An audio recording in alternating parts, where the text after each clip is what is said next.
föstudagskvöldi, snemma vetrar. Það margt í boði hérna eins og alla daga. Hérna aftast í þættinum að þá kemur til mín Sigrún Alba Sigurðardóttir sem doktorsnemi í dönsku bókmenntum. Hún skrifaði bók sem heitir Þegar mamma mín dó og ég ætla að fá hana til þess að ræða við mig það mál. Ég hef nú stundum haft orði hér við rauðaborðið að það fátt sem að ég hef verið undirbúin í ævinni heldur en að sinna veikum öldruðum foreldrum mínum og fylgja þeim í dauðan eins og sagt En Sigrún Alba hefur skrifað bók akkurat þetta sem að ég held að sér skiptir miklu máli að við séum að deila reynslu okkar til þess að við séum ekki svona óundirbúin þegar við mætum þessu. Sigurjón Magnús var hérna með reynslubolta á miðvikudögum hérna fyrir nokkrum vikum og langa tíð. Björn Þorláks, hann ætlar að taka upp þráðinn og bjóða hingað fólki sem hefur mikla reynslu og getur horft yfir langan tíma og til þess að ræða svona fréttirnar og ástand samfélagsins. Hann fær hingað Ólaf Þ. Harðarson, stjórnmálafræðing, Oddnýju Harðardóttur, fyrrverandi ráðherra og þingmann og Steingerði Steinarsdóttur ritstjóra og þau ætla að ræða vextina, húsnæðismálin, stóriðuna, vægi atkvæða, ríkislögreglustjórann og öll þau mál. Kannski ræðu líka veðrið. Áður en því kemur að þá ætla ég að ræða hérna við 2 menn Trump sem skemmtilegt umræðefni. Hann hefur margar hliðar, Donald Trump. Hann að knýja í gegn miklum breytingum í Bandaríkjunum og víða heim, í Suður-Ameríku og víða. Ég ætla að fá hingað Friðjón R. Friðjónsson sem borgarfulltrúi og þekkir vel til bandarískra stjórnmála og Svein Mána Jóhannesson sem doktor í sagnfræði og hefur skrifað bandaríska kerfið. Ég ætla að fá þá til þess að ræða við mig Trump. En áður en að því kemur að þá kemur hingað góður gestur. Sif Sigmarsdóttir hefur vakið athygli í mörg ár fyrir pislaskrif sín. Hún beittur penni og klár. Björn Þorláks, hann fær hana hérna í heimsókn. Hún reyndar að gefa út skáldsögu en ég býst við að þau munu ræða pislaskrifin og samfélagið. Hún hefur glögga sín á samfélagið okkar. Það verður gaman að hlusta á það samtal. Áður en því þá kemur Breki Karlsson og hann ætlar að ræða svolítið stöðuna í húsnæðismálunum sem eiginlega í slæmum málum. Það hefur verið það mjög lengi en ekki bætir það þegar að bankarnir draga að sér hendur og veit ekki lán nema þeim sem raunverulega þurfi ekki lán. Þannig að allir sem þurfa lán fá ekki lán. Björn ætlar að tala við Breka þetta en líka samráð í sorpþjónustu sem svo virðist vera sem að Breki hafi komið upp Hann beindi athygli Samkeppnisstofnunar að óeðlilegum útboðum á sorpþjónustu á sveitarfélögunum. Þetta það sem í boði hjá okkur í kvöld við rauðaborðið. Ég minni á að það sem knýr samstöðuna og rauðaborðið áfram sá hluti áhorfenda og áhorfenda sem hafa gerst áskrifendur. Það fólk sem telur að rauðaborðið og samstöðun sem mikilvægur þáttur í samfélaginu. Það betra að hafa það heldur en ekki og þetta fólk hefur ákveðið að leggja okkur lið, að vera bakhjarlar með því að gerast áskrifendur. Þú getur gert það sama með því að fara inn á samstöðu.is. Það hnappur sem ástendur áskrift. Þar getur skráðið fyrir 2.750 krónur sem grunn áskriftin. Þú mátt borga meira þú vilt og því sem kjósið getur látið áskriftin að renna sem félagsgjöld inn í Alþýðufélagið. En það einmitt Alþýðufélagið sem á og rekur samstöðuna. Við ætlum að hafa hér örstutt auglýsingahlé. Svo kemur Breki Karlsson og Björn Þorláks og hefja þáttinn. Ódýr og öflugur miðill 40.000 manns sjá eða heyra þætti samstöðvarinnar í hverri viku. Ef þú vilt auglýsa, sendu póst á samstöðin.is. Samlokubrauð, maltbrauð, tékkneskt-brauð, súrdeigsbrauð, brauð ársins, Bernhöfts bakari, íslenskt handverk síðan 1834. Kennarar eru þrefalt líklegri en ófaglærðir til að halda áfram í kennslu. Börnin okkar eiga skilið fagmennsku og stöðuleika. Fjárfestum í kennurum. Kennarasamband Íslands. Samstaða skilar árangri. BSRB, afl í þágu almennings. Frjáls fjölmiðlun á í vök að verjast, allstaðar, ekki bara á Íslandi. Peningavaldið og sterku hagsmunaöflin eiga greiðan aðgang að stjórnvaldi og fjölmiðlum og eiga jafnvel sína eigin fjölmiðla. Þess vegna samstöðin svo mikilvæg. Hér pláss fyrir allar raddir, málin eru krufin til mergjar og samtölin eru stór og innihaldsrík. Samstöðin mikilvægt lýðræðistæki. Ég heiti Kristín Helga Gunnarsdóttir og ég styð samstöðina.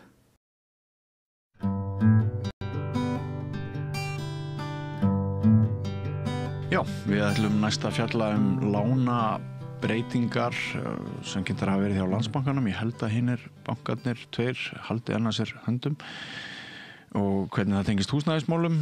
Nú mögulegt samráð í sorphirðu og umdeilda gjaldtöku á bílastæðum. Velkomin til okkar, Breki Karlsson frá Neytendasamtökunum. Takk.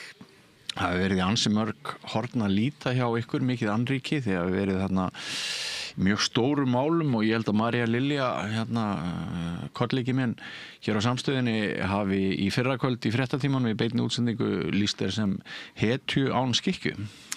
Það var nú fyrst að taka fram að ég alls ekki einn í þessar baráttu. Það eru 5 starfsmenn Neytendasamtakanna og svo eigum við velurunnara út allt samfélag, þannig að þetta nú alls ekki, þó ég sé kannski standi siti hér og tali fyrir hönd Neytendasamtakanna, þá erum við mörg sem vinnum þar og náttúrulega allir neytendur og félagsmenn í samtökunum sem standa hérna baki og við gætum ekki verið án félagana okkar og ég gæti ekki verið hér án starfsmannana og þeirra sem starfa með okkur. Nei, en sem sagt maður tekur eftir því sem að hluti almennings að það eru svona margir sem hafa bundið vonir við erfið og þung og stór mál sem að þið hafið sett mikinn tíma í undanfarið og það náttúrulega þessi dómur í Hæstarétti sem við viljum að ræða eftir. Svo hefur líka komið á daginn að það voru Neytendasamtökin sem höfðu virtust hafa ákveðið frumkvæði að því að hnippa í samkeppniseftirlitið vegna sorphirðu mögulegs samráðs og í gær eða fyrra dag var kynnt að þið verið í samstarfi með FIB, hvað var bílastæðin. Þannig að maður svona finnur það að æ fleiri líta til Neytendasamtakanna sem mjög mikilvægar stofnunar á sama tíma. Og þetta gerir stundum hér í þessu landi að þegar sigur vinst í einhverju baráttu gegn einhverjum svona öflum í samfélaginu eins og peningaöflin eru hér og bankarnir, þá höfum við orðið vitni að alls konar viðbrögðum frá bönkunum þar sem því jafnvel hótaða eftir að bankarnir tapa máli fyrir Hæstarétti, hvað var þar geðþóttavexti, þá kann sú staða að koma upp og virðist þegar vera komin upp að það sé jafnvel bara erfiðara núna að sækja sér húsnæðislán heldur en áður. Getur þú gengið svona labbað aðeins í gegnum þetta með mér, þetta ferli og sagt mér hvernig þú metur stöðun akkurat í augnablikinu? Byrjum á vaxtamálinu. Þetta eins og þú segir, mörg mál og stór og varða okkur öll. Það féll dómur mjög skýr sem bannar bönkunum geðþótta ákvarðanir í vaxtabreytingum. Ef þau ætla að lánafyrirtæki ætla að lána fé með breytilegum vöxtum, þá þarf það að vera skýrt fyrirfram hvernig þær breytingar á vöxtum verða. Og sá tími liðinn þar sem bankarnir geta bara tekið geðþótta ákvarðanir vexti. Það fallin einn dómur.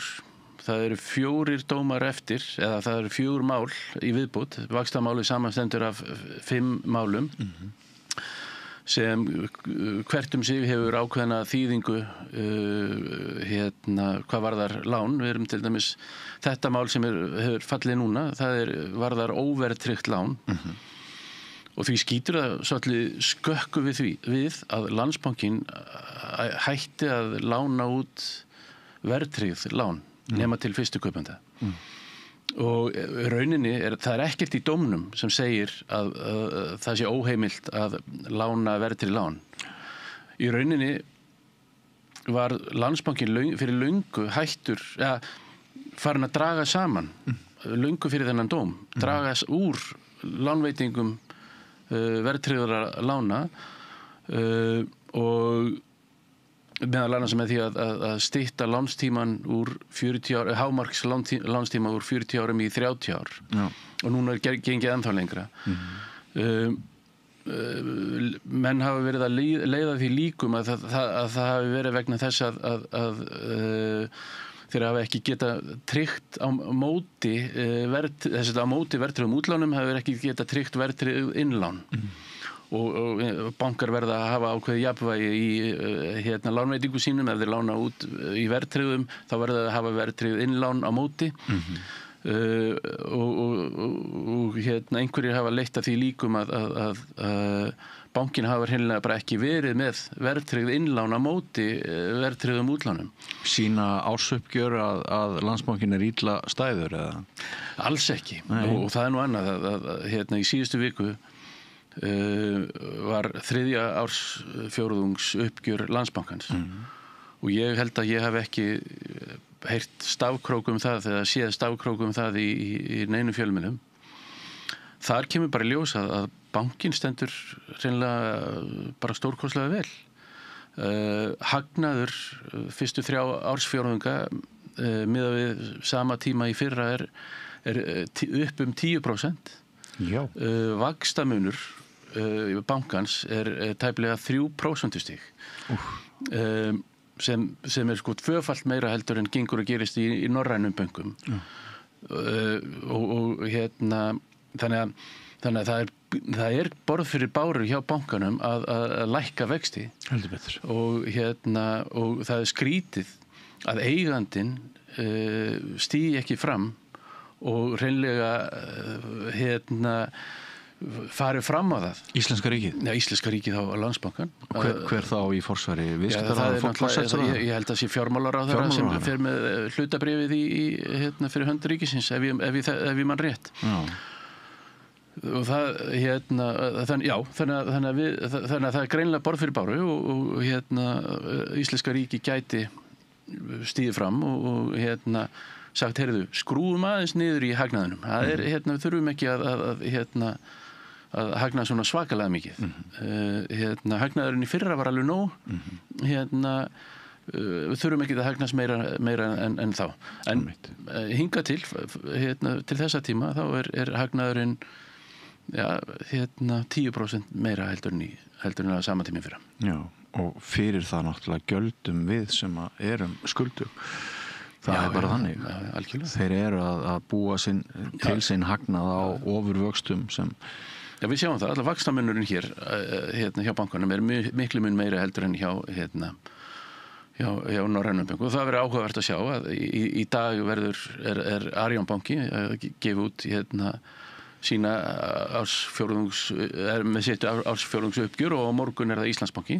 Já. Þannig að við getum séð, við fylgjumst með því og getum séð hvort að það sama eigi við í þeim bönkum. En er það ekki rétt skilið hjá mér að í kjölfarið á dómi Hæstaréttar það hefur sennilega nokkurt skeið ekki verið erfiðara að komast inn á húsnæðismarkaði? Sko, jú, hjá bönkunum. En öfugt við bankana þá eru skuldbindingar lífeyrissjóðanna verðtryggðar. Þeir eru að eiga að tryggja okkur eftir laun og ávöxtunin þeirra á að vera verðtryggð. Þannig að í lífeyrissjóðin hafa verið að halda áfram að veita verðtryggð lán og allt frá niður í 3,6% vexti eftir því sem ég best veit og skoðaði í gær. Það voru nokkru lífeyrissjóðir sem veittu lán með 3,6% vöxtum. En það er ákveðið limbo. í gangi, ekki satt? Nú er ég ekki sérfræðingur í bönkum, en mér finnst áhugavert að það eru 4 ár síðan að Neytendasamtökin hófu þessa málsóknir og stemdu bönkunum. Það er rúmlega 1,5 ár síðan að EFTA-dómstóllinn komst að mjög afgerandi niðurstöðu að þessi aðferð sem bankarnir hafa verið að veita, þessi sjálfsheimil til þess að hækka eftir geðþótta, væri bönnuð. Og það að bankarnir hafa verið bara teknir í bólinu, viti ekkert hvað þeir eiga að gera. Þetta er eins og kaffihús sem hættir að selja kaffi. Hvað gerði maður ef að kaffihús hætti að selja kaffi?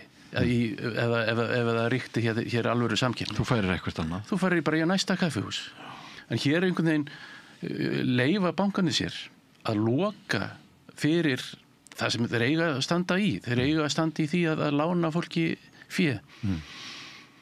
Mér finnst þetta sérkennileg hegðun og annað sem ég svona skynja í, það er alltaf verið að huga í viðbrögum þeirra.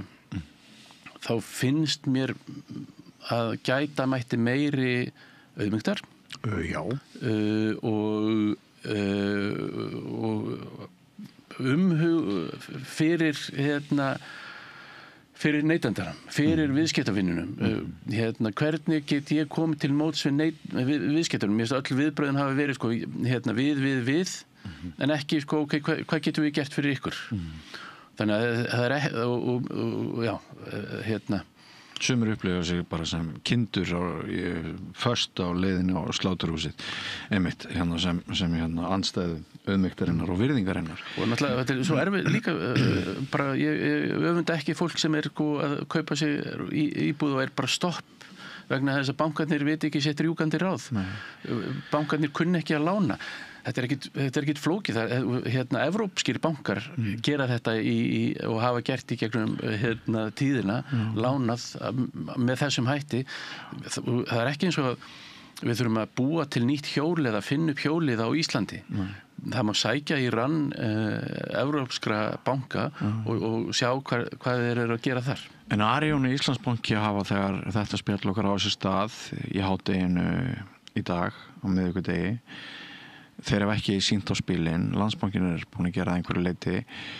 Sumum fannst að allir bankarnir væri að sýna á spilin þegar ein rödd kom frá Arion banka það að afleiðingar þessa dóms eru bara þær að vextir myndu hækka og við sætum enn frekar í súpunni en áður. Áttu von á því að hinir bankarnir tveir muni fyrstulega það er mjög alvarlegt að senda svona merki.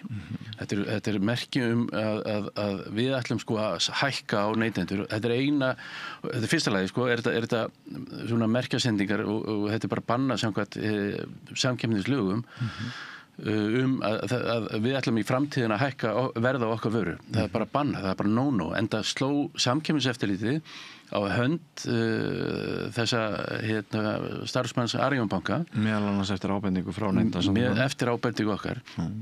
Þannig að það er margt hægt að gera annað heldur en að hækka verð ef við trúum á samkeppni. En kannski er bara svarið hjá þessu fólki, við trúum ekki á samkeppni. Við kunnum ekki á samkeppni, við höfum lifað í þessu kerfi sem hefur virkað vel fyrir okkur hingað til. Þurfum bara ekki að hugsa samkeppni. Og það er kannski einn af lærdónum í þessu ef við trúum á samkeppni þá eru mjög margar aðrar aðferðir eða leiðir til þess að bregðast við heldur en að hækka bara verð í sífellu. Við erum með hæstu raunvexti í heimi. Við erum með og við sjáum vaxtamunur Landsbankans er gífurlegur í norrænu tilliti og afla bankanum gríðarlega tekna og hagnaður þeirra hefur hækkað um 10% frá síðasta ári. Þannig að það alveg borð fyrir bári eins og ég sagði áðan og þeir skulu vesku skila þessu til okkar. Já. En ef ég svona spyrði aftur og rukkaði svona gut feeling hjá þeir gagvart því að hinir bankarnir, hvað þeir muni gera, hver svona tilfinningin? Sko, ég geti sagt þér á morgun akkur að spá mín í dag væri röng, sko. En ég veit ekki, það ýmislegt hægt að gera. Við getum tekið til dæmis eins og ég held að það ekkert sem kemur í veg fyrir að lána verðtryggð lán. Við munum sjá lífeyrissjóðina gera það áfram. Sumir, nú gripa aðeins að gripa fram með fyrir þér. Sumir segja að nú sé að skapast tækifæri til þess að leggja af verðtryggingu. Sko, ég held að já, algjörlega og að miklum, við getum það tækifæri til þess að minnka vægi verðtryggingar. En það, það bil, ef ég man rétt, það bil 70% af lánum eru verðtryggð og það náttúrulega út af því að fólk hefur ekki greiðslugetu til þess að greiða af óverðtryggðu láni. Því þar, eins og veist, sko, þá í staðin fyrir að greiða vextina alla á gjalddaga, þá eru þeir færðir aftur á höfuðstólinn, þannig að þú ítir þessu svona eins og eftir þér, þannig að greiðslubyrðin lægri í dag. Maður borgar húsnæði sitt nokkru sinnum. Þetta svona gott vond að það gott fyrir því í dag að komast inn á markaðinn. Kosturinn að komast inn í kerfið eitt. En það hefur margar alls konar aðrar afleiðingar sem ekki eru kannski endilega góðar. En ég held sko að bankarnir, þeim í lóga lagið að taka upp eins og í Hollandi til dæmis eru lán veitt í 5 ár í senn á föstum vöxtum en greiðsluferillin settur upp í 25 ár. Þannig að þú greiðir bara 1/5 af lánunni þínu þessi fyrstu 5 ár og svo bara endurfjármagnaru og Þannig að ef Arion og Íslandsbanki myndu koma með einhver svona kerfi þá myndi þú kætast. Sko, ég myndi ekki kætast fyrir að vextir fara niður. Og það náttúrulega kannski, og það sem þessi dómur kannski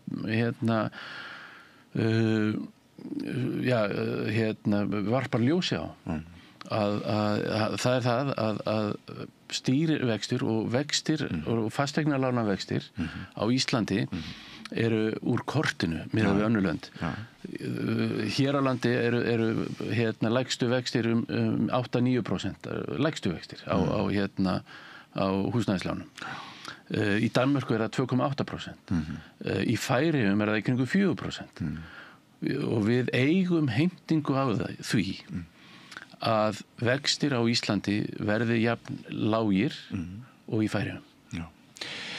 Ok, það kom fram núna í þessu spjalli okkar, þessum bút viðtalsins að þið létuð samkeppnis yfirvöld vita því að það væri ekki eðlilegt ef það væri verið að boða samræmdar vaxtahækkanir bankana í kjölfar á einum dómi og það hefur einnig verið upplýst núna síðustu daga að þegar Kubbur og hvað heitir áttur Terra þegar Kubbur og Terra voru húsleitir þar fyrir skemmstu að það hafi mögulega byrjað eftir ábendingu nefndasamtökanna til samkeppnis. Ég vil nú að bara taka það fram að við vitum ekkert um það. Nei, en það gæti verið.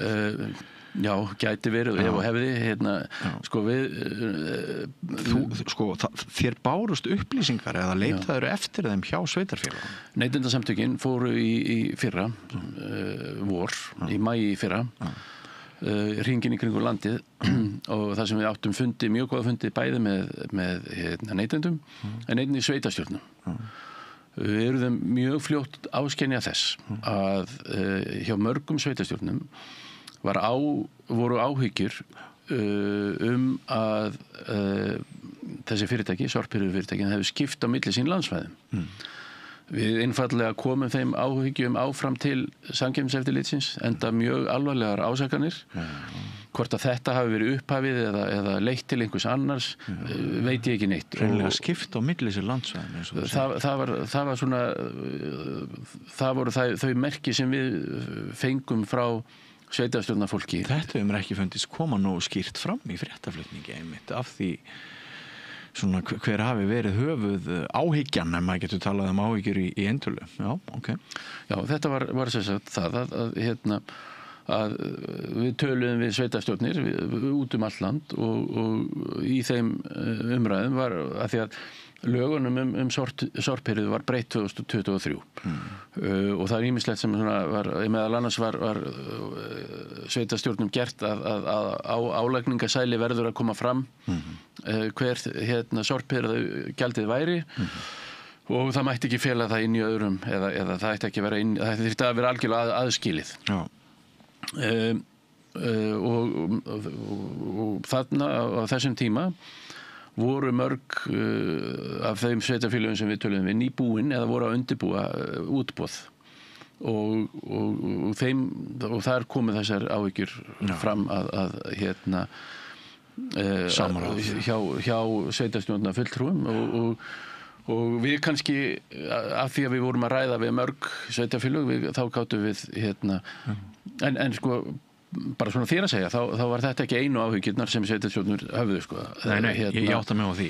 Það dýrt mataverð, það mjög dýrt út á landi, miklu dýrara heldur en á Stór-Reykjavíkursvæðinu og þar ofan á bætist við hár flutningskostnaðir sem reyndar kemur inn á samráð líka því að nú til skoðunar og er til meðferðar mál samskipa og eimskipa sem Samkeppniseftirlitið og ég verð bara að nota tækifærið og hrósa Samkeppniseftirlitinu fyrir bara virt og gott aðhald og það er svo mikilvægt að hafa gott Samkeppniseftirlit sterka eftirlitsstofnanir af því að það er það sem við neytendur getum treyst á að það sé og við verðum að geta treyst því að hér sé og ríki samkeppni til þess að sem tryggir okkur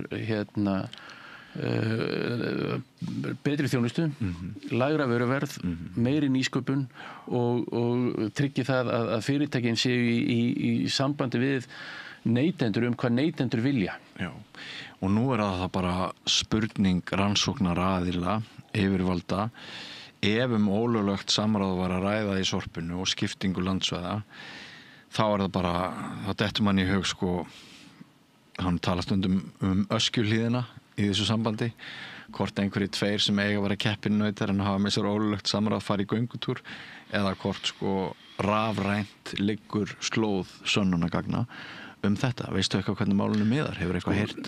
Ég hef bara það sem ég hef lesið og séð í fjölmiðlum. Við erum ekkert aðilar að málunu og höfum ekkert komið neitt meira að málunu en það að tilkynna þetta fyrir þarna rúmu 1,5 ári síðan. En þú fylgist með? Við fylgjumst bara með og þetta er grafalvarlegt mál. Auðvitað verðum við að taka fram að þetta er meint brot. En það hefur verið mjög rökstuddur grunur fyrir svona hastarlegum aðgerðum. Ég meina það er ekkert að ástæðulausu að fólk er handtekið. Hljóta að liggja einhver rök og einhver gögnum það að þetta eða áhöld það að þetta hafi verið einhver brot í gangi. En það geta samkeppnislagabrot og það er svo bara mikilvægt líka að stjórnendur fyrirtækja gerir sér grein fyrir því. Það er ekki fyrirtækin sjálf sem fremja brotin heldur að stjórnendur eða starfsfólk fyrirtækja. Og núna, ég man ekki það er örfá ár síðan að lögunum var breytt þannig að núna varðar það við bara refsingu að starfsfólk og stjórnendur geta fengið þetta varðar fangelsi alltaf 6 árum að brjóta samkeppnislög enda sem sýnir líka hvað alvarlegt það er að þessi svona aðför að samkeppni, en það hef ég oft sagt sko, að aðför að samkeppni sé aðför að okkur neytendum. Þetta það mikilvægt fyrir okkur. En svo líka sko, hugrenningatengslin hjá mér núna þegar ég heyri því tala þetta og sorphirðu fólkið sem er leitt út í handjárnum, nei það var nú reyndar kannski ekki alveg þannig, en svo standikið að maður spyr sig bankana, hvað þurfum við til þess að einhver fari í handjárnum út úr bönkunum á sama tíma og líðum má vera ljóst að þar er ekki virk samkeppni.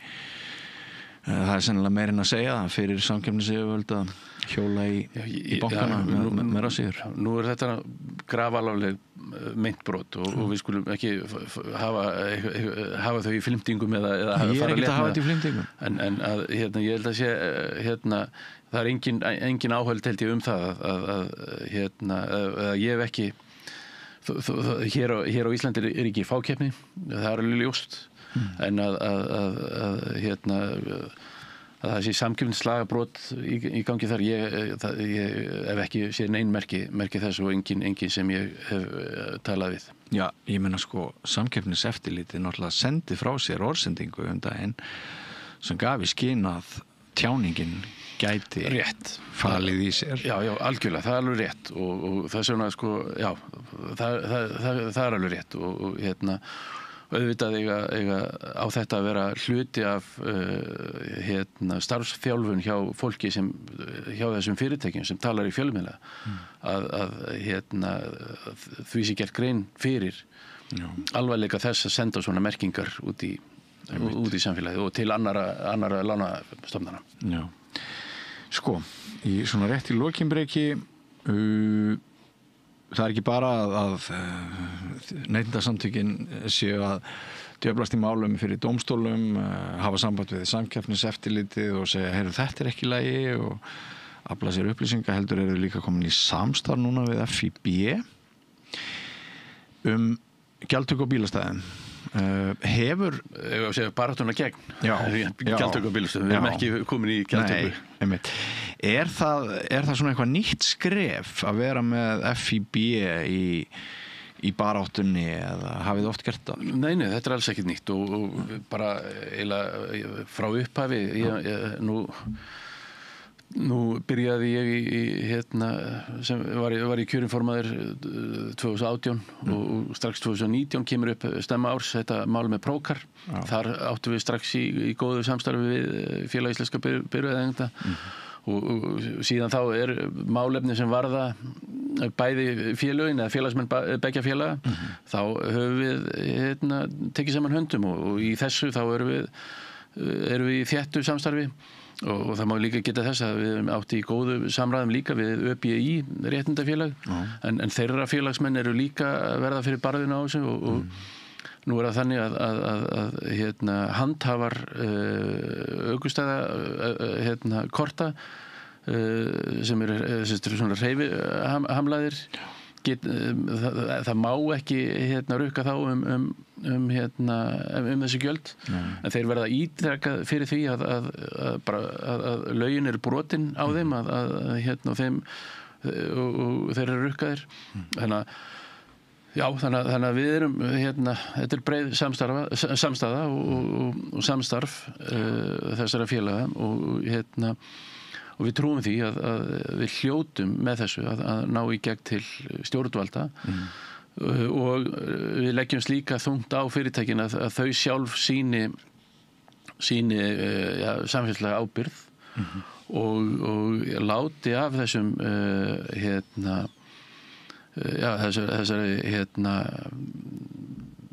þessari ofrukkun á bílastæðagjöldum. Kæra þakkir fyrir komuna Breki Karlsson. Þú ert í reglulegu gestur hjá okkur. Við köllum þetta svona í huganum neytendahornið og ég held að sé mikil fengur að því að við lyftum mætti almennings í remmunni við stórfyrirtæki og svona, öflin sem að ef að segja að þau glími við freistnivanda. Já, ég meina virk samkeppni þarnast virks eftirlits og þess vegna erum við neytendasamtökin standa vaktina og ásamt með stjórnvöldum og eftirlitsaðilum stjórnvalda. Já. Kæra þakki fyrir komuna. Takk sömuleiðis. Og við höldum áfram með rauðaborðið, kæru hlustendur og áhorfendur, ekki fara langt, næsti kafli eftir andartak. Húnavellir gistihús, gisting og tjaldstæði á góðu verði, morgunmatur og kvöldmatur, sundlaug, heitur pottur og íþróttasalur. Tjaldstæðagestir hafa aðgangað öllu sem tilheyrir gistihúsi. Ef þú átt ekki tjald eða svefnpoka þá höfum við það á staðnum. Upplýsingar í símum 848 7012 og 861 2319. Tölvupóstur hunavellir@hunavellir.is.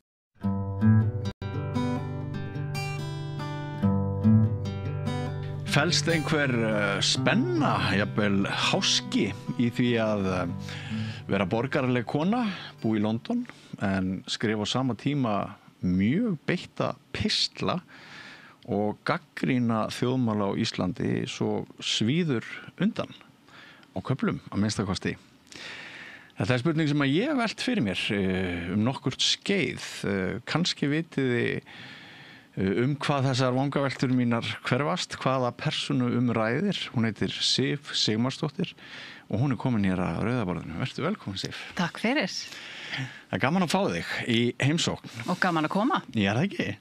Við höfum aldrei hist áður, en ég fylgst með þér eins og svo margir landar mínir og við höfum átt bara sem maður upplýsið það í heilmiklum enga skilabóða samskiptum. Vissulega.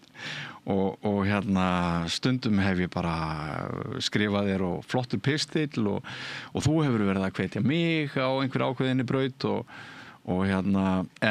en aldrei hef ég mér alltaf fundist þú svolítið dularfull og svona í fjarskanum þarna úti og einmitt þú ert óhefðbundin að vissu leyti hvað varðar sem höfundur beittra skrifa og þannig að ef við bara byrja á því að við ætlum að ræða nýju bókina þína og ýmislegt fleira, en ef við byrja á þessari spurningu getur verið svolítið háskalegt eða svona einhver spenna í því að rata þá götu sem þú hefur ratað að vera eitt beittasti samfélagsrýnir Íslands langt árabil.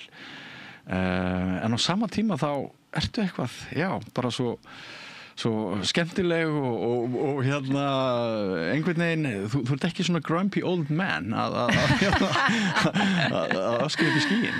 Já, nú gaman að vera áleitin dularfull, það gleður mig að heyra, en það nú voða lítið dularfullt við mig því miður. Ég er ekkert endilega að reyna að vera voðalega beitt eða hörð eða leiðileg þegar ég er að skrifa pistlana mína. Það bara gerist.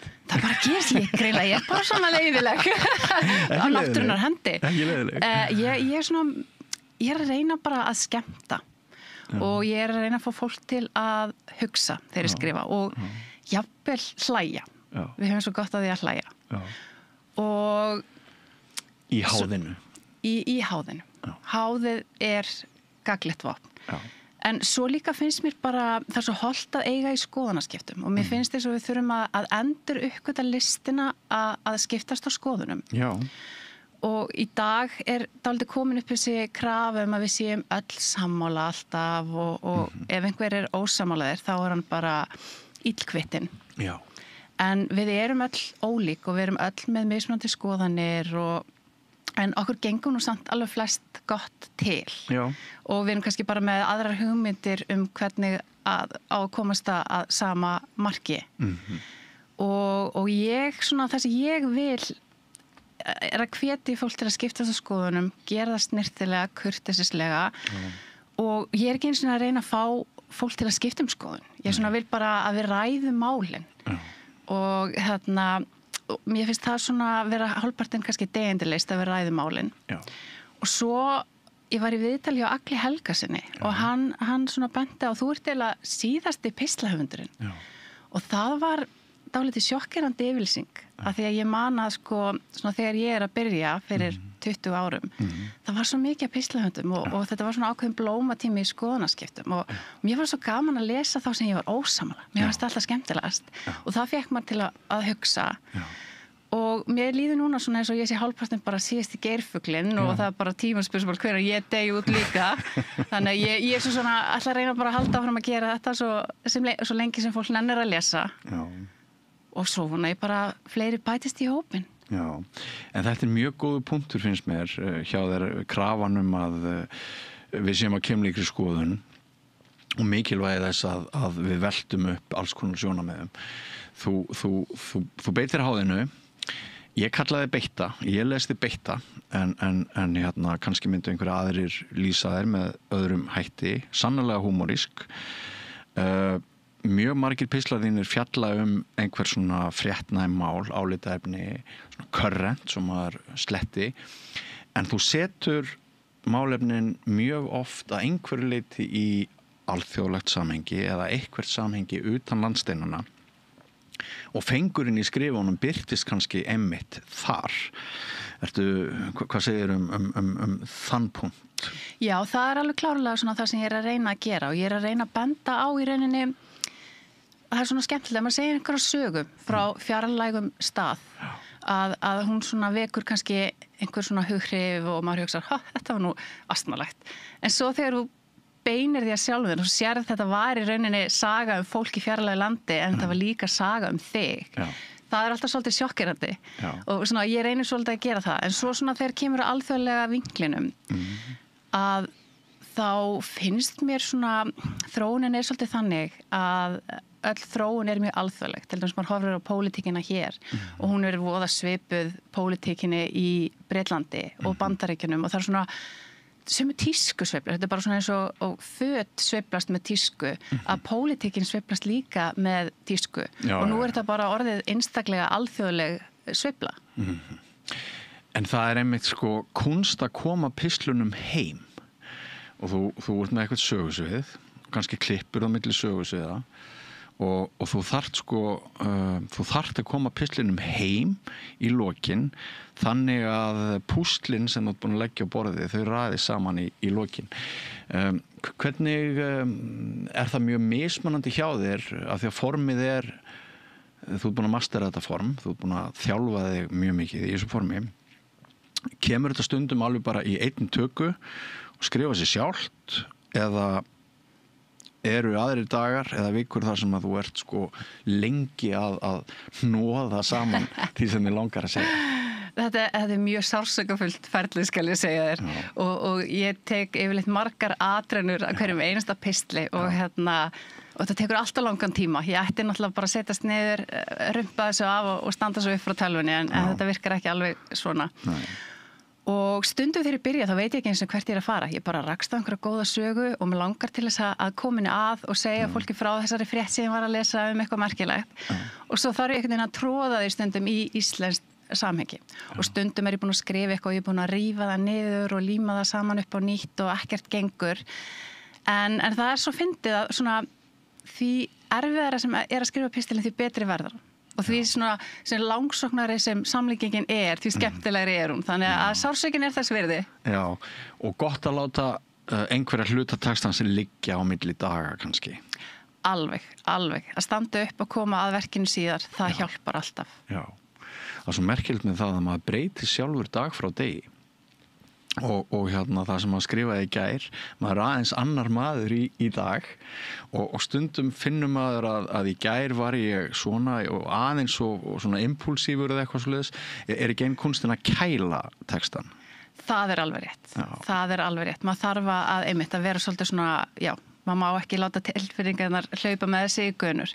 Þannig ég reyni að skilja tilfinningarnar svona, þú veist, bara stundum þegar maður er með skoðun á einhverju þá langar maður bara til að öskra og blóta. En ég reynir svona að halda aftur af því og bara textin er sterkari ef hann er yfirvegari. Já. En það fyndið að skuli segja sko að maður er annar maður í dag heldur en í gær að nú er ég búin að skrifa pistla í 20 ár og ég sko legg ekki svona í það að kíkja á hvað ég skrifaði fyrir 20 árum út af því að ég er ekki sama manneskja og ég er algjörlega ósammála mér fyrir 20 árum. Ég trúi því vel. Sko, pistlasagaðin, förum aðeins yfir hana áður lengra haldið. Hvar byrjaður sem pislahöfundur? Ég byrjaði nú sem blaðamaður á Morgunblaðinu árið 2000. Það var langt liðið, aldarfjórðungur. Og þá var Styrmir Gunnarsson ritstjóri og það var ofsalega góð og skemmtileg reynsla. Og ég hugsa nú alltaf mjög hlýlega til Morgunblaðsins og tímans á Morgunblaðinu. En svo flytti ég til Bretlands og ég er svona aðeins að skrifa fyrir Moggan úr fjarlægð og svo byrja ég með ég er sem sagt stofna fyrirtæki, bókaútgáfu og ég hef pistlaskrif hjá Morgunblaðinu í viðskiptablaðinu þar sem ég er að segja frá svona hvernig það er að stofna fyrirtæki, reka fyrirtæki og þetta voru svona gamansamir pistlar hvernig gekk að reka fyrirtæki og það er ekki fyrir 2010 sem ég sný mér svona pólitískari skrifum og það var fyrir Fréttablaðið og þá var þetta til gamans geta þess að ég er svona þeirra trúar að svona mistökin í lífinu þau kenna okkur mest og flest sem við reynum að gera misefnast en það er samt mjög gagnlegt að mistakast og við lærum margt af því og velgengnin sprettur upp úr mistökunum. Sammála því. Og þegar ég byrja með pistla hjá Fréttablaðinu það er í rauninni svona vegferð sem sprottin er upp úr mistökum. Og þetta er eiginlega svona írónískustu mistökin sem ég hef gert af því að ég var að reyna að selja Fréttablaðinu pistla mistök. Og ég vildi sem sagt svona, ég var að skrifa bækur og reyna að koma þeim til útgefenda og annað slíkt og ég vildi sem sagt skrifa pistla hvernig það er að vera að reyna eitthvað og mistakast að ítrekað. Og þessi hugmynd, hún reyndist mistök að því Fréttablaðið vildi ekki kaupa þessa pistla en þá varum við búið að skrifa bakþanga. Og það var þá svona, þá fór ég að skrifa pólitík og svoleiðis og ég hef ekki hætt því síðan. Nei, þú hefur ekki hætt því síðan og þú ert á margra manna vörum. Þetta, sko, þú ertu enn að skrifa í heimildina?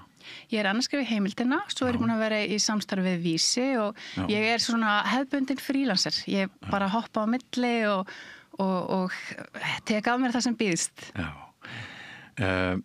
Og nú hóf ég þetta spjall á svona, mér langaði að vita eitthvað pistlana þína.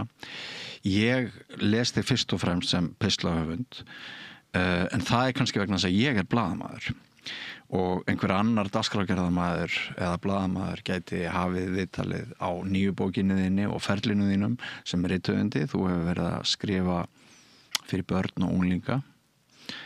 En í mínum huga þá er sem sagt, ég hafði ekki áttað mig á þessu sem þú segir Egill hafi sagt og færir síðasti pislahöfundurinn. Það er kannski einmitt það sem að gerir þig fágæta með vissum hætti og það er líka sko það að þú skuli búa utan landsteinnan á sama tíma og þú ert að horfa heim.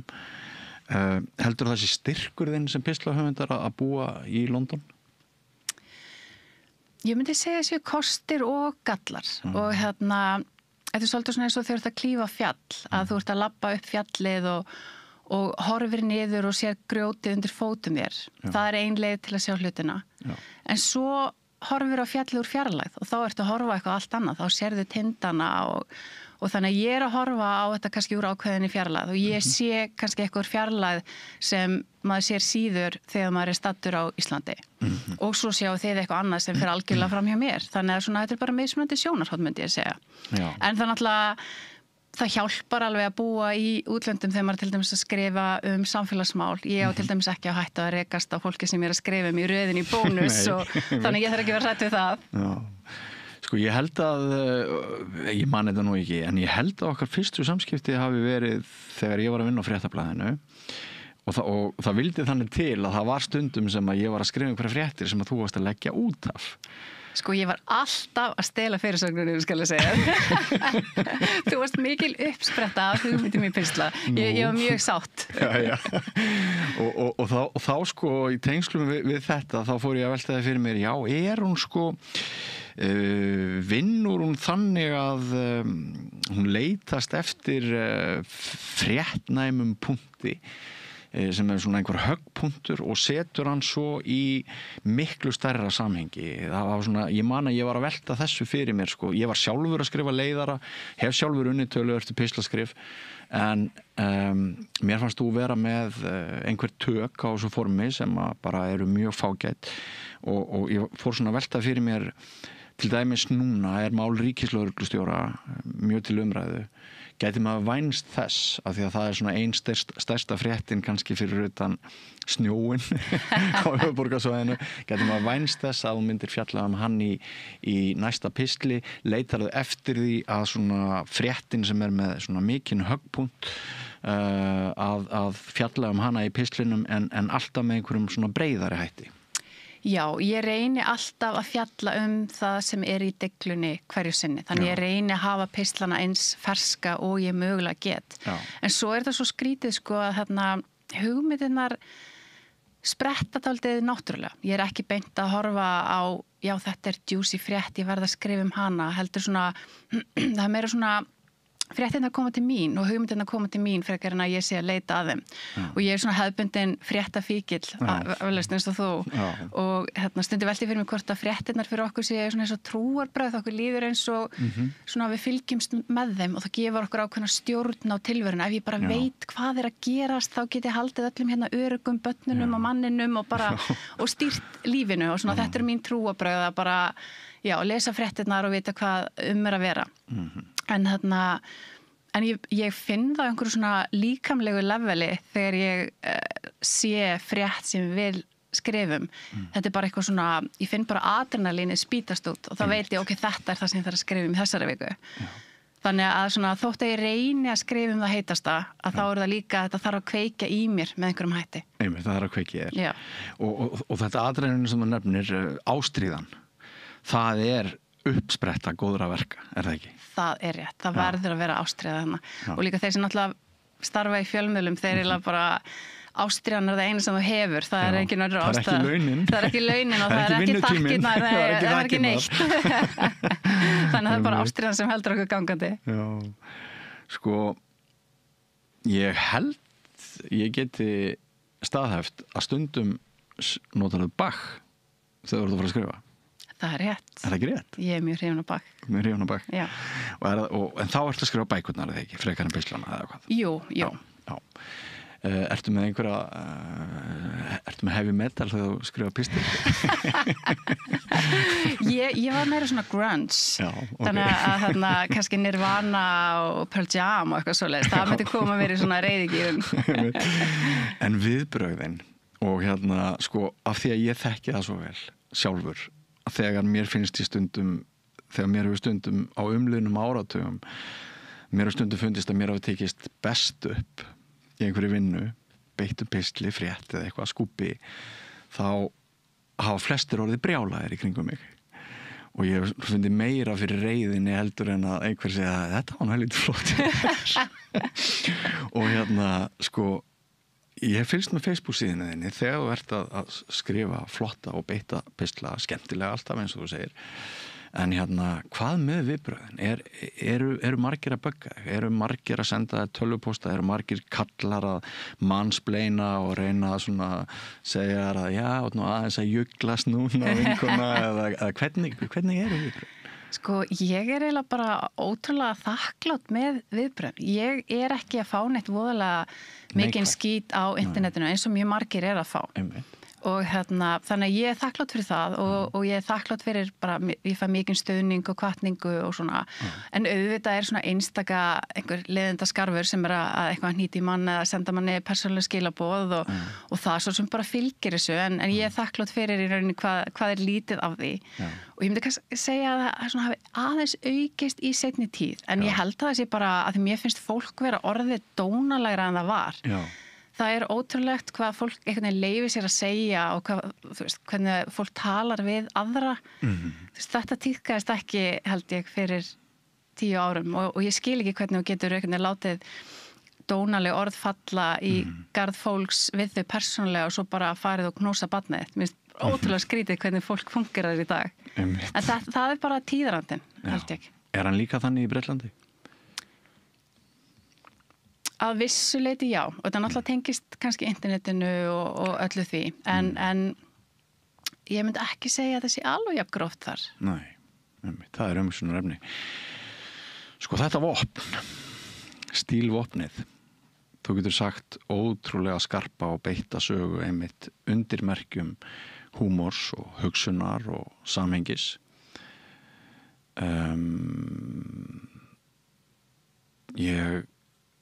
Hvað myndirðu segja að væri þýðingamikið að vera líka góður stílisti? Það náttúrulega skiptir alveg mjög miklu máli og svona tæknilega hliðin á þessu. Það ekkert nóg að æla út einhverjum tilfinningum eða skoðunum eða hvað manni finnst á blað. Nei.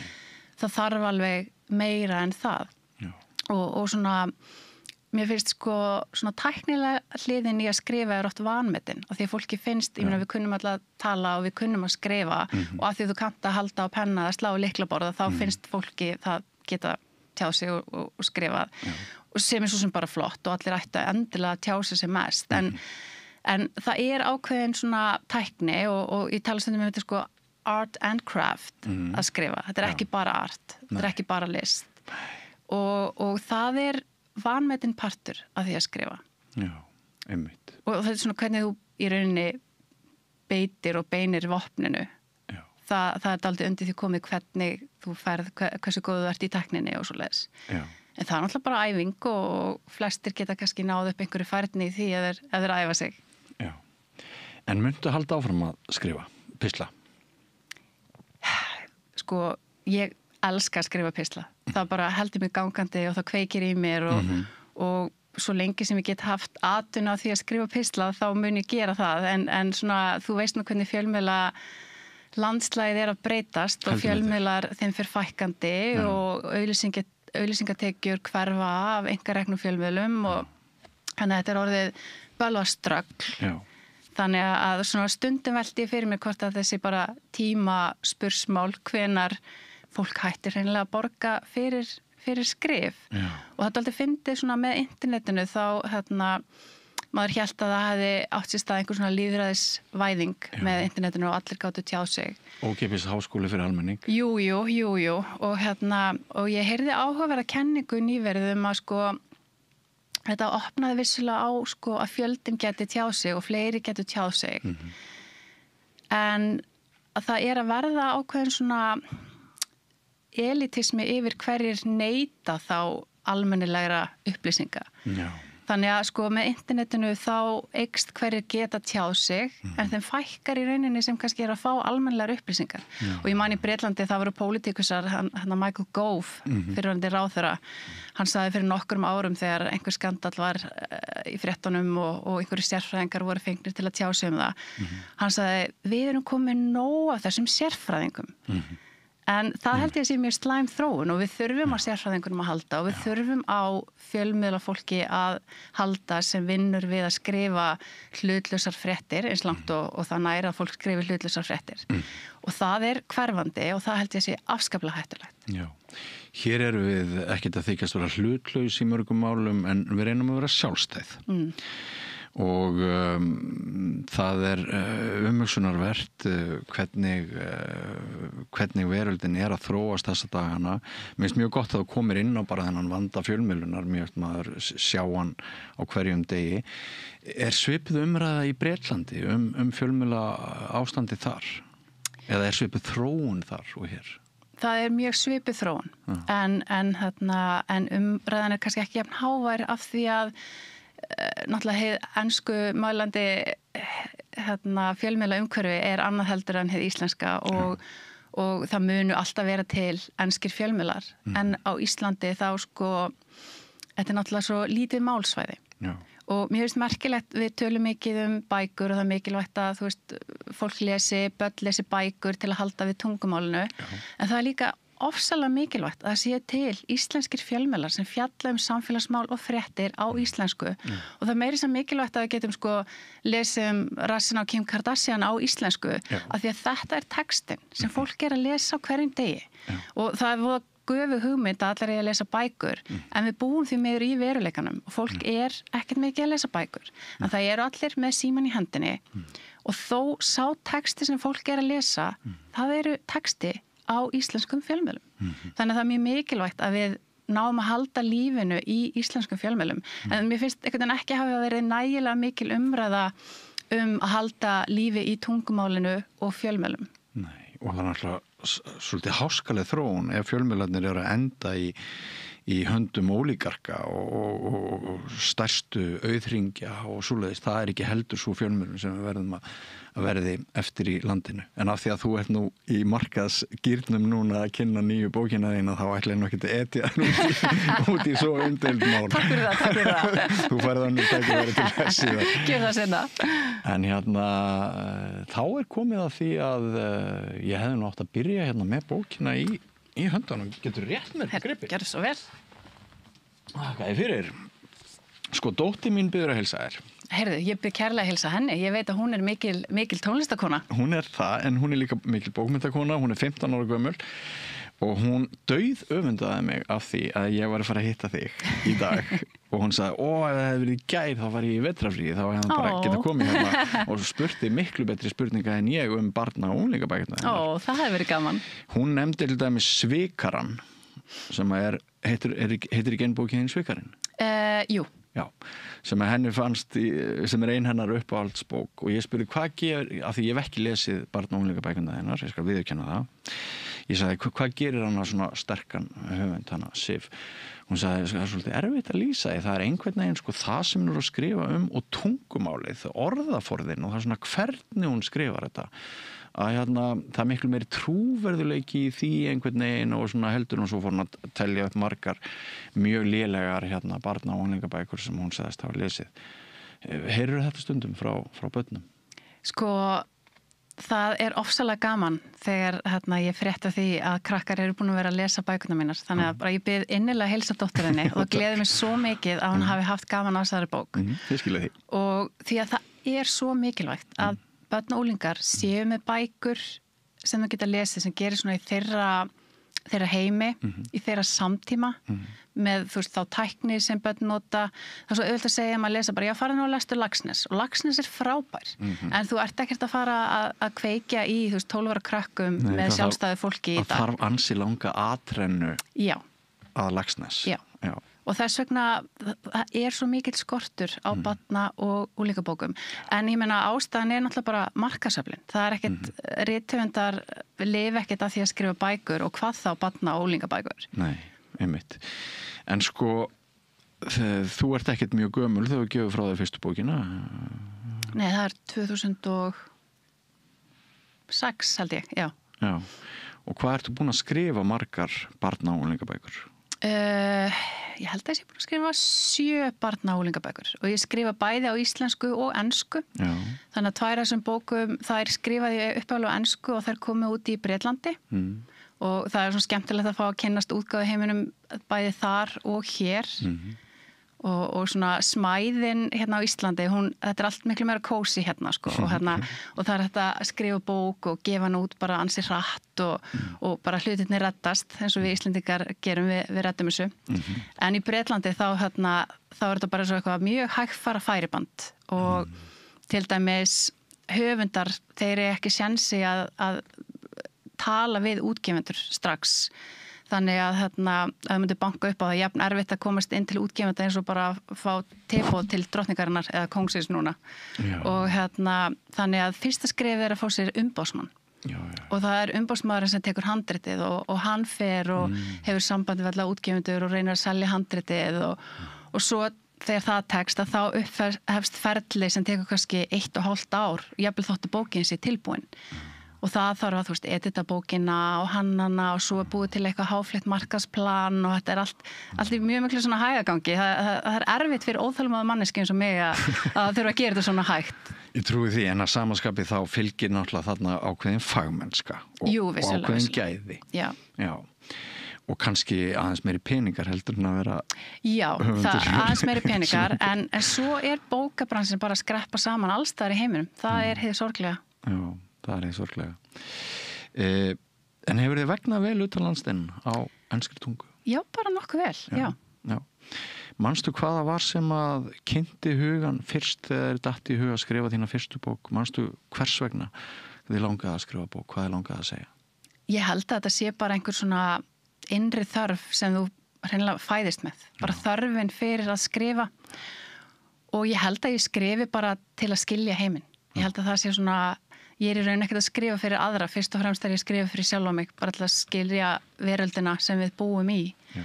Og ég held að það eigi við mjög marga. Þess vegna við sem svolítið fyndi þegar að vera að tala sko gervigreind og að hún muni gera út af við listamannin og rithöfundin og allt þetta. En það gleymist aldrei að sko maðurinn skapar list af því að hann hefur þörf fyrir að skapa list. Þetta er ferlið en ekki loka niðurstaðan sem á kannski að vera einhver sölvara. Þannig að svona við gleymum af hverju við erum að gera það sem við gerum. Þú segir þú skrifir til að skilja heiminn, skrifar þú líka til að skilja sjálfa þig? Klárlega. Það fylgir oft. Það má kannski nefna í þessari nýjustu bók þá einmitt einn karakterinn er blaðakona sem í ákveðinni tilvistakreppu sem veltir fyrir sér hvort hún hafi valið rétt að braut í lífinu og hvort það hafi rétt ákveðin að fara inn að bransa og svona það er ákveðina efasemdir þar. Þannig að já, ég reyna að skilja sjálf mig. Heyrðu, þá skulum við bara víkja talinu næst af alefli til þessara nýju bókar. Hún heitir Allt sem við hefðum geta orðið, er eftir Sif, sem sagt. Er það rétt sem að mér finnst ég hafa heyrt, er þetta fyrsta bókin fyrir fullorðna? Já, þetta er fyrsta skáldsagan fyrir fullorðna sem ég skrifa. Já. Þannig að aðdragandinn að þessari bók er með einhverjum hætti ólíkur þínum fyrir verkum. Já, það má segja það og aðdragandinn hann var langur. Svona hugmyndin kviknar fyrst fyrir, alltaf ekki komin 20 ár eða svo. Ég sat á handritasafni Landsbókasafnsins og var að gera rannsóknir fyrir lokaritgerð í sagnfræði. Og ég var að skrifa Jón Leifs, tónskáld og Pál Ísólfsson, samskipti þeirra. Og þá sá ég þessa konu sem var alltaf eitthvað sniglast í bakgrunninum og það var fyrsta eiginkona Jóns Leifs. Og ég hugsaði að þessi kona þarf að fá sína eigin sögu. Og ég velti fyrir mér að íhugaði að skrifa ævisögu hennar. Og svo komst ég að því að það var í rauninni hægara sagt en gert. Af því að ég skráði mig í sagnfræði því að ég held að sagnfræðingar hefði einhver völd. Ég held að það væru svona eins og dyraverðir og skemmtistað og þeir fengi að ráða hverjir kæmust á spjöld sögunar. Og ég held konur hafa hálfpartin verið skrifaðar út úr sögunni og ég taldi ástæðan að vera þá að allir sagnfræðingarnir voru kallar og þeir voru bara að velja einhverja gaura til að skrifa sem voru eins og þeir. En svo reyndist málið flóknar en svo og vandamálið er oft heimildirnar þegar það kemur að kvennasögu, að það vantar heimildir. Og saga þessara Annýjar Leif sem ég er að skrifa og Jóns, hún sýnir í rauninni hvað gerist. Og þeirra heimili ríkir ákveðin svona varðveislu kúltúr, þeir passa allt sem við kemur Jóni, öll bréf sem honum berast og dagbækurnar hans og svoleiðis. En allt sem við kemur Anný, hún var píanóleikari sjálf, því er hent.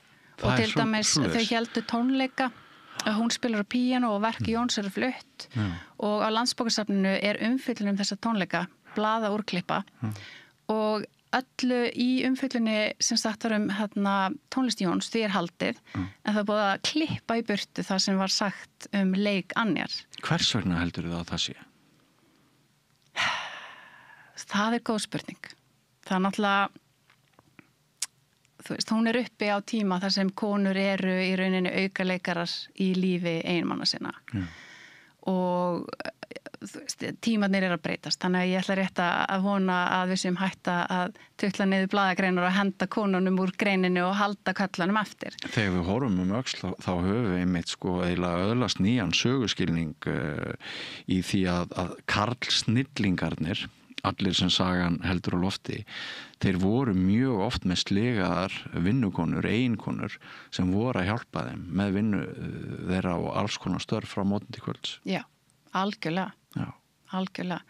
Og nú er fólk svona aðeins farið að nota skáldskapin til þess að endurvekja þessar konur af því heimildirnar þar eru ekki til.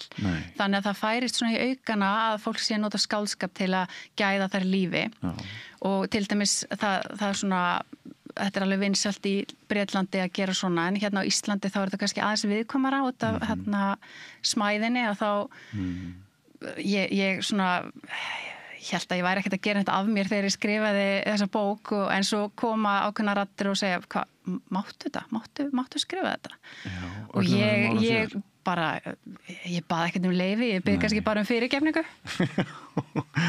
En sko, og mann þetta líka í huga kannski til þess að vernda eða auka hróður karlsins sé konan, þáttur konar strókaðar út. Já, mögulega, hann svona eitt til hliðar. Já, eitt til hliðar.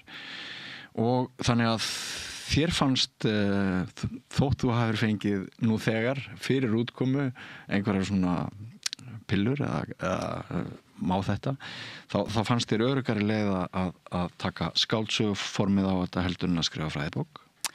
Já, það var líka svona mín leið til þess að gæðana lífi. Já.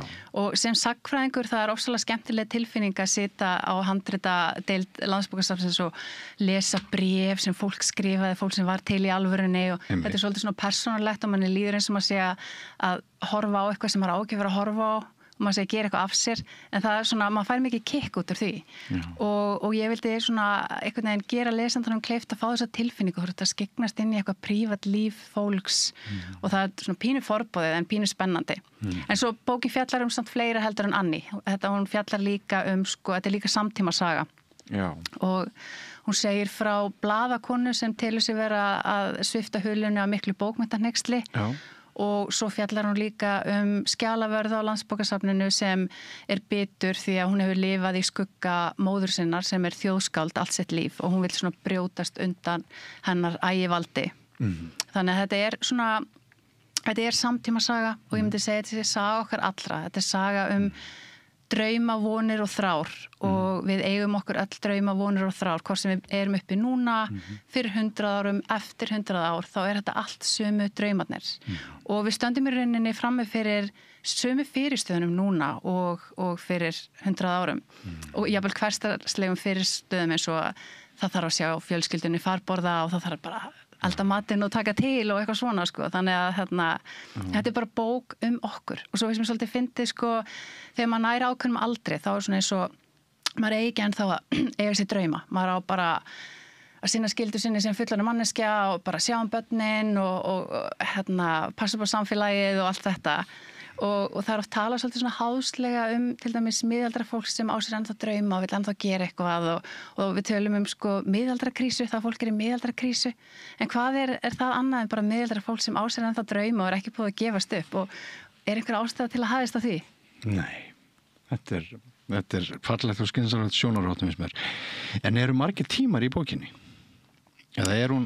Já, þetta er samtímasaga og svo er þetta saga Annjar og Jóns og þau kynnast árið 1918 í Leipzig, þau eru bæði í tónlistanámi og þeirra saga sem sagt á sér stað þar og nær svo nokkra áratugi til ársins 1970 þegar Annie deyr og hennar saga er saga af mörgu, hennar saga er saga því hvernig var að vera gyðingur í þriðja ríki Hitlers.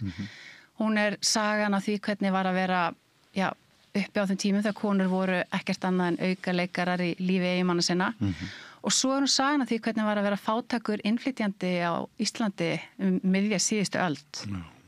Þegar þú varst að skrifa kaflana aftur í tíman, er það kunst að setja sögusvið sem er trúverðugt? Er það erfiðara? Já, það er aðeins erfiðara.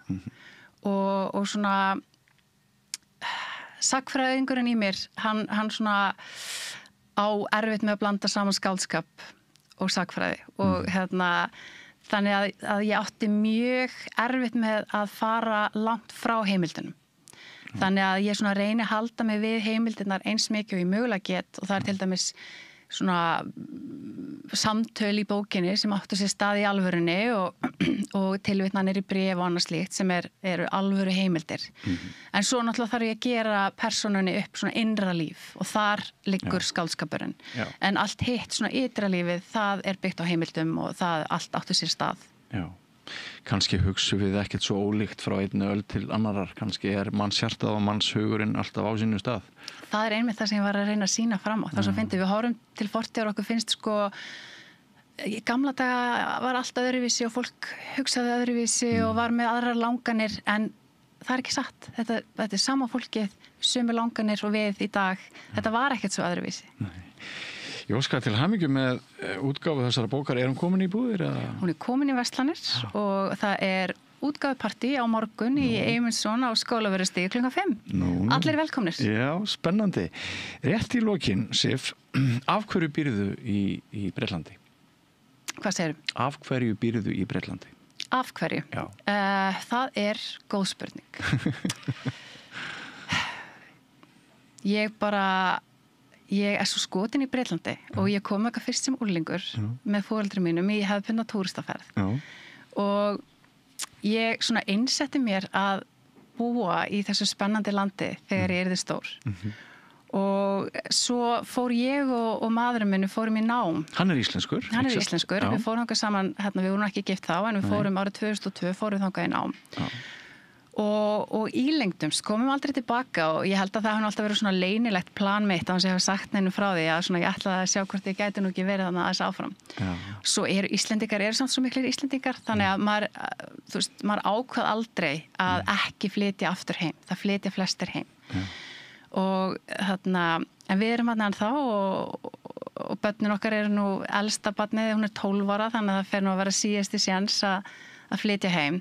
En við erum samt bara svona lítil Íslendinga nýlenda í London og allir Íslendingar í London hefur þessi myndina My Big Fat Greek Wedding grískir innflytjendur í Bandaríkjunum sem grískari en allt grískt og við erum svolítið þannig í London og það haldið upp á 17. júní með stæl og það við erum með íslensku skóla og það Íslendingafélag og til gaman sem að geta þess að þegar að yngsta barnið mitt fór á leikskóla þá fórum við foreldrarnir í viðtal á leikskólanum og við vorum spurð að því hverju fagniði og við vorum svo vitlaus að þetta svona kurteisa leiðin hjá Bretanum að spyrja hverjar trúar þú ert og við bara, hverju fögnum við? Já, fögnum 17. júní og Eurovision og næstu 10 árin þá fagnaði þessi blessaði leikskóli alltaf 17. júní með pulsum og fánum og Eurovision, bara fyrir okkur.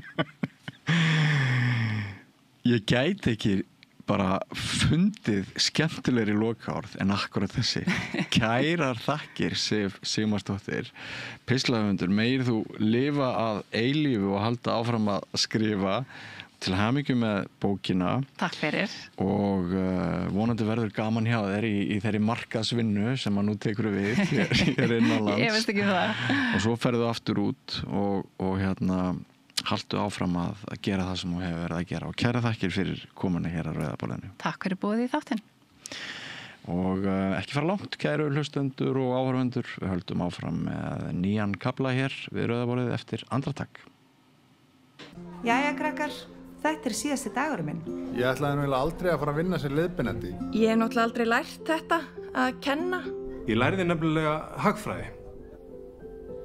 Hæ krakkar, ég nýji kennarinn ykkar. Ég búið með 5 ára kennaranám og ég hlakka til að vera með ykkur þangað til þið útskrifist. Fjárfestum í kennurum. Kennarasamband Íslands.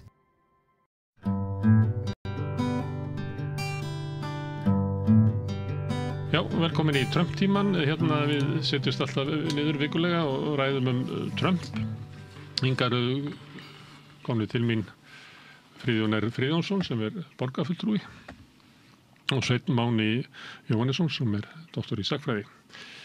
Hérna Trump í Asíu, það fer þar á milli.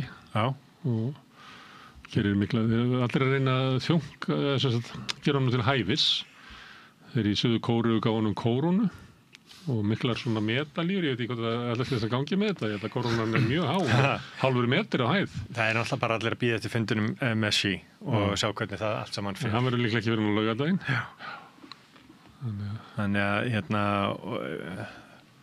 hann hætti við fundin fyrir 2 vikum síðan en svo komast hann aftur á og þetta mjög mikið haltu mér, sleftu mér ástarsamband milli Trump og Xi. Það verið að reyna að semja áður en að fundurinn og kannski Xi að taka sama svona pól í hæðluna og manni fannst Putin verið að taka. Hann nefndi ekki heita Trump óundibúið aftur eins og gerist í Alaska. Heldur yrði að vera komin einhver svona drög að samkomulagi þannig að fundurinn yrði svona til þess að setja smiðsökið á þetta. Það hljómar svolítið þannig að það í gangi mjög miklar viðræður á baku tjöldin. Já, ég var að hlusta eitthvað podcast í eitt af þessum podcastum sem maður hlustar á í gær eða fyrradag, þar sem var ráðherra í ríkisstjórninni hjá Trump hafði verið í viðræðum við aðstoðar forsætisráðherra Kína hvað yrði rætt og hver yrði niðurstaðan af þeim umræðum. Þannig að en svo hefur maður ekki fengið fréttir af því hvernig þetta, og það verður auðvitað ekkert sagt fyrir því að leiðtogarnir þurfa sitt ljós og sína stund til þess að skína. Þetta getur ekki bara verið einhver aðstofamenn sem að komast að niðurstöðinni. Mér finnst þegar fólk að reyna að ráða í þetta, svona línan eiginlega svo að Kína sé í mjög sterkri stöðu í þessu veru.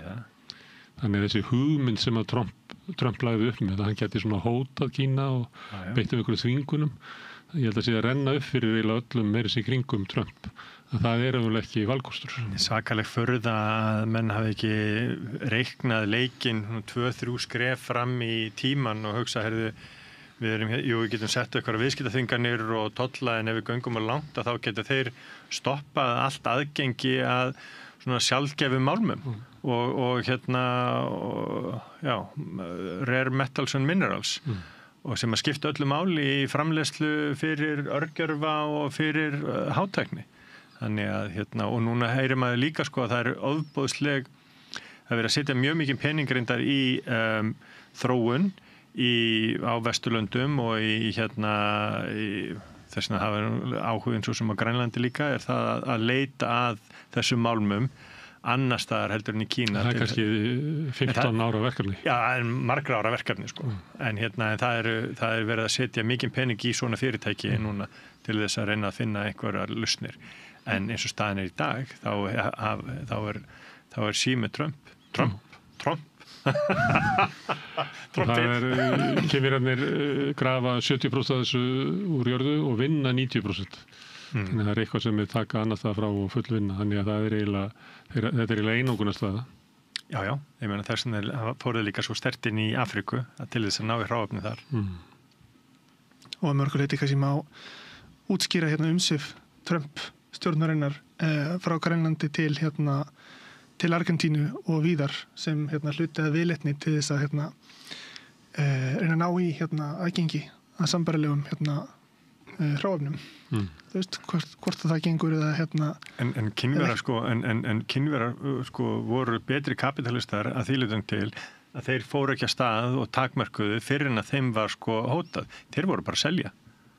Þannig að sem er áhugavert að þeir voru ekki við urðum ekki, þrátt fyrir að þeir væri með þessa 90% stöðu, þá urðum við ekki vör við það að þeir var að takmarka aðgengi að menn voru auðvitað að gelda varúðarorð við að þeir væru að selja hugbúnað og vélbúnað sem að mögulega væri við vildum ekki endilega fá Huawei tæki sem til þess að reka öll fjarskiptakerfin okkar vegna þess að þeir myndu mögulega hafa einhver hlerunartæki þar inn í Bretar bönnuðu það þannig að en þeir hafa samt sem aður Við erum ekki þrátt fyrir hvatningu Bandaríkjastjórnar fyrir stjórnar Trump Þeir hafa verið, Kínverjar hafa almennt sér verið bara býsna góðir kapitalistar að þýlunum til að þeir hafa verið tilbúin til að selja vöruna. Og svo þeir ætla að nota mikið af þessu sjálfur því að það er áhersla þeirra núna til aukins hagvaxtar er nýsköpun. Það er svona línan sem er gefin út. Hagkerfi sem tekur við verður ekki auðlindadrifið hagkerfi, heldur nýsköpunadrifið hagkerfi. Og þess vegna eru þeir svona framalega til dæmis í endur nýtanlegri orku og annað slíkt. Það eiginlega liggur ofan á þessari hugmyndum að lausnin til áframhaldandi velsældar liggi í nýsköpun og nýrri tækni. Þeir eru langstærsti umsögamestu byggjendur vindorkugarða í heiminum, Við höldum alltaf, við tölum það að Kínverjar sé að byggja 1 kolavera á viku og svo framvegis. Þeir hafa dregið mjög úr því. Þeir eru að byggja gríðalegt magna kjarnorkuverum vegna þess að þeir ætla sér að losna við mengunina úr borgunum. Og hefur tekið það. Fólk sem er að koma núna aftur til Kína bara eftir 6 ár er alveg slegið yfir í að sjá þetta. Það er bara mengun horfin. En það er náttúrulega einu sinni, það er ekki það land síðan að Bandaríkjunum var það land sem útskrifaði langflesta verk og tæknifræðinga og hafði svona algjört dóminaraði það, markaði inn í þeim og sendi þá þessu krössum heiminn frá Suður-Ameríku til Asíu til Kína sko. En nú þessu öfugt farið. Ég held að Kínverjar útskrifa eitthvað svona 10-12 verk- og tæknifræðinga fyrir hvern eina sem útskrifaður í Bandaríkjunum. Þannig að við erum að tala hérna útskrifast nokkrir. Já, nákvæmlega. Það fyrir eftir hversu lengi við tölum. Og senda það á í auknum mæli út heiminn sko. Eitt varðandi, hann komið í Japan, Trump, þar sem að þegar allir reyna sleikjan upp. Það var í matinn voru nautakjöt og hrísgrjón sem voru innflutt frá Bandaríkjunum, sem gladdan, af því að hann hefur verið að kvarta yfir því að það sé allir að lifa á Bandaríkjunum og Japanir flytja aldrei inn bandaríska bíla og þar undir kottunum, eða ekki kórum en heldur. Og þannig að nýji forsætisráðherra sá það sem leik að gefa honum Texas Longhorn Steak en ekki Kobe. Svo stóð hann upp og hélt ræðu og skammaði Japani fyrir að kaupa ekki nógu mikið af Bandaríkjunum, hótaði tollum, hótaði líka að þeir myndu bara ekki skipta sig af varnarmálum af því að Bandaríkjamenn hefðu þurft að bera upp í varnir Japan og Japan hefði ekki eitt nógu miklu í varnir. Mér minnir að ég hefði lesið það bara í mannkynssögu í 10 ára bekk að Bandaríkjamenn hefðu bannað Japanum að byggja hernað. Já. Það ekki? Jú. En það var ég man eftir að fyrir ekkert svo lengur síðan að þá las ég komment frá einhverjum á internetunni sem að gerir það sem var þjóðveri og sem skrifaði byttu bara til þess að hafa þetta alveg á hreinu. Þið vilja við viðbúumst og förum inn í Pólland til þess að berjast við Rússana. Ég vil bara að það sé á algjörlega á hreinu áður en við förum á stað í þetta. Þannig að sagan er svolítið skrítin sko. Já, ég meina uppbygging í Japan eftir seinni heimsstyrjöld var náttúrulega fullkomlega á forsendum Bandaríkjanna. En það er náttúrulega Þú voru með landstjóraður. Ég er að segja það og Bandaríkin leita það sem mikið hagsmunamál fyrir sig að integrera Japan á sínum forsendum inn í alþjóðakerfið, ekki síst út af kommunísku í Kína og öðru slíku sko. Þannig að það er alltaf svolítið hjákvæmlegt að koma svo Besti hafnaboltamaður í Bandaríkjanna núna er Japani. Spáði það. En hann snýr svona við það sem að fólk taldi að væri samkomulagum. Hann snýr þessu bara við. Já. En svo náttúrulega líka spurning hversu trúverðugt það er. Ég meina hversu margir í Japan trúa því að Bandaríkin ætla ekki að verja Japan í Austur-Asíu. Ég held að það trúi því enginn. Hver er að fara ráðast á Japan? Nei, ég meina bara upp á geopolitískt jafnvægi í Austur-Asíu gagnvart Kína. Hann er alltaf bara beinlínis að veikja stöðu sína í viðræðum við Kínverja bara 2 dögum setna sko. Ég sá fyrir mér að trúir svona enginn. Þetta er náttúrulega bara Trump að fara með sína svona hefðbundnu frasa hér og þar og sumstaðar er eitthvað að bita bakvið á eins og hvert Evrópuríkjum. Það er oft bita bakvið það sko. En þarna hefur maður svona ákveðna efasemdir að Ég meina ef að Rússar taka einhvað af þessum eyjum sem eru þarna nyrst, Sakhalin eyjum eða einhverju svoleiðis sko, eða færu út í einhverju svoleiðis æfingar eða Kínverjar gerðu einhverjum óskunda á Kínahafi. Bandaríkjamenn munu þetta standa að það er enginn efast það, annars þeir bara marklausir á Kyrrahafi. En hann hefur sagt þetta í Evrópu, þar sem allir töldu vera víst að það væri tryggingin í NATO út af hernaðarmætti Bandaríkjanna. Hann hefur sagt að hann mun ekki verja Evrópulönd nema þau borgi. Ég held að sjá hvernig svona trúverðarleiki í þeirri hótun að því að utanríkisstefna Bandaríkjanna bæði fyrir tilstilli Trump sem líka út af bara dýpri ástæðum hefur verið að fara út úr markmið hefur verið að draga sig út úr Evrópu og fara til Asíu. Þannig að það eru svona og helsti óvinnur Trumps sem hann er búin að vera að tala um í 20 ára er Kína. Þannig að ekki Rússland. Það er ekki Kína er samkynnisaðili Bandaríkjanna. Ég er að segja það. Sterkari samkynnisaðili heldur Bandaríkjanna hafi nokkuð tímann séð og öll þau ríki sem hafa geta vaxið upp í að verða það, Bandaríkjanna hafa farið í stríð við það. Keisara Japan, Þýskaland, Nasismas, Sovjetríkin. Já, en þeir enda byrjuði ekki sko í Þýskaland, Nasismans eða Japan. Svona við ætlum að rifa upp söguna með sakfræðingin eða Sovjetríkin. Það er Sovjetríkin. Þannig að það er stórveldi og þessu sikkurum enda jarðar að þau renna saman í stríð.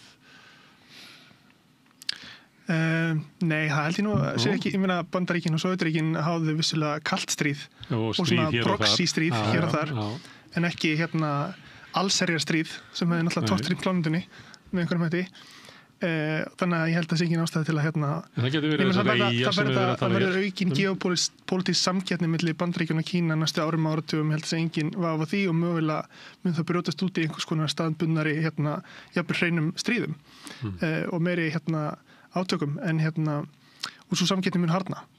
En ef ég var í Japan þá myndi ég líta svo á að það að Donald Trump þetta Bandaríkjanna verið mjög ólíklegt til að fara alltaf inn að draga þetta tilbaka varnir og viðveru sinni í Japan. Svo eru nágrannar Japana sem vilja síst af öllu að Japan herfaðist.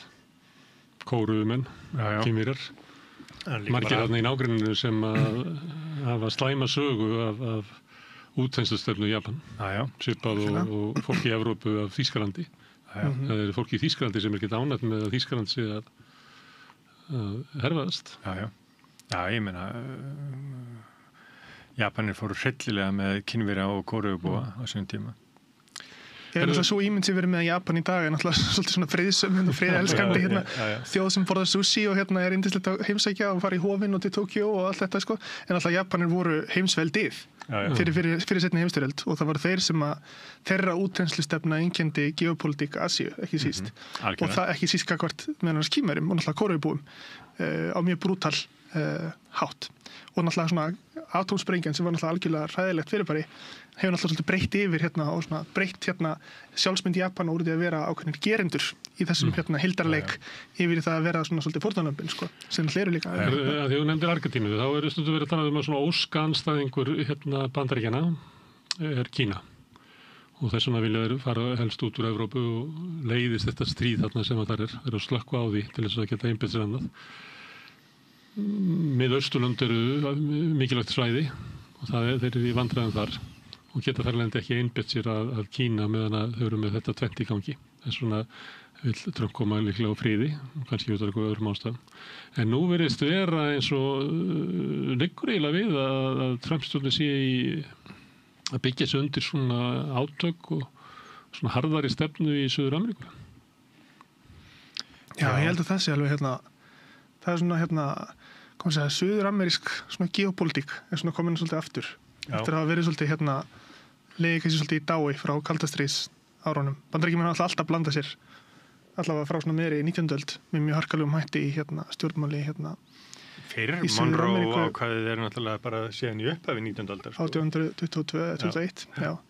En náttúrulega kannski var ekki farið að beita sér með svona beinni íhlutun fyrir upp úr meiri 19. öld og svo náttúrulega höfum við endalaus dæmi náttúrulega bein og ofbeldisfull afskipti Bandaríkjanna stjórnarfari í Suður-Ameríku á kaldastríðstímanum. Og þetta er svolítið að koma aftur núna, fyrst manni, og við höfum séð þetta náttúrulega í gagnvart Venezuela núna. Þetta er meira og meira komin gagnvart Venezuela, orðaðan er að harðna mjög. Og líka harðna orðaðan gagnvart Kólumbíu? Orðaðan gagnvart Kólumbíu hefur harðnað töluvert mikið og náttúrulega Brasilíu á einhverju leyti, svona það sem að Lula hefur verið gagnrýndur og hótað fyrir að leyfa kerfinu að saksækja eða sækja Bolsonaro til saka fyrir tilraun til valdaráns sem er kunnulegt þema en svo náttúrulega Argentína sem er náttúrulega mjög fascinerandi það sem að Trump skipti sér svolítið af kosningunum. Ég held þetta þetta er hans sigur, eða ekki? Jú, það ekki. Ég meina hann náttúrulega bara lýsti því yfir að hann væri að Argentínubúar yrðu að kjósa sinn kandidat og ef þeir gerðu það ekki þá myndi landið þeirra nánast fara í einhvers konar fjármálakrísu. Greiðslutþrot, einmitt. Já, komur undir óvart hversu mikill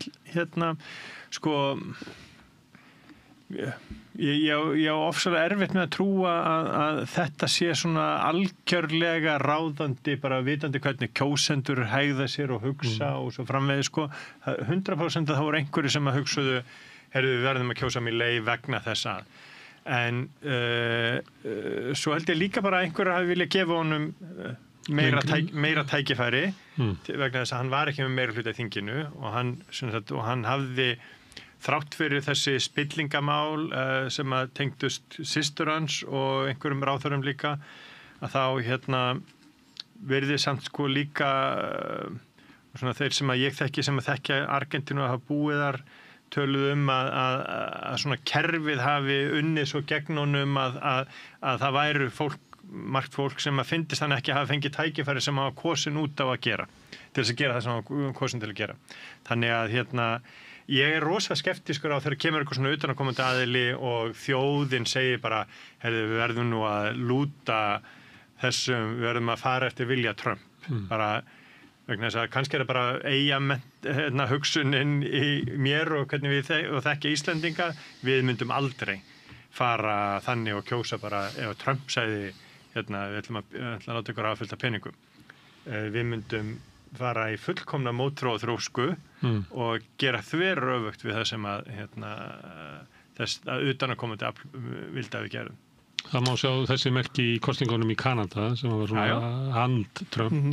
En þarna þetta snerist svolítið við, það leit ekki vel út fyrir Milley þegar hann fer til Bandaríkjanna og suðar þar út gríðarlegan stuðning við pesoan og jafnvel að hefja umræður það að taka upp dollar, svona opnað, og Trump játar söllu.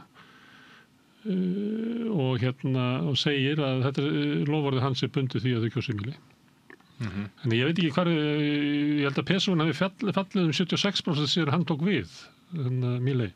Og það er náttúrulega gríðarleg saga fall, þannig að þótt að við munum margt gengisfellingar, þá held ég kannski að við skiljum ekki alveg þetta ástand sem þarna og svo óttaðir að við að sogast ofan í þessa fjármála kreppu sem eru búin að vera í meir og minna í marga áratugi.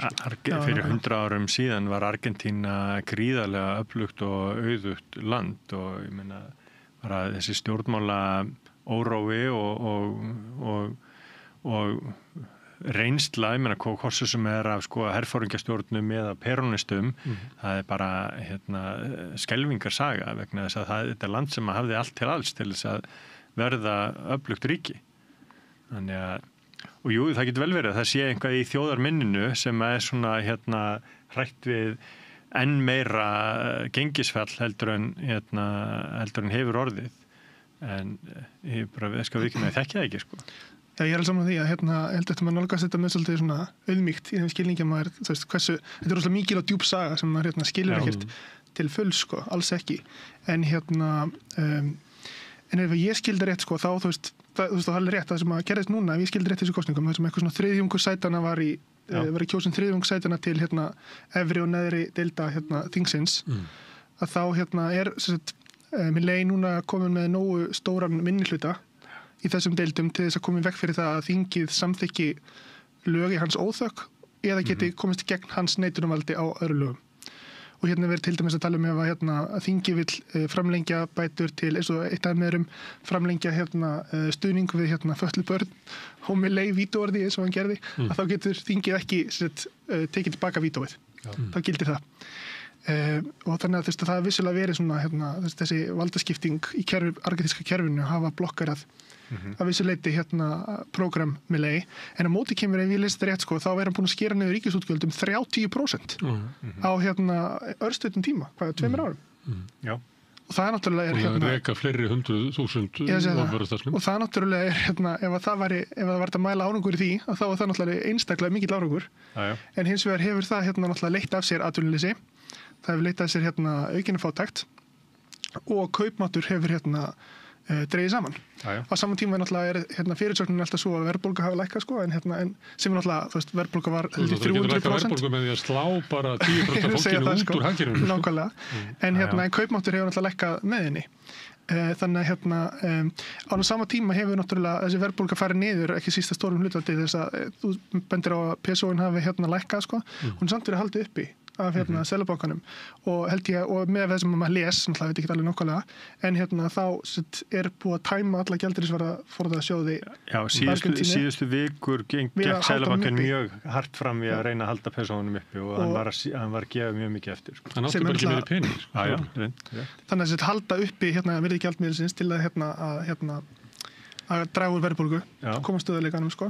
Og svo á sama tíma fóru Bandaríkin að kaupa pesoa í síðustu viku. Aðdraganda kostninga að verði ekki fyrir ómikið til gengisfellingu. Þannig að þetta er náttúrulega, þú veist, á þess að ég ætla að halda fram ég hafi djúpan skilning á efnahagsvandræðum Argentínu, að þá finnst manni þetta gefið til kynna þessi bara verið að framlengja sömu vandamál og hafa verið til staðar í mjög langan tíma í argentísku hagkerfi og leið og annað hvort að Donald Trump missir áhugan, þetta náttúrulega duttlungafylsti maður í heimi og leið og hann missir áhugan og ákveður að hætta annað hvort að lána með leið eða skýra á lánlínunar eða bara selja alla pesóana sem hann á núna. Hvað gerist þá sko? Þú veist, mörgum ára svona það hvað argentíska hagkerfið háð bandarískum dollar, hversu veikir atvinnuveginir eru og allt þessi strúktúral vandamáli í argentísku hagkerfi sem leysast alls ekki með því að skera niður ríkið 30% og hvað þá að dæla dollar, halda uppi genginu á svona gerfilegan hátt. Nei, ég alltaf skeptiskur á byltingar hvaðan svo sem það koma. Þannig að verandi svona hófsendar maðurinn sem ég að þá ég á erfitt með að sjá sko, það getur vel verið að ákvarðanir og aðgerðir mílega endi þannig að það verður betra samfélag og eitthvað betra rekið samfélag vegna þess að það var ekki að ganga í áratugi og það getur verið að það þurfa að fara í eitthvað svona sársaukafullar aðgerðir. Ég bara ofsalega skeptiskur á að sársaukin á meðan að fólk að fara í gegnum þessar aðgerðir réttlæti það sem að á eftir kemur. Hvaða byltingar sem eru. Svona sjokktreatment í þessum anda gerði ekki gott fyrir Rússland eða Úkraínu. Nei. Og ég meina, þú veist, þessna held ég að sko að almennt séð að svona byltingar þær eru mjög sársökafullar og það eru mjög mörg egg sem eru brotin við gerð þessara romulettu, þannig að og svo líka náttúrulega hann að skuldsetja landið gríðarlega í dollarum. Þú veist, hann er búin að taka út allt sem hann getur fengið núna frá Alþjóðagjaldeyrissjóðnum og hann er að taka 40 billjónir dollara frá Bandaríkjunum. Sem er náttúrulega bara skuldir sko. Sem er bara skuldir sko. Bara skuldir, það var að kalla það inn á einhver tímapunkti sko. Og þá annarkvort þá þá náttúrulega Trump-stjórnin sem við veitum alveg hvernig haga sér í samskipti við ríki. Annarkvort komið með argentíska hagkerfið í bara hendi sér og getur annarkvort sett skilmála að gengi einhvers konar auðlindum. Milley verður bara setja og standa eins og Trump vill meðan að Trump er við völd sko. Og það er náttúrulega fyrir utan það að þessar svona sérstöku hótun að stuðningu við Bandaríkjum verið háði að fólk myndi kjósa Milley, þá er náttúrulega vitað meðal allra sem að búa í Suður Ameríku að það skiptir máli hvernig samskipti við Bandaríkin eru. Og það eru líklega alltaf helmingu þjóðarinnar sem hugsa svo að úr því við erum að borga sig að hafa betri samskipti við Bandaríkin frekar en ekki. Það er ekki saga hér í okkar heimsluta að það sé sniðust og snjallt að fara í einhver derring við Bandaríkin. Nei, það er ekki reynslan. Eins og Kúba eða Venezuela getur sagt þess að svo. Núna er hann forseti Kólumbíu svolítið í þessu að því að hann hættist að Trump í Sameinuðu þjóðunum. Og nú er búið að vera að draga Kólumbíu inn í átökin við Venezuela. Ég skilði það ekki öðruvísi sko. Að það sé verið að bara grækja og taka hann bara vegna þess að þeir þoli ekki forsetan. Hann er með derring maður. Sko, ég skil samt sko að þolinmæði gagnvart stjórnvöldum í Venezuela hlýtur að þverra einhver tíman að ákveðnu leyti vegna þess að það er ástand, ég meina við vitum það eru milljónir Venezuela búa sem hafa flúið land. Það er ekkert lýðræði þar. Það er ekki eins og gervilýðræði þar. Það er ekki eins og ekkert að kalla þetta gervilýðræði. Þannig að ég skil að en sko aðferðirnar sem að Trump er að beita eru náttúrulega þær eru ekki löglegar. Þær virðast ekki vera það. Og ég meina, og þessi morð sem er verið að fremja á fólki á bátum, hvort sem að sko menn er að halda þið fram að þessu eiturlega smyglarar, það er enginn að fara á hraðbáti frá Venezuela til Bandaríkjanna. Það getur verið að þeir fari sko á einhverju eyjahoppi, en það er enginn að fara á hraðbáti þarna á milli. Þetta er alveg alvöru vegalengd. Duterte fyrirverandi forseti Filippseyja, hann er á sakamannabekk fyrir að gera nákvæmlega þetta. Já. Að drepa meinta fíkniefnasmyglar á færi. Já. Þetta er náttúrulega bara vandráp án due process, dómsólega. 100%. Og náttúrulega hættan er í þessu náttúrulega, þú veist, þetta er nú hættulegt eins og náttúrulega það sem að markmiðið augljóslega hjá Trump-stjórninni náttúrulega að útvíkka þennan hryðjuverkamannastimpil ansi vítt og gefa sér þannig leyfi til þess að beita sig gegn fólki án dómstóla ansi vítt og það á augljóslega við þá sem brjóta lög er ekki einhvers konar herrlögn á verkefnum. Þetta reyna að færa út slíka ramma til innri óvina. Það sem truflar mig mest við þetta, nei, það er ekki rétt að segja það, ekki það sem truflar mig mest við þetta. En eitt af þeim atriðum sem truflar mig við þetta er það að þeir vita að þeir eru að brjóta alþjóðalög. Þeir vita að þeir eru mögulega að brjóta bandarísk lög.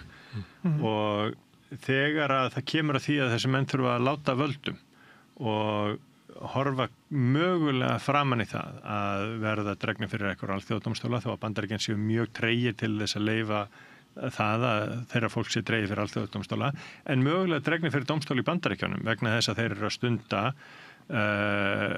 lögbrot þeir eru að þá verður erfiðar fyrir því á að láta völdum. Og það er það sem að ég óttast mest við hvað menn eru tilbúin til að gera þegar eru komnir út í horn, vitandi það að þeir hafa brotið lög, vitandi það að bæði alþjóðalög en líka bara það sem er að gerast í Bandaríkjunum með því hvernig landamæralögreglan og síðan ICE gengur fram. Það er verið að bandarískir ríkisborgarar hafa verið handteknir, þeir hafa erlendir ríkisborgarar hafa verið teknir án þess að þeir hafi verið þeir hafi ekki verið ólöglegir innflytjendur, þeir hafi ekki verið brotlegir við lög með neinum hætti og þeir hafi verið horfið inn í einhver fangelsi í einhverjar vikur það eru og við erum bara rétt að byrja við erum að mánuði 9 af 48. En ég held að þetta er eina í svona fræðilegri umfjöllunum svona neyðarlög og annað slíkt að þá er þetta oft svona eitt punktur sem er tekin inn að þessi svona hvernig það tekst að normalisera neyðarástandi og þá meðal annars með því að gera það einhvern veginn löglegt og þannig tekst svona típum að víkka út skilgreiningar á neyðarástandi á hryðjuverkamönnum og fá dómstól oft með sér í lið við að framkvæma þessa hluti og þannig gefa hluti sem að einu sinni eru ólöglegir meira og meira löglega svona ásýnd og þannig verða sig meðan mögulega fyrir svona Já, en þess vegna er verið að tala um það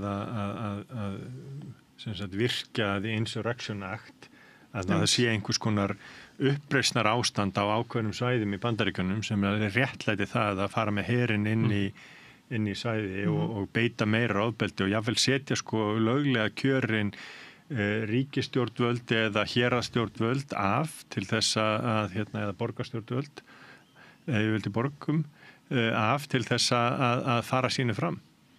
Aðeins áður fyrir inn fyrir landamærin þá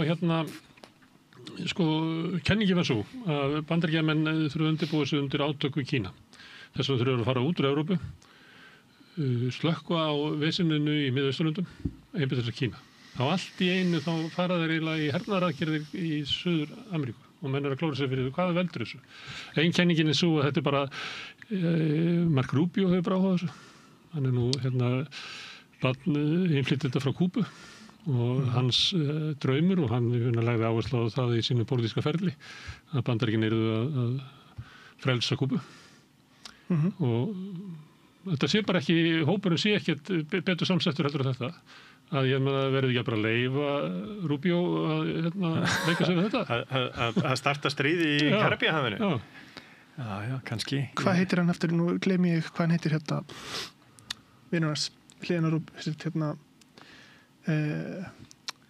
ekki hermálráðurann, heldur ekki Hexet, heldur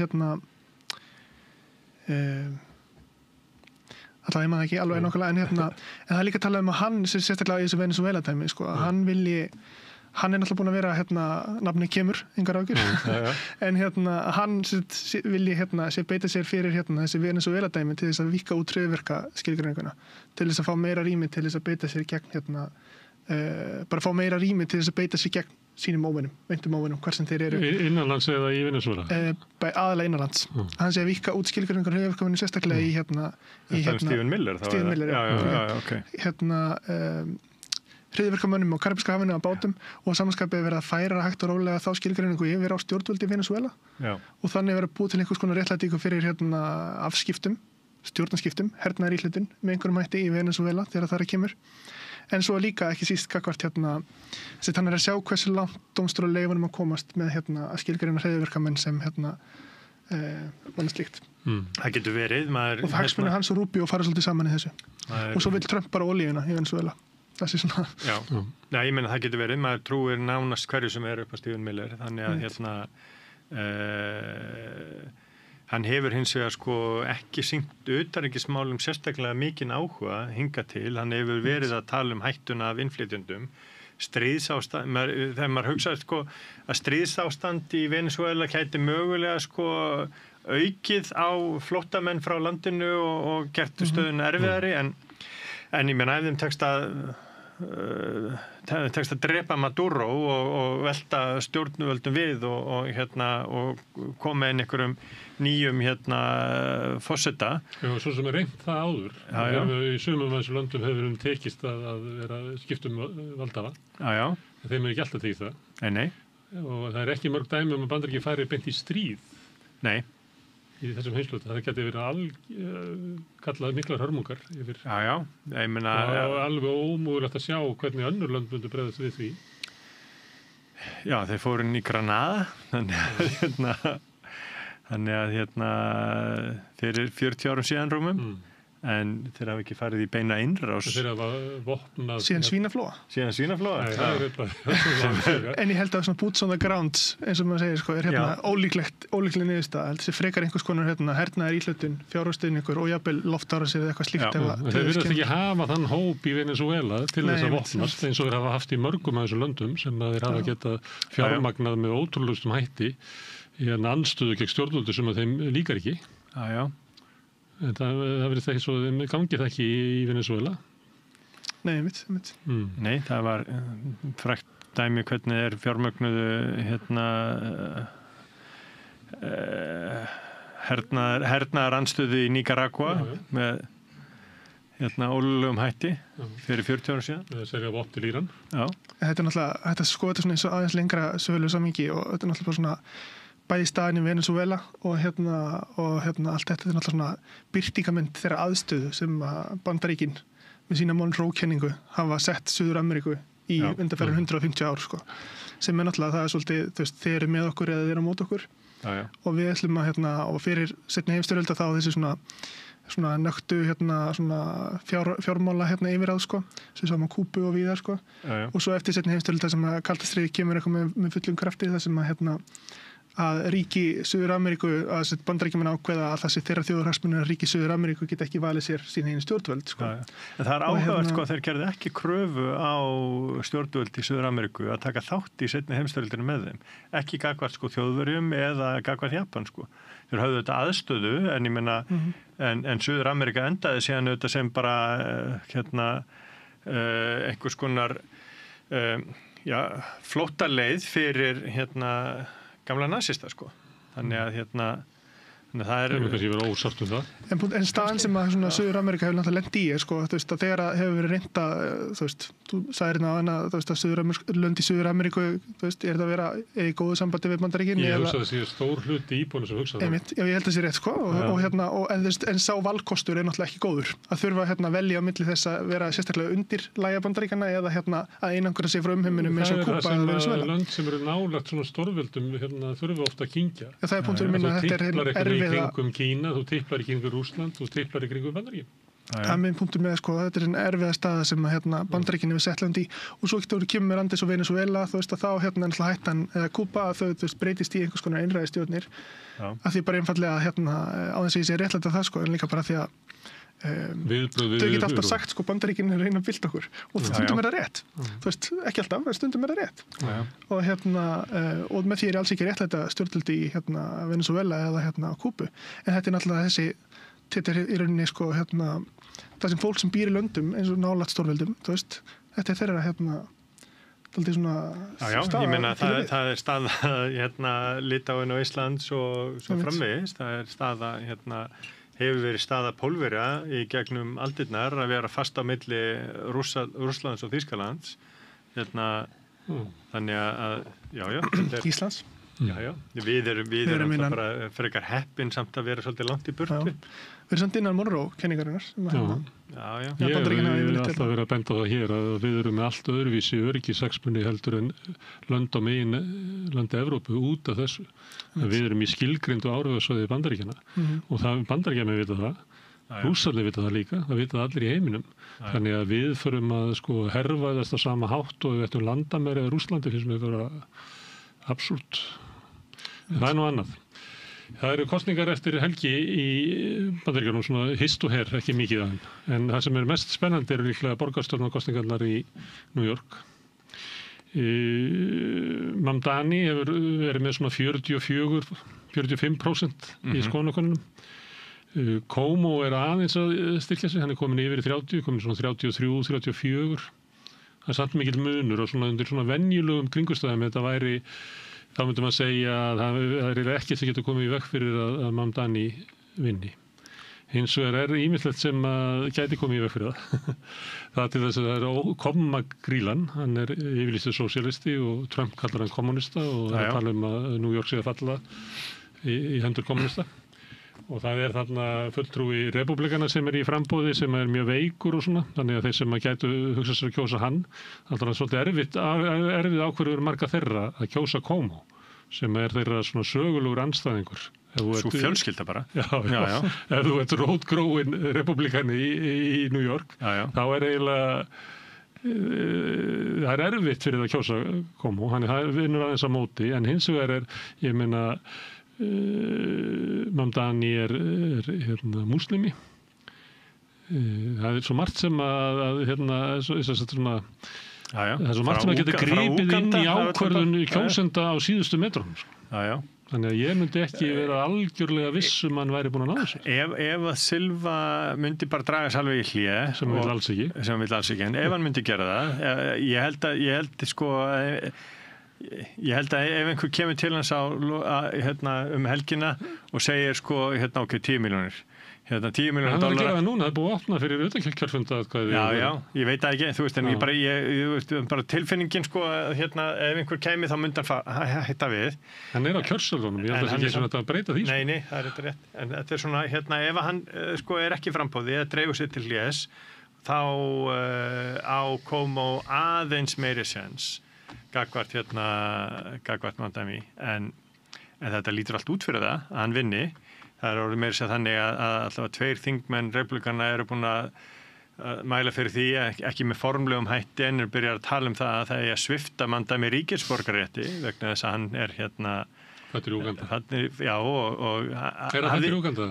Já, og hann sem sagt að þeir haldaði fram að hann hafi logið á ríkisborgarumsögninu sinni þannig að hann hafi ekki sagt frá, hann væri sósíalisti, þannig að hann hafi ekki sagt frá því. Átt hann að tilgreina það, stjórnmálaskoðanir á Já, ég meina þú ert að segja það þegar þú ferð til flýgu til Bandaríkjanna hvort þú hafi tengst einhverjum samtökum kommunista, það var þannig lengi, þannig að þegar maður var að fylla út formið, þannig að eða nasistaflokka, það var Var hann ekki bara kornungur þegar hann fær ríkisborgararétt? Nei, ég held að sé Eru fóreldrar hans ekki með ríkisborgararétt? Ég bara þekki, nei. Mamma sem var stórmerkilega, gert alveg stórmerkilega bíómyndir. Já. Alveg stórmerkilegar. Já, það. Fátækrahverfi í Indlandi. Já. Bara eina áhrifaríkustu myndu sem maður séð. Okay. Notaði götubörn sem að léku þar og stórmerkilegur hann kemur með sér alveg svona gríðarlega þetta er mikill menntamaður. Já, algjörlega. Og en annar þessar þingmannreyndar er einhverjum stórkostlegum vandræðum vegna einhverja meintra lögbrota, þannig að hann er kannski líka bara að reyna að dreifa athyglinni frá því ég held að varðar einhverja konur og annað svoleiðis sem að mönnum verður stundum halda á söllunni með, sérstaklega í svona kristilegum flokki eins og republikanum flokknum.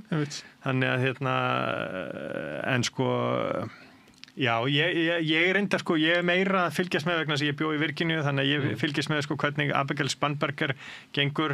Hún er ekki búin að hún á að vera búin sem er frambjóðið demokrata gagnvart republikanum sem svört kona, þetta svo áhugavert hvernig stereotypuna rugglast stundum í þessu og hún með eitthvað 7% forskot en henni verður ekki tekist að klára að tryggja sigurinn og það aðallega vegna þess að sá sem að bjóða sig fram til dómsmálaráð þegar þar demókratamegin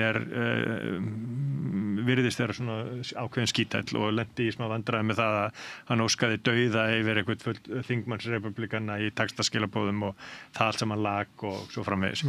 Og svo ríkisstjórnarkosningar líka í New Jersey og þar hefur Mikey Sherrill sem fulltrúi demókratana, hún bara með 1-2% stiga forskot þar þrátt fyrir að demókratar vinni eiginlega alltaf New Jersey en hún hefur líka lent í vandræðum út af meintum spillingamálum og svo framvegis.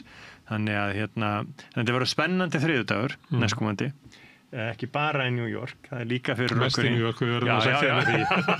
Já.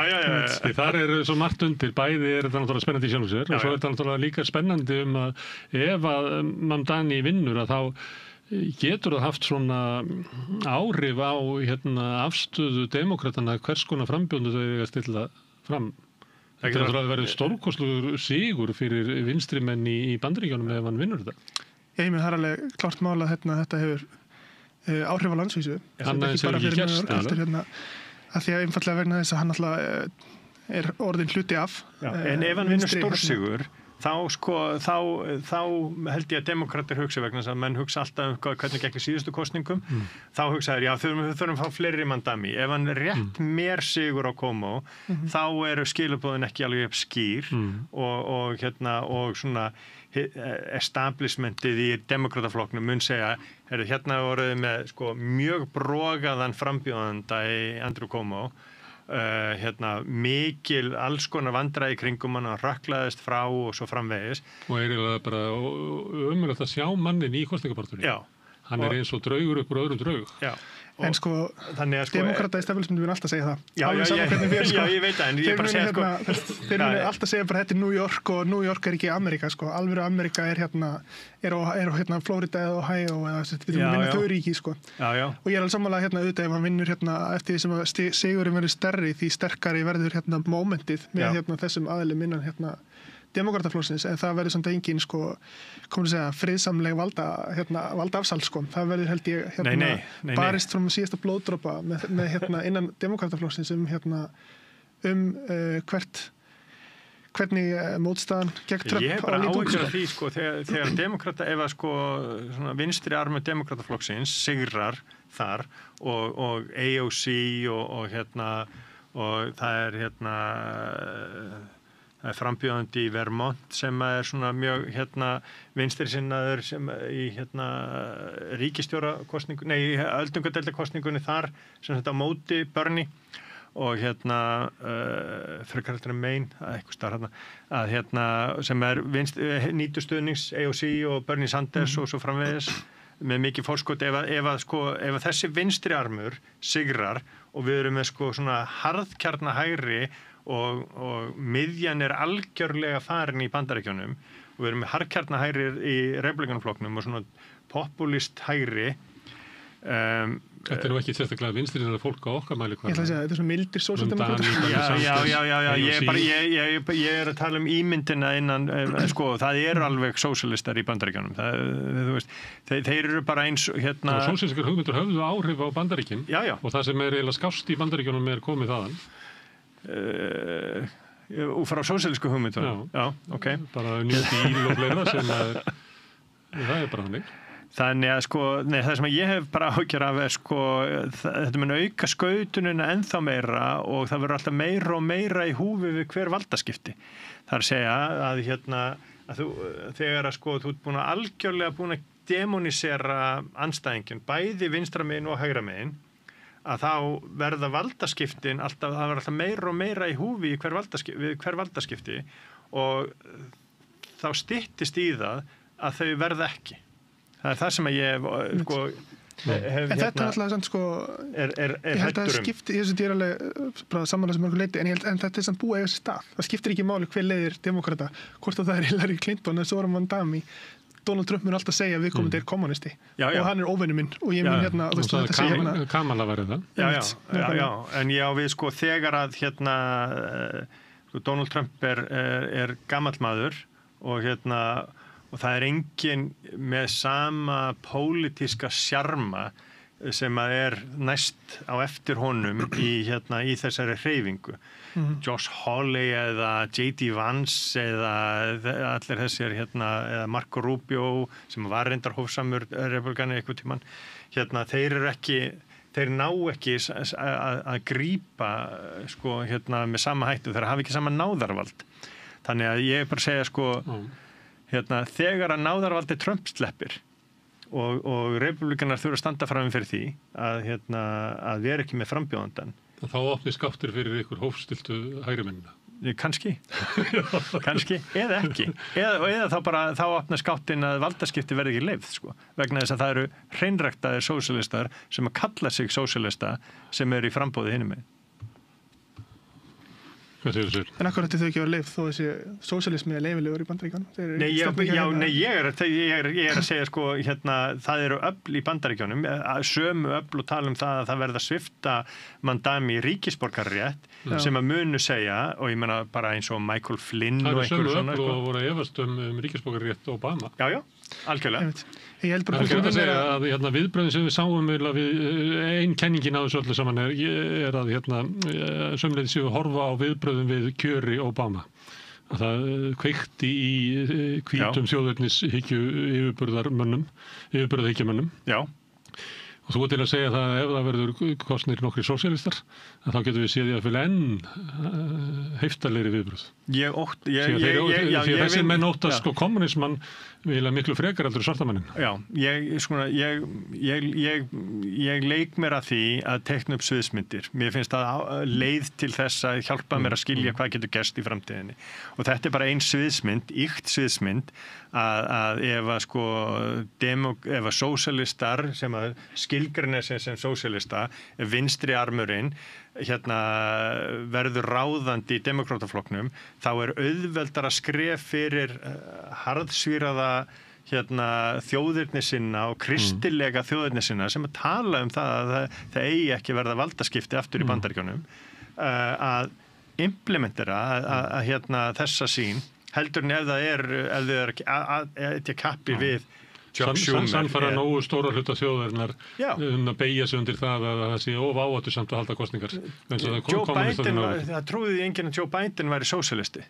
Hann var bara búinn að vera þarna lengi og hann var frekar hófsamur demokrati og svo framvegis. Þess vegna fékk hann svona mikið fylgi vegna þess að hann var svona safe pair of hands eins og mann segja. En það má heldur sem ekki gleyma því að þessi vegferð er náttúrulega í gangi núna. Þó það sé ekki sósíalistar að leiða einhverja anstöðuhreyfingu þannig séð. Og samanskapið er náttúrulega búið að teikna mynd af frjálslyndum, liberals, háskólafólki sem óveinum sem að fyrir ég hlusta að ræður Stephen Miller sko, það skiptir engu máli hvað sem Sömur er reynd að flytja þetta til Íslands þetta með háskólafólk og svona frjálslynd fólk að kalla það libba og þetta sé það fólk sem að stendur helst í vegi fyrir Vókið er mesti óvinurinn sko og það kemur úr háskólanum og öllu þessu sko og þannig að það er búið og auðvitað fólki í kringum Trump eins og J.D. Vance, þau koma náttúrulega úr þeim krefsum þar sem þetta er óvinurinn sko, þú veist ekki endilega sósíalistarnir, þó að það þeirst að fólk sé yfirleitt sósíalistar á þeirra mælikvarða en svo náttúrulega erum við líka að horfa på það að meina hvað sem að það verða valdaskipti eða ekki, eitthvað svona mómenta sem að verða kosningar eða ekki, eða þú veist að þá erum við svona takt og rólega að horfa upp á það og þetta er eitthvað sem að republikanar hafa verið að gera lengur en bara Donald Trump að það hefur verið alltaf þrengja aðgengi að kosningum og það held ég að sé kannski líklegri niðurstaða við verðum áfram með kosningar en það bara verða alltaf útvaldari hópur hvítra kallmanna sem fær að kjósa í og þú veist þetta er bara að vera þrengja að kosningaréttinu með markvissari hætti og ég meina þetta þekkjum við úr frá því eftir endalók aðskilnaðarstefnunar þá var í ákveðnu Suðurríki með svona þrengta kosningarétti svartara sérstaklega í gegnum fíkniefnalöggjöf og refsilöggjöf og annað slíkt og við höfum séð sko lestrarpróf líka nákvæmlega, þú veist, sem er gamalgróin hefði í Suðurríki Bandaríkjanna sko en þú veist og nú er Donald Trump að reyna að miðstýra, þú veist náttúrulega framkvæmd kosninga er að fylgja stíginu sko hann er að auknu mæli reyna að miðstýra framkvæmd kostninga meðal annars með að krefja sönnun ríkisborgararétt fyrir kostningar og aðra svona leiðir held ég sem er verið að markvist að beita til þess að og við vitum alveg að það þarf ekki droslega mörg atkvæði sérstaklega í tilteknum fylkjum til þess að það er rétt sko, ég held að reynda sko að það sé líka samt sko svona til þess að vega upp móti sem ég sagði sjálfur að ég held að það sé mjög ríkt í Bandaríkjamönnum svona almennt decency og þeim mislíkar ef það er verið að það er auðvitað sko hópar af rasistum og þröngsýnu fólki og svo framvegis en bara svona holt og bolt að þá er svona meðal Bandaríkjamaður svona vill gera vel notar umtalsverðan tíma og peninga í að hjálpa öðrum og upplifir ekki sko hættu af samkynhneigðum eða hættu af lituðu fólki eða einhver svoleiðis þannig að Það er nógu margir upplifa það til þess að það er í gangi ákveðin að þú segist ekki vera hrifin af byltingum að það náttúrulega er í gangi bylting í Bandaríkjunum og hún er ef maður skoðar sko kjósendahópa Trump þá er þetta fyrst og fremst svona evangelísk kirkja það eru heitrúar á tiltekinn hátt sem að trúa að efsti dagur sé bara rétt handan við hornið og við eigum að stýra sögunni með einhverjum hætti, við eigum að verja borgina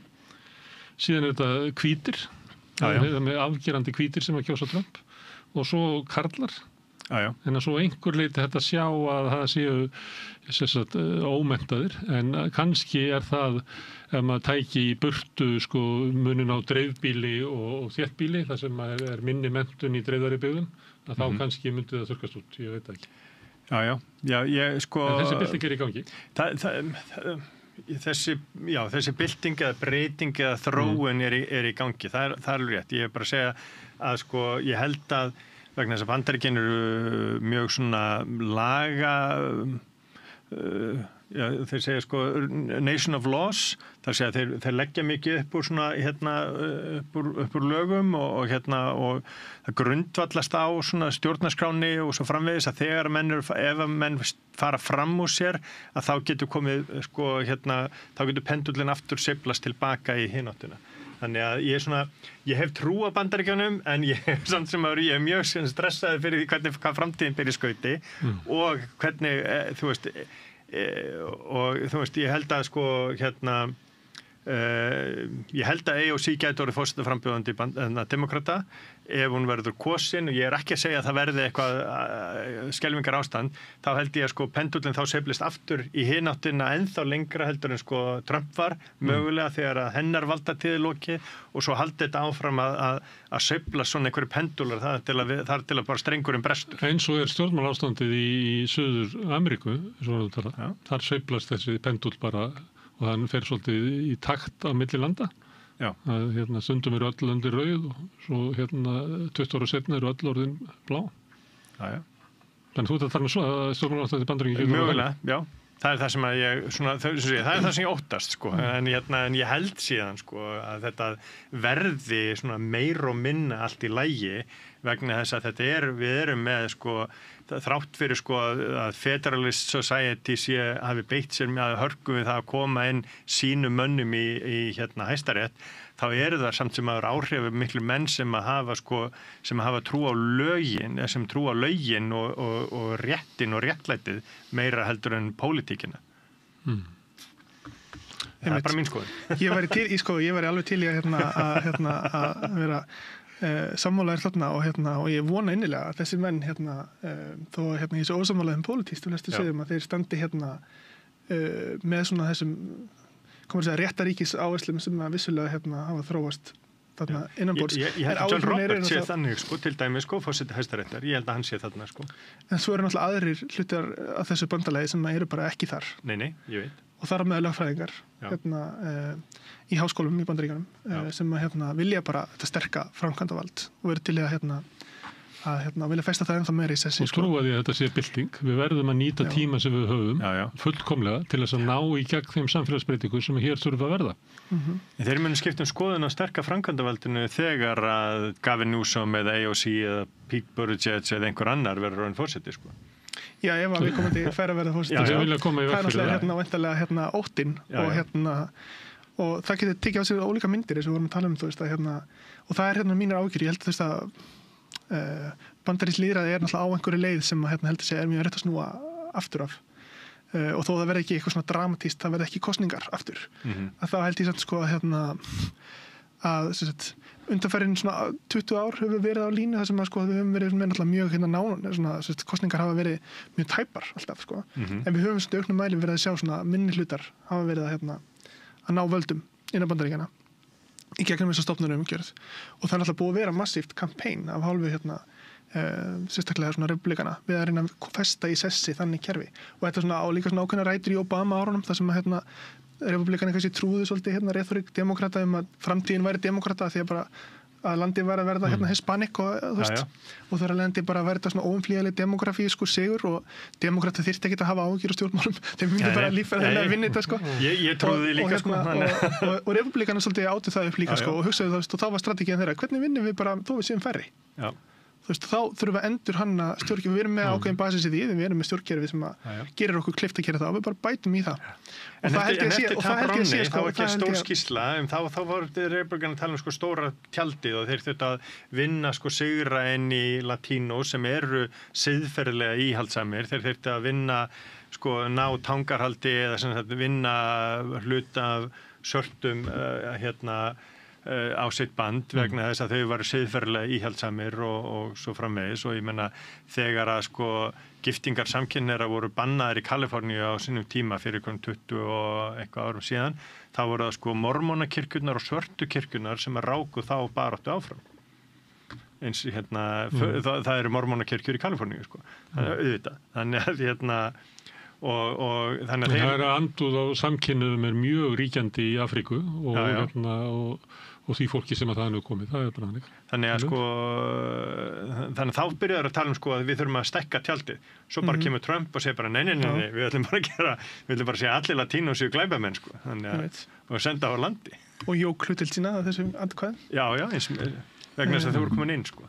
Já, þú ert komin inn fyrir sko, það er alltaf lægi að byggja garð sko ef þú ert komin inn sko. Já, náttúrulega líka, þú veist, Kúba og Suðurhluti Flórída og allt það sko. Já. Það er þetta að nota ýmsar aðferðir annað en að bara sleppa kosningunum, það er þetta að breyta kjördæmakerfinu og það er hægt að beita lögum óvinni ríkisins með því að kæra og gera óvirka pólitíska andstæðinga þína og það er augljóst að það er verið að undirbúa það með því að skilgreina óvinnina innan og hvernig hann er skilgrindur, það er Antifa og þeir sem að tengjast Antifa meðan annars á blaðamannhauti sem hann hélt að tala um sósíaldemokrataflokkin sem að ég held að Mamdani hafi verið aðilega ég man ekki betur þannig það hefur verið að skilgreina svona ansi vítt hverjir eru óvinnir og það eftir að koma í ljós sko, hvernig á að síðan að beita þessu. Mér sýnist skilgreiningarna bara yfir frekar hægri sinna demokrata sko ef eitthvað sko og og þá verður það gert til þess að hræða fólk frá pólitískri þáttöku, til þess að hræða fólk frá því að tjá sig, því að þú getur, segjum að þú sett ekki kærður beint, en þú getur orðið fyrir gríðalegu aðkasti frá þessum heitrúa trumpistum. Ég heldur við séum svona ástandi þessum er rosalega svona óvissa og fólk er náttúrulega rosalega hrætt og þessum að tala við sko fólk sem er bara vel að sér og vel upplýst, það er í Bandaríkjunum núna sko, það er í alvörunni hrætt það að Trump muni ekki tapa kosningunum í nóvember óháð niðurstöðinni. Þú veist að það verði her einhverstaðar á göttunum í hvort sem það er í Kaliforníu eða Chicago eða einhverstaðar og nú veit ég ekkert hvort það er eitthvað til í því en bara það mjög svona bara svona upplýst og skynsamt fólk sé raunverulega frekar hrætt það og við séum komin á þann stað en það er svolítið lýsandi fyrir ástandið sem við erum í. Það þarf ekki að vera sko einhverju galnar samsæriskenningar, þetta er ekki einhverju galni samsæriskenningasmiðir sem að eru með varnaðarorð yfir því hvernig framganga Trump og Trump stjórnarinn er þegar kemur að næstu kosningum, midterm-kosningunum eftir rúmt ár. Bara það sé verið að minnka aðgengi og það sé verið að mögulega verði þjóðvarliði kalla át á götunar á þeim svæðum þar sem að demokratar eru mjög sterkir.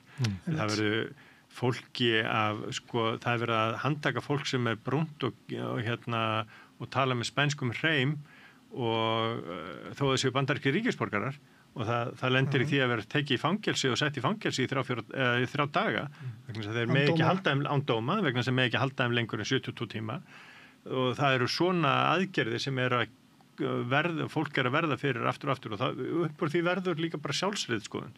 Þess að þú þorir ekki að tala, þú þorir ekki að tvíta, þú þorir ekki að setja eitthvað á Facebook eða hvað svo sem vegna þess að fólk vill ekki lenda í vandræðum, fólk vill bara lifa sinn dag og græða daginn og grilla kvöldin.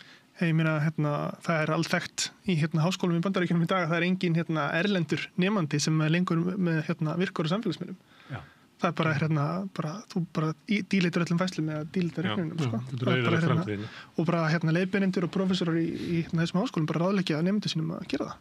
Já, en það var líka til, sko, á hinvogin að þeir sem að, sko, sögðu eitthvað vitlaust við sem að, sko, fjall vók, eða ekki vók en svona, þú veist, harðkjarna frjáls vinstri fólki á háskólasvæðum, það lenti í vandræðum. Ég man eftir dæmi það sem að var að sem við talaðum, það var í Washington ríki, það var eitthvað sem veldi háskólaprófessor, demokrati, frjálsindur, vinstri maður, sem vildi ekki taka þátt í, sko, að það ætti að vera no whites dagur. Og þannig að og hann neitaði að taka þátt í honum og það var endað með því að hann var rakinn úr starfi, sko, vegna þess að hann tók ekki þátt í, sko, frjálslindunni og því öllu saman, sko. Þannig að þetta var líka til á hinvogin, sko, alls konar vitleysan, sko. Það svolítið munur og því það oft verið að vísa í þetta og þá verið að vísa í eitthvað svona bók að eitthvað hafi verið búið niður og ekki halda fyrirlestur og eitthvað háskólaðalóð. Það svolítið munur á því eða hvort að ríkisvaldið að beita þessu. Mjög mikill munur. Algjör.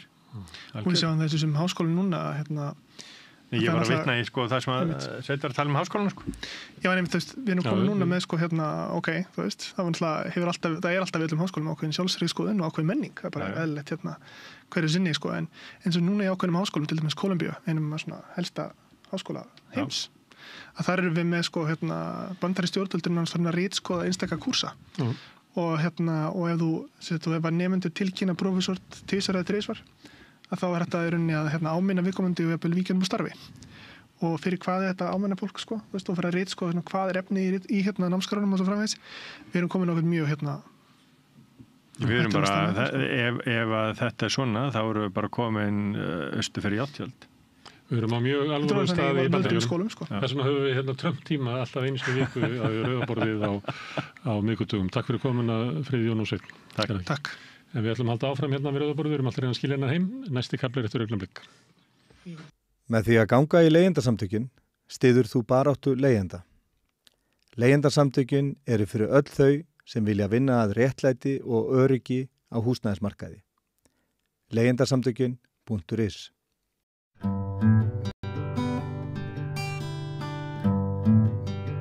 Þá ætlum við að blása lífi í lið hér við Rauðaborðið sem við höfum kallað reynsluboltana. Þessi liður hefur legið niður skeið en við teljum að með því að kalla til leiks í þjóðmálaumræðu, fréttir og tíðaranda fólk sem hefur lifað tímana tvenna, er svona komið að barsaldri, þá sé skapist vettvangur fyrir umræðu sem að þurfi að vera í samfélaginu og góðir gestir í dag komnir eins og oftast í þessum þáttum sem að Sigurjón Magnús Egilsson hefur að mestu leyti stýrt fram til þessa. Ólafur Þ. Harðarsson, vertu velkominn. Takk. Hann og vallamaður þurfa að kynna þig neitt frekar en stjórnmálafræðingur er eitt heitið sem við getum notað yfir þig. Og F-fangur. Já. Nú Oddný Harðardóttir, þú varst nú einu sinni fjármálaráðherra, ert frekar nýlega hætt á þingi en er ekki leiðilegt samt að vera alltaf fyrrverandi þingmaður svona kynnt? Nei, það er mjög fínt mjög gott líf að vera fyrrverandi þingmaður og svo er ég víðismadur, sko. Já, víðismadur, já, svo við höldum það er ekki ónýtt, sko. Og Steingerður Steinarsdóttir, þú ert blaðamaður, velkomin. Þú ert svo eina kannski af gestum okkar í dag þremur sem ert enn á fulla að vinna, eða hvað? Já, það er rétt. En ég nálgast þetta óðfluga og hlakka mikið til. Já, ég líka. Ég ætla að byrja á því, Oddný, að þakka þér kærlega fyrir að brjótast í gegnum illfærð alla leið frá Garði. Og það er meirinn að segja að komast götur núna. ef ekki bara byrja á því að ræða veðrið sem verið hefur. Nú ég náttúrulega bara fæddur í Mývatnssveitinni lengst upp á fjöllum og hef ekkert búið mörg ár í Reykjavík og ég veit ekkert hvað merkilegt verið í Reykjavík eða ekki. En hefur þú ekki alið mestallan þinn mann hér í borginni, Ólafur? Já, í Hafnarfirði og svo hér í borginni. Já. Er þetta sögulegt veður? Já, mér skilst það á veðurfræðingunum og þetta sé sögulegt, þetta sé mesta snjókoma bara sem hefur mælst. Og þú upplifir það sjálfur á eigin skilningu? Já, ég upplifir það sjálfur sko. Ég hins vegar pensionisti þannig að þegar að þetta gerði þennan kveld á þriðjudaginn þá gæti ég bara breyttu fyrir haus og verið heima út í bílskúr og haft huggulegt. Við reyndar höfðum ekki verið búin að koma því í verk að setja bílinn okkar á vetradekk. Nei. Þannig að hann enn á sumardekkjum. Er það ennþá heima núna bara? Já, bara við hreyfðum hann ekki. Við ætlum kannski að reyna að komast til að skiptum dekk í dag en hættum við það vegna þess að það ennþá svo mikil hálka. Já, það er annað. Við býðum bara eftir blótanum. Það er annað, þú kemst hvergi að í dekkaskipti. Það gæti verið. Ég kannaði vefsíður fyrirtækja sem vinna að skiptum dekk. Það er ekki fyrir næstu viku sem að, ef það eru tímabókanir fyrirfram sem að virðist vera laust. Já. En Oddný. En róseminn bara mikill kostur. Já. Og menn áttar sér betur á því þegar þeir verða eldri og þroskaðri og vitrari. Oddný, hvernig var færðin frá garðinum? Sko, hún var nú alveg þokkaleg. Það koma svona leiðindakaflar, það sem bara svellbunkar.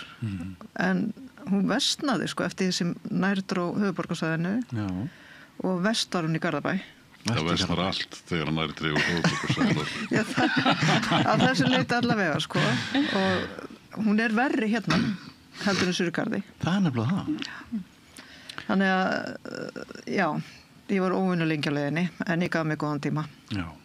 Og það var svo stórir bílar sem voru út af. Bæði rútur og stórir jeppar. Já. Það hefði því. Ökutæki sem skildi nú ætla ættu greiðast vik. Já, og tóttu þess að komaðum upp á veginn aftur náttúrulega. En þetta á alltaf að bráðna skils mér helgina. Já, það getur nú líka skapast erfiðar aðstæður þá. Já, algjörlega. Þannig að þetta öðruvísi dagar. Hvað með þig, Steingerði?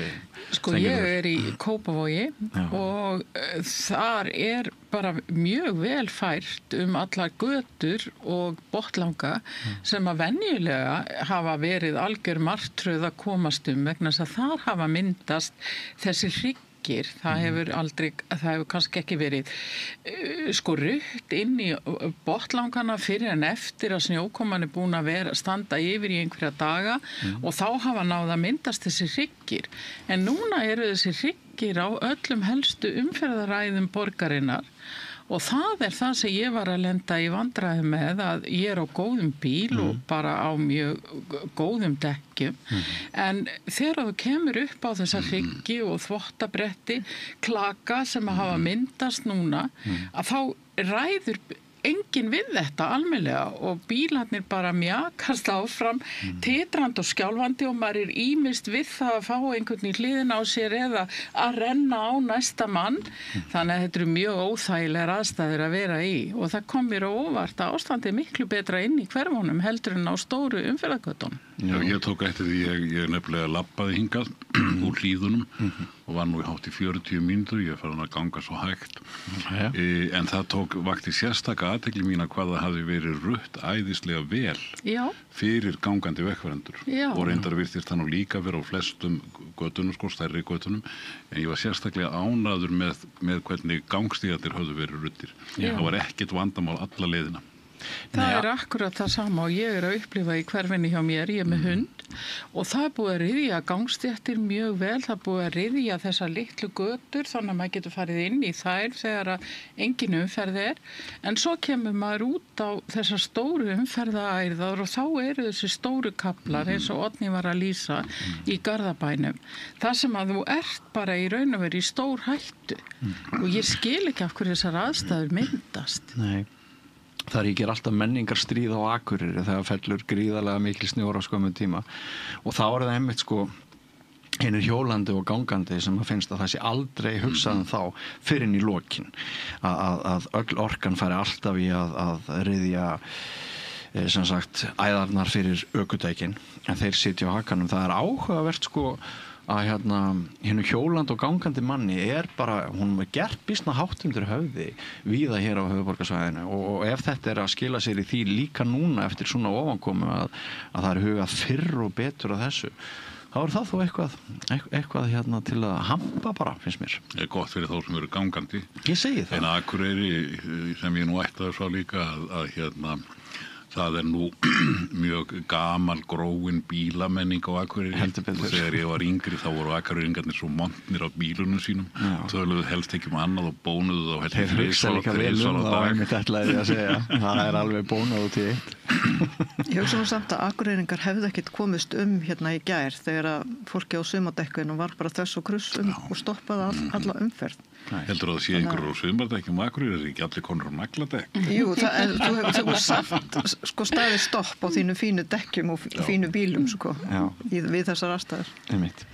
Heyrðu, en nóg veðrið, ég ætla að fara yfir í máli ríkislögreglustjóra og kannski fínt að byrja á því að beina spurningu til þín, Oddný, sem fyrrum fjármálaráðherra, eins og ég nefndi áðan, og þingkona, setið í ýmsum nefndum, náttúrulega verða að fjalla fjárreiður stofnana. Hún var önnur fyrrverandi þingkona í gær, Jódís Skúladóttir, og nefndi það að henni finnst þetta skjóta skökku við að það veri hægt að finna 160 eða 190 milljónir í þessi verkefni sem að fjallað hefur verið eftir í hvort við töljum bara þessa stöðu eða næsta embætti á undan fyrir eitthvað svona sem að virðist vera mjög laust í hendi. Á sama tíma og alltaf verið klifað á fjársvelti lögreglu og annarra stofnana. Hvernig hefur þetta mál slegið þig? Sko ég get ekki séð að sé hægt að afsaka þetta með nokkrum hætti sko. Það er bara svoleiðis. Og ég held að þarna hafa átt sér stað ykkur stórkostleg yfirsjón. Já. En þetta er að vísu 160 milljónir á nokkrum árum. Já, hvað var það ríkislögreglustjóra? Já. Hinna 30 eru frá öðru embætti. Já. Sem Sigríður Dögg stýrði einnig. En sko þegar það er farið að grafa honum þetta og skoða tímakaupi og svo framvegis þá er þetta er bara ekki hægt sko. Nei. Og auðvitað hefði átt að bjóða þetta út og það hefði átt að fylgjast betur með hvað þarna var á ferðinni. Já. En það hefur Sigríður sjálf sagt að þetta hafi verið mistök. Ég hlusta á hann að segja það í fréttunum áðan bara. Áðan? Já, það er eitthvað sem ég mista af. Það var ekki sá tónn sem við heyrðum í sjónvarpsfréttum í gærkvöld. Nei, það var svolítið annað tónn í dag. Já. En hvað með það? Þetta er eitthvað sem á ekki að eiga sér stað. Og ég var svolítið vör við það þegar ég var í fjármálaráðuneytinu að það voru mjög margir sem að vildu svona skilgreina þarfir ríkisins sjálfur. Já. Og segi hér, við teljum að þið hafið þörf fyrir þetta og þetta og þetta og við getum selt ykkur, það er ekki til í að kaupa það af okkur. En minna aftur að ríkisæði setti niður sín skilyrði og segi við þurfum hérna á þessu halda og getur þú boðið í þá þjónustu. En ég veit svo sem ekkert hvernig samskiptin voru þarna. Nei. En það hefði ykkur átt að koma auga þetta fyrr og ekki láta þetta viðgangast. Já. Hvað með stöðunar? Það kom fram í fréttum í morgun að það hefði ekki verið niðurstaða á fundi OBBU, Þorbjargar Sigríðar, dómsmálaráðherra, sem hann átti við Sigríði Björk klukkan 8 í morgun, að það væri engin niðurstaða.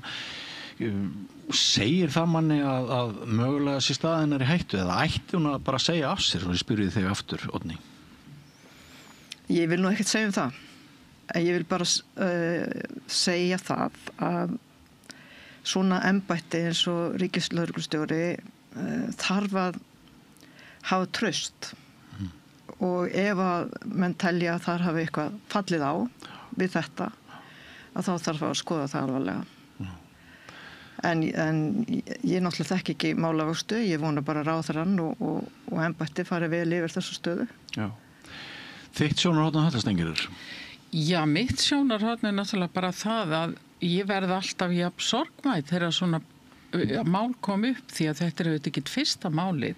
Við erum aftur og aftur að sjá svona fjármála áreiðu og við getum bara nefnt braggamálið hér í den sem að hefur nú verið fjalla mestum og það eru ótal mál þegar innkaupastofnun ríkisins var og héta þá var maður að heyra af þessu og það er alltaf að koma upp þessi hneyksli. Það sem að fólk er að fá ofgreitt, það er að ráða ættingja sína og vini og moka undir þá. Við erum að komast að því að ríkisstarfsmenn meiri segja hefur komið upp mál hjá Línmann í henni gamla daga þegar einn starfsmaðurinn mætti með töskuna sína á morgnana og fór svo út og vann á fasteignasölu allan daginn og þáði laun hjá ríkinu og auðvitað finnst manni sem bara almennum borgara alveg með ólíkindum að það sé hægt inn í bókhaldi fyrirtækja og stofnana, þó það séu stórar stofnanir og fyrirtæki, að það sé hægt að láta viðgangast svona óreiðu og hvernig hún getur farið fram hjá fólki af því að líka eins og Oddný var að benda á að þetta er ekki eins og þetta hafi verið að gerast í gær. Þetta er búið að standa yfir í einhver ár og maður verður fyrir svo miklum vonbrigðum af því að man langar svo til þess að trúa því að fólk sé að gera sitt allra besta og að það sé að vinna af ákveðinni hugsjón og velvilja í garð almennings og samfélagsins og vilji byggja það upp. Og þetta einhvern veginn er alltaf sami skellurinn fyrir okkur almenna borgara að uppgöta svo að þetta fólk er allavega og jafn breyst og lélegt í sínu starfi og kannski flestir þeir upp staðið af því að maður vill sjá að það seti staða bæði eftirlitskerfi og líka þessi vilji til að gera vel. Það er annað sem veikir stöðu ríkislögreglustjóra enn frekar, það eru viðbrögð lögreglumanna sem að hafa núna bara talað þannig að þeim finnst að þeir hefðu átt að geta unnið þessi verkefni sem að var outsourcað og þannig að hún verið spæði að vera með svolítið veikara bakland innan lögreglunar og utan lögreglunar heldur en verið hefur. Hvert er þitt mat á þessu, Ólafur? Já, ég þekki náttúrulega ekki öll málsatvik í smáatriðum en ef maður miðar við þennan fréttaflutning þá er þetta bara mjög vont mál og það sem ég fór nú að hugsa þegar ég sá þetta er að það hefur verið töluvert mikið í tísku síðastliðin kannski 20 ár að tala svolítið illa ríkisstarfsmenn og eiginlega stundum liggja þeir nú bara undir níði að þeir séu aumingjar sem ekkert nenn að gera og ekkert geti gert sem að auðvitað er pásina. En þarna er sem sé að ræða að verkefni er útvistað og það má vel vera að það hafi þurft sem sé sérfræðingu utanfrá til að vinna þessi verkefni sem að ríkislögreglustjóri sagði í gær að litu að svona strömlínulögun, vinnuaðferðum innan embættisins, en þegar að talin eru upp öll verkefnin sem að þessi utanaðkomandi aðili hefur verið að sinna, þá er náttúrulega augljóst að fjölmörg þeirra eru verkefni sem að hvaða starfsmaður á gólfi hjá lögreglunni hefur getað framkvæmt farið í jösk til að kaupa stóla eða hvað það nú var. Og ekki hjálpar tengingin við eigin mann? Nei, það er óþægilegt. Það er óþægilegt og að vísu sagðist ríkislögreglustjóri að þau hefðu vitað af því en það vekur ævilega tortryggni þegar að tengsl eru með þessum hætti. Ef þau vissu að því þá geti það verið dómgreindarskortur, ef þau vissu ekki að því þá geti það verið eftir á skýring? Já. En þetta er allavega vont mál og vonandi fer nú bara dómsmálaráðherrann vel í gegnum þetta og tekur ákvarðanir, hófsamar og skynsamlegar ákvarðanir í framhaldinu. Já. Sko líka í þessu samhengi þá flutti Ríkisútvarpið okkur frétt í dag á grunni fyrirspurnar frá þingmanni að einelti áreitni uppsagnir og ólögmætar ráðningar kostaði ríkið 642 milljónir á einhverju tímabili og það er svona heilmikil það er heilmikil ókyrrð víða á stofnunum, ríkisstofnunum. það mjög mikil orka sem að fer í að lempa starfsmannamál, það margir í fríum og svona. Heldur þetta hafi versnað á því? Ég bara þekki það ekki. Ég held ekki. Nei, sé gömul saga. Ég held það nú, sko. Já. Og starfsmannamáli alltaf bara mjög erfið. Já. Og þau eru ekki bara erfið hjá ríkisstofnunum, heldur þetta bara allstaðar. Þá það yfirleitt erfiðustu málin fyrir stjórnendur. En ég held að það sé bara eitthvað sem þurfa að taka á, en það má auðvitað vera að í svona sveltistefnu eins og hefur verið til að minnstu okkursti ákveðna stofnana innan velferðarkerfisins að það sem að eykur álag á starfsmenn að það skapi andrúmsloft sem að reynist erfitt. Já. En þú vilt kannski sammála mér að fjársvelti til lögreglunar og þessar 160 til 190 milljónir, þarna fer ekki saman hljóðamynd? Nei, og ef að fólk náttúrulega pirrað og þreytt og vegna þess að lögreglan fáliður og það mikið álag, að þá verða viðbröðum við þessu þetta enn sterkari. Já.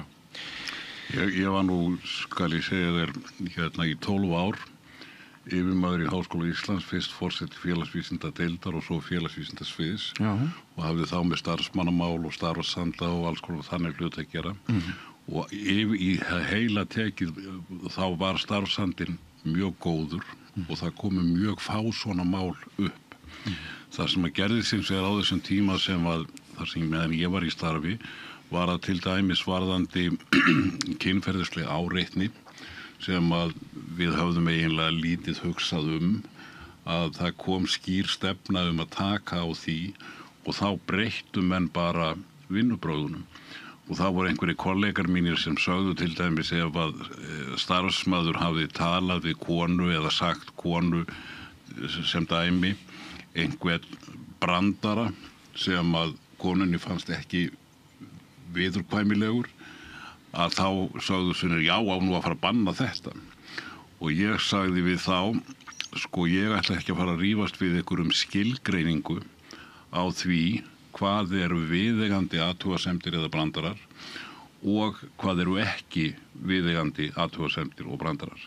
Meginmálið er þetta að á góðum vinnustað þá sýna allir samstarfsmönnum sínum þá virðingu að vera ekki að tala þannig að samstarfsmaðurinn líti á það sem niðurlægjandi eða vondan smekk. Þetta heitir bara á íslensku venjuleg almenn kurteisi og ég held að það hafi náðst tölverður árangur á þessu sviði.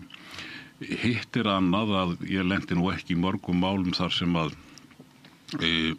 til greina komað áminnamenn fyrir einhver glöp í starfi, það kom þó fyrir og það er auðvitað þannig eins og menn eru nú enn að ræða að starfs- og lögin opinbera starfsmenn eru þannig að stjórnendur eiga mjög erfitt með að hnika eða taka á málum.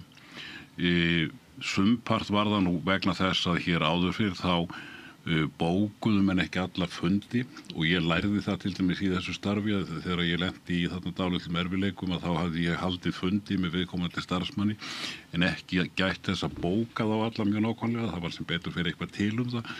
Þannig að stofnanirnar þurfa svo sem líka að bæta svona sína reglufestu í kringum þetta en þessi regla að það þurfa að áminna starfsmann fyrst áður en honum vikið úr starfi og síðan að það þurfi aftur að áminna hann fyrir sama brot eða samskonar brot áður en honum vikið úr starfi. Þetta held ég að sé allt og langt gengið. Ég er nú ekki sammála því. Það ætti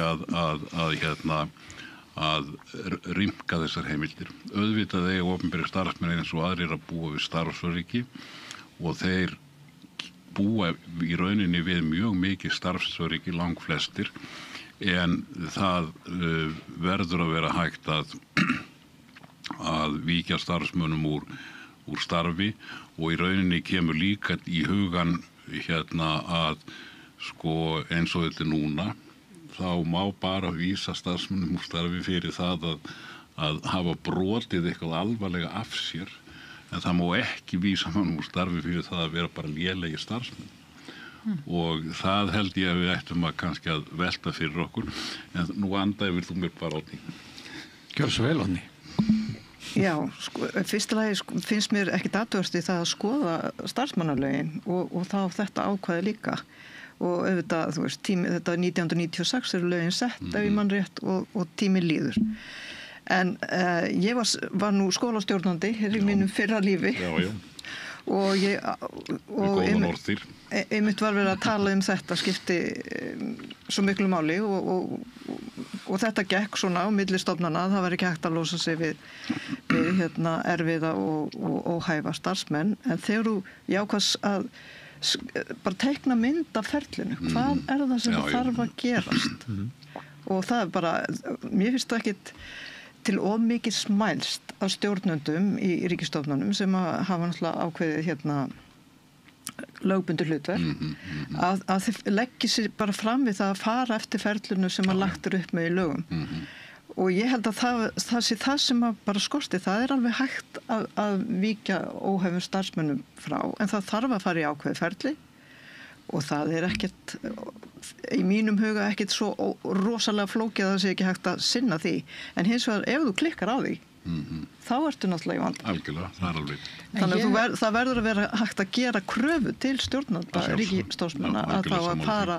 og kunna fara til ferlinu. Stengur, þú verður á einkamarkaðinum Já, ég nánast allan minn feril unnið á einkamarkaði og það sem ég held að hafi aðalega breyst og það það að fólk hefur úrræði og það líka komin ákveðin svona, ég segi ekki hefð, en allavega að það orðið bara tolerans fyrir því að þú kvartir hafir ástæðu til að kvarta.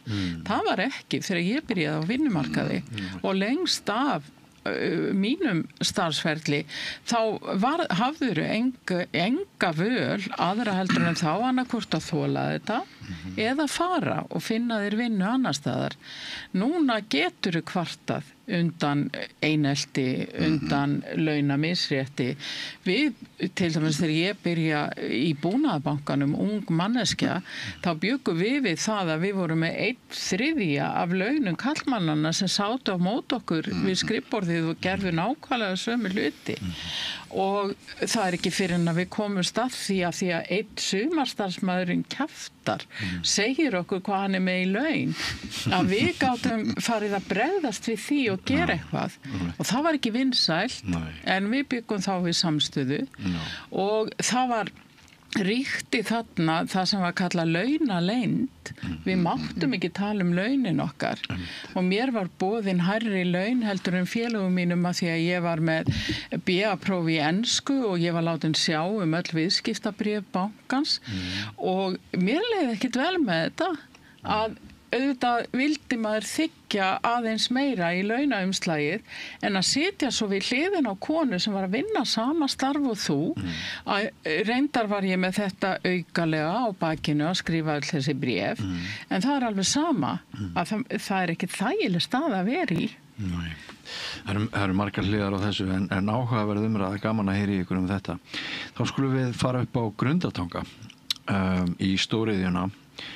Úlfur, segir Indriði H. Þorláksson, skrifar grein sem hefur ekki töluverða athygli og hann í hópi með Þóróli Matthíasinni og fleirum Agli Helgasinni sem gerði nú allt vitlaust með einhverju færslu fékk hérna rosalega viðbröð á sig og þar sem að sumir kröðust þess að Ríkisútvarpið yrði lagt niður, segir sitt stillinguna í umræðinni en Oddný, þingmenn hafa eiginlega allir verið svona á einu máli það að þarna gæti verið alveg gríðarleg vá fyrir dýrum á sama tíma og menn eins og Indriði segja nei, þetta skiptir nú ekkert svo miklu máli þess utan að við vitum ekki hver langur tími mun vara þangað til eitthvað gerist sem við vitum reyndar ekki alveg hvað verður. Hvernig hefur það verið fyrir þig að fylgjast með því að svona allir þingmenn einhvern veginn einum rómi á sama stað gagnvart þessari bílun Grundartanga? Ég veit náttúrulega ekki hvaða upplýsingar þeir hafa en við sem að fylgjast með fréttum og lesum svona kommentin að þá bara virðist sko fyrirtæki sjálft ekki vita hver staðan verður. En við þekkjum það auðvitað að þegar að svona lagi gerist, að það þegar ekki 2/3 sem að fara út, er ekki 3 stór svona kér og það eru 2 sem eru farin út, að það er meira hátt að mála að keyra þau upp aftur. Já. Og það tekur tíma. Já. En ef ég les fréttirnar rétt, þá er engin mist vinnuna. Ekki ennþá. Og það veit enginn í raun, það verður ekki búið að gefa það út hvenær hægt er að byrja aftur í fullum gangi. Þannig að, en auðvitað þegar svona stórt fyrirtæki, ef að það dytti algjörlega út, þá væri það stór mál. Og mér hefur svolítið fundist eins og þingmenn og séu að tala eins og þetta sé bara allt farið til andskotans, sem þetta er ekki, sko. En þá einmitt, sko, ég var líka að ræða þetta, vita ráðherrarnir eitthvað sem að við vitum ekki, sem almenningur veit ekki, fyrirætlanir fyrirtækisins. Jafnvel kannski ekki nema hluta til tengt þessari bílun. Þetta er náttúrulega gamall búnaður, þetta var ekki nýtt álver, það var ekki byggt upp hér á fluttin. Það hafa verið hræringar í þessum heimi. Getur verið að sko einhverjir ráðamenn þjóðarinnar inn á Alþingi og ráðherrar viti núna eitthvað að standi, að þetta hafi staðið tæft þessi rekstur og þetta kunna vera þá bara ástæða réttlæting, lokara hnykkur í þeirri ákvörðun að loka. Hafa ráðherrarnir eitthvað tjáð sig með hvort hætti þetta? Eru það ekki fyrst og fremst þingmenn sem hafa gert það? Nei, ráðherrarnir voru sérstaklega fyrsta daginn eiginlega bara eins og snjóflóð hefðu fallið á allar byggðir landsins. Voru ekki fyrstu viðbrögð bara að þú vissi ekki nákvæmlega hvað var þarna á ferðinni. Og auðvitað hefur fólk áhyggjur ef svona stórt fyrirtæki þetta er alveg út. Það er ekki bara þeir sem þarna vinna heldur þeir afleitt störf og svo framvegis. Þetta er skellur fyrir þjóðarbúið að því leyti. En mér finnst bara svo erfitt að tala þetta því við vitum það ekki nákvæmlega, sko. Hvað er þarna að gerast og við vitum ekkert hvort að ráðherrar viti eitthvað. Það má vel vera. En mér finnst það ólíklegt. Já. Stengir, það er annað sem er erfitt í þessu. Á sama tíma og sko, þetta er fjöldi starfa í hættu og lifibrauð, ansi margra og vissulega hefur áhrif á þjóðarframleiðslu og ekki jafn mikil eins og margir hafa haldið fram og svona. Þá hefur þetta líka samt verið umdeildur rekstur sem hefur notið alveg gríðarlega ívilnana stóriðan sem slík, hún hefur fengið alls konar undanþágur og það hefur verið mikið dekur gagnvart þessum auðhringum sem hafa sko sópað inn alveg gríðarlegum hagnaði, jafnvel í skattaskuld við Ísland eða ekki greitt skatta og svona, þetta er svona búið að vera svona forréttindar hópur.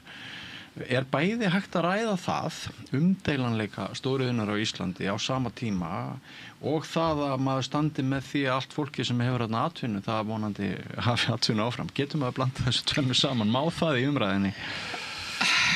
Já og nei. En það sem mér finnst alltaf athyglisvert er að við búum auðvitað við ákveðið óöryggi í öllum atvinnumálum. Já.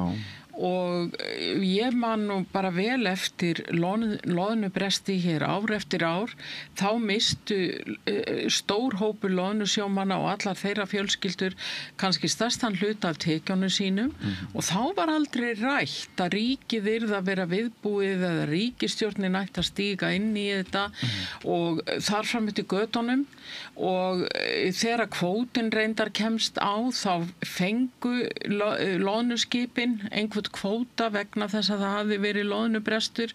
Við bjuggum við það að hörpudiskstofnin veikist í Breiðafirði og þar bara hverfur sú atvinnugrein. Humarinn hvarf á Hornafirði út af því aðstæður breyttust í sjónum en þá var ekkert kallað að ríkið ætti að vera viðbúið og það ætti að vera tilbúið með aðgerðaráætlun.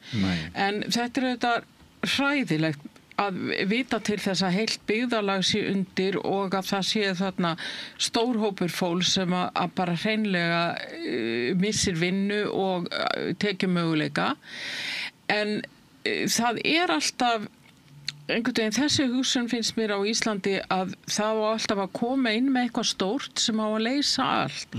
Mér finnst aftur á móti að hugsunin ætti að vera svo að ef við komum inn með atvinnuúrræði á einhverjum litlum stöðum að þá eigum við að nota þann tíma á meðan að það er í gangi og það virkar til að byggja þá upp eitthvað sem getur tekið við bregðist þetta af því að við erum alltaf að byggja svo mikið á ýmsu sem er háð ytri aðstæðum, hvort sem að það er fiskurinn í sjónum eða álverðið út í heimi eða hvað það er. Og mér finnst það alltaf svolítið undarlegt þegar að þá að byggja á einhverju eins og það sé eitthvað fastmótað og örugt sem muni aldrei breytast. Og nú hefur Akranes og bara sveitirna þarna í kring haft þó nokkuð mörg ár til þess að bregðast við þessu og finna önnur úrræði og það hefur byggst upp ýmislegt þarna í kring og getum við þá ekki bara treyst á það að það verði alltaf eitthvað sem taki við og mér hefur fundist reynslan oftast vera svo að fólk er bara skapandi og duglegt og það kemur sér út úr þessum aðstæðum. Ég hef ekki orðið vör við það til dæmis á Höfn í Hornafirði að þar sé bara fjölda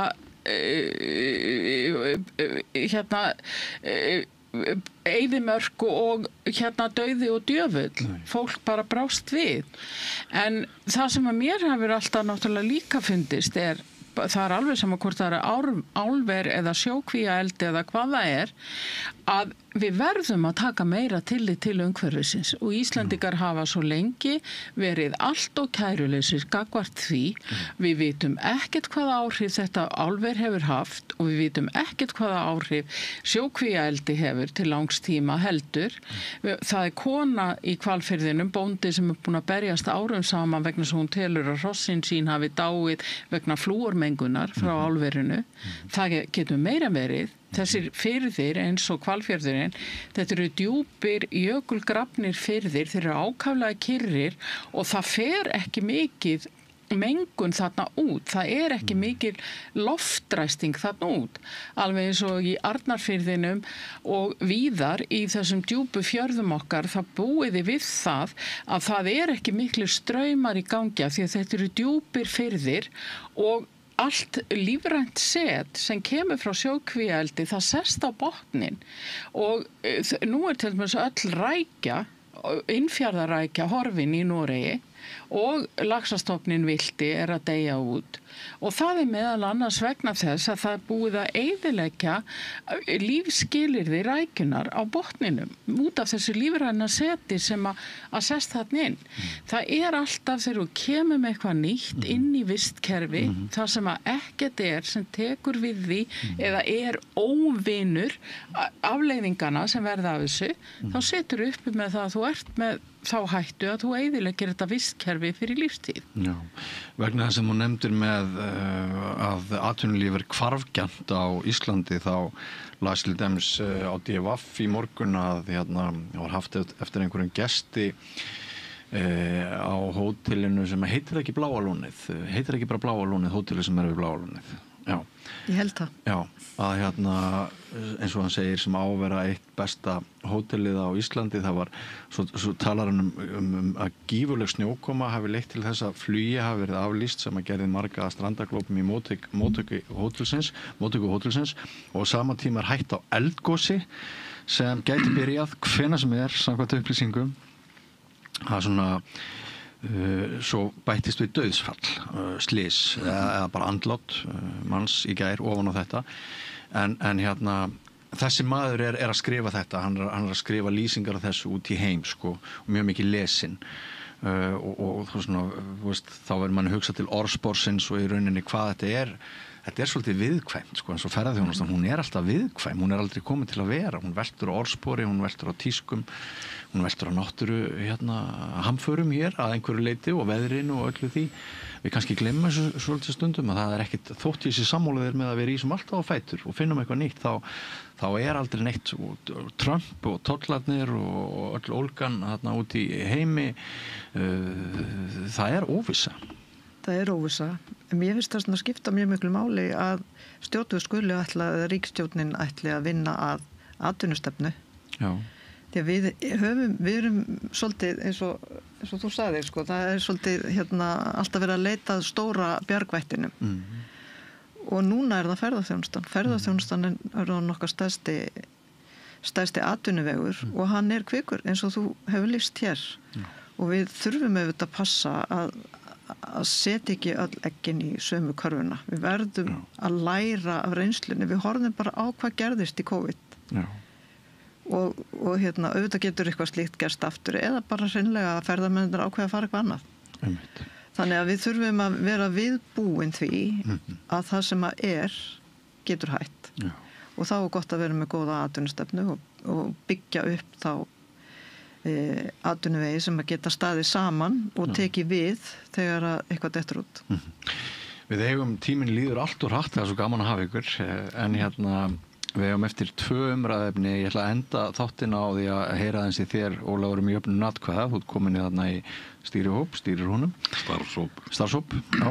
Og en áður en við gerum það, hvað finnst ykkur viðbrögð bankana og það sem sumir kalla bara farsan á húsnæðismarkaði eftir að Hæstiréttur dæmdi ólöglegt að bankar myndu eftir geðþótta pín okkur og mikið fólkið sem skuldum bönkunum pening.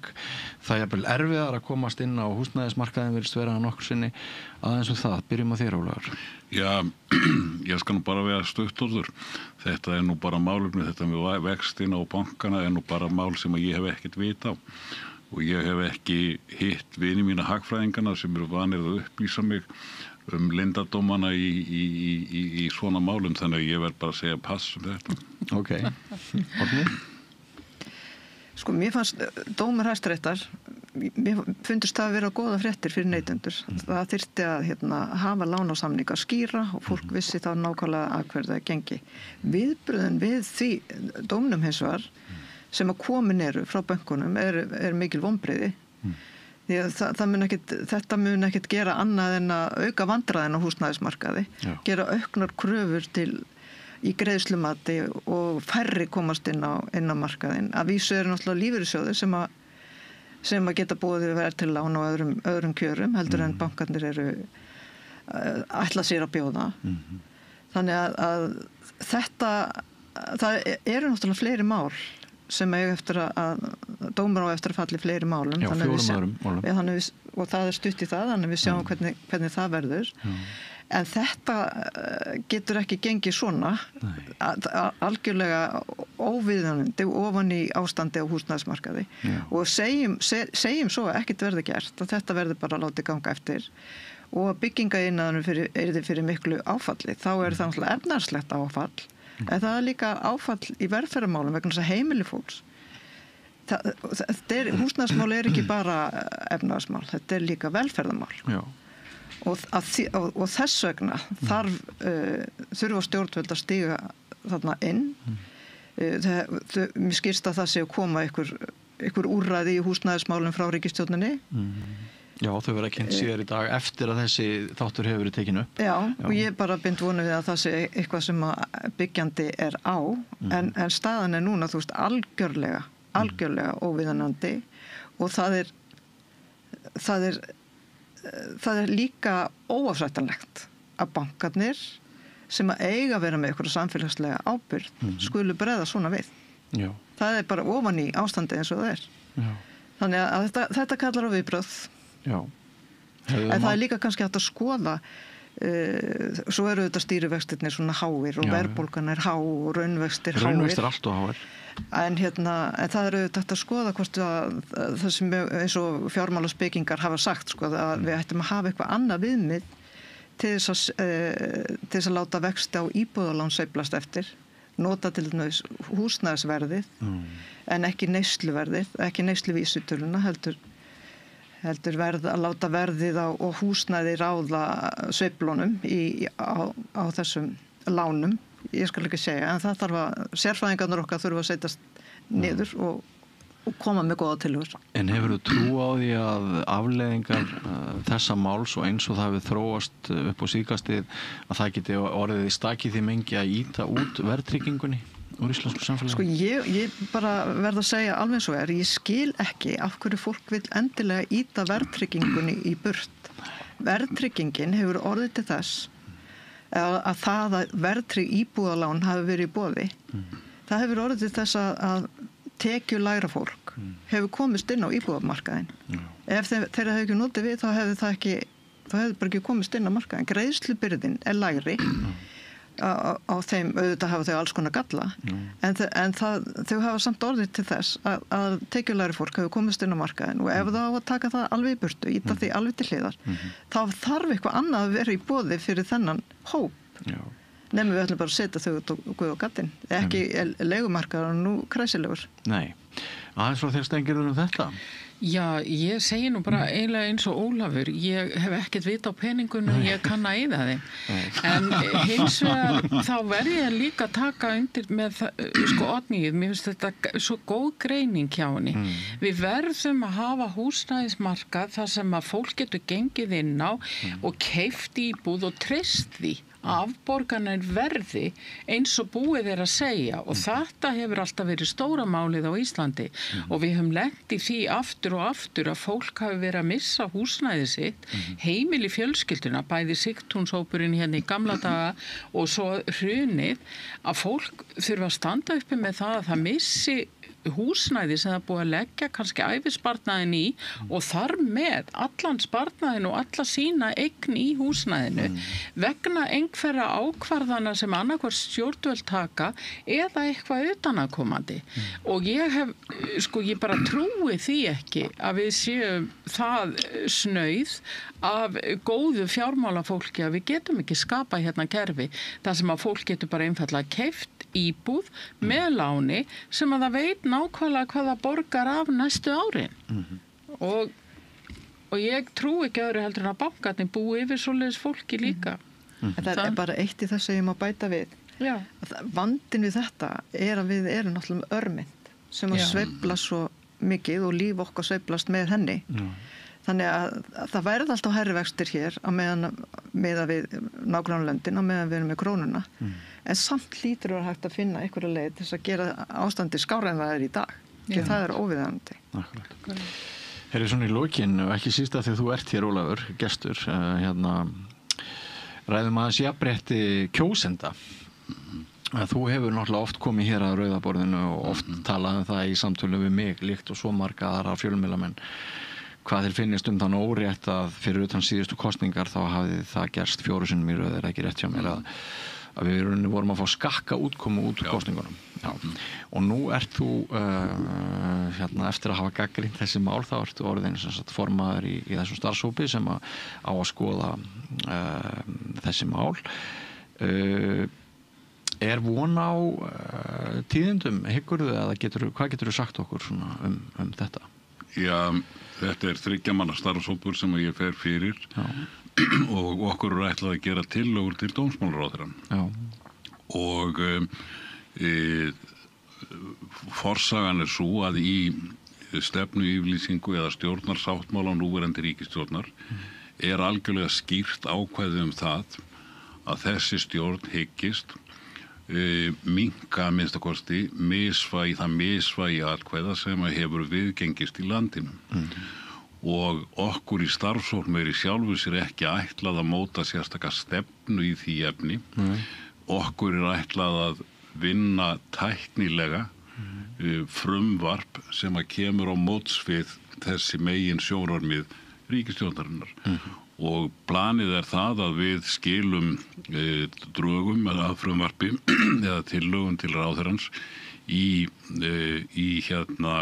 fyrir 15. desember og ef ég hef tekið rétt eftir þá er nýtt frumvarp dómsmálaráðherra eða stjórnarfrumvarp væntanlegt á vorþinginu. Ég held að það sé örugglega á þingmálaskrá ríkisstjórnarinnar eftir áramótin. En megin ástæðan fyrir því að menn eru að fara í þessar breytingar er auðvitað það að það hefur mjög lengi eiginlega alveg frá upphafi kosningakerfisins á Íslandi 1844 verið gríðarlegt misvægi atkvæða eftir búsetu. Það hefur skánað en er ennþá miklu meira heldur en í öllum eða eiginlega öllum nágrannalöndum okkar. Ég held reyndar að breytingin með það að það verði örugglega jafnvægi eftir flokkum, þannig að allir flokkar fáið heildar þingmannatölu í samræmi við fylgi sitt á öllu landinu. Ég á ekki vona á að það verði neitt sérstakur ágreiningur og það er einfalt að leysa það. Hins vegar hefur hefðbundið verið miklu meiri ágreiningur það, hvort að það eigi að jafna vægi atkvæða eftir búsetu. Já. Og landsbyggðin skelfur svolítið að beinunum. Landsbyggðarmennir hafa alltaf verið hræddir það að ef að þeir eru ekki með yfirvikt á atkvæðum að þá muni hagsmunir þeirra að vera fyrir borðnir. Ég hef hins vegar haft miklar efasemdir að þessi röksemd haldi vatni. Það er að segja ég hef miklar efasemdir það að svo yfirvikt sem að landsbyggðin hefur hefðbundið haft á þinginu hafi dugað þeim nokkuð skapaðan hlut til þess að tryggja betur hagsmunir landsbyggðarinnar. Hagsmunir landsbyggðarinnar eru hagsmunamál allrar þjóðarinnar og það er stefnumótun og löggjöf á þinginu sem að á að nota til þess að rétta hag landsbyggðarinnar þar sem að þess þarf, en ekki með því að þeir hafi margfaldan atkvæðisrétt eða tvöfaldan atkvæðisrétt núna á við aðra. Ég var til dæmis, ég var að rifja það upp í gær að sem dæmi þetta eða útfærslu á þessu er að ég hef að þegar að kvótakerfið var komið á 1983 þá voru þeir sem fóru langvest út úr því voru vinir mínir Vestfirðingar, en ég er Vestfirðingur og ferð á hverju sumri og ber miklar taugar til Vestfjarða. En Vestfirðingarnir, þeir mistu bara allan kvótan sinn. Og mér grunar, sem sé á þessum tíma, þá höfðu höfuðborgarbúarnir eða þeir sem byggu hérna á höfuðborgarsvæðinu, 1 atkvæði. Hver vestfirskur kjósandi hafði 4 atkvæði. Og mig grunar að margir Vestfirðingar hafi verið svo vissir það að þessi yfirvikt, og þeir áttu marga meira því að mjög öfluga þingmenn, Vestfirðingar, þeir kjaftfór á öfluga þingmenn, að Vestfirðingar hafi bara test á það að þessir pólitísku fulltrúar mundu redda þessu máli fyrir Vestfirðingarna. En þegar að kvótakerfið er komið, þar sem markaðslausnum er beitt, þá dugar ekki pólitísk fyrirgreiðsla lengur. Þannig að ég hef miklar efasemdir að þessi yfirvikt sé nauðsynleg fyrir landsbyggðina. Og ég lít nú eiginlega á þetta fyrst og fremst sem mannréttindamál. Það var sagt hér á 19. öld af lýðræðisinnum 1 maður 1 atkvæði. Það er bara ekki þannig í dag á Íslandi. Og núna er það þannig að sumir eru með 1 atkvæði, aðrir eru með 2 atkvæði.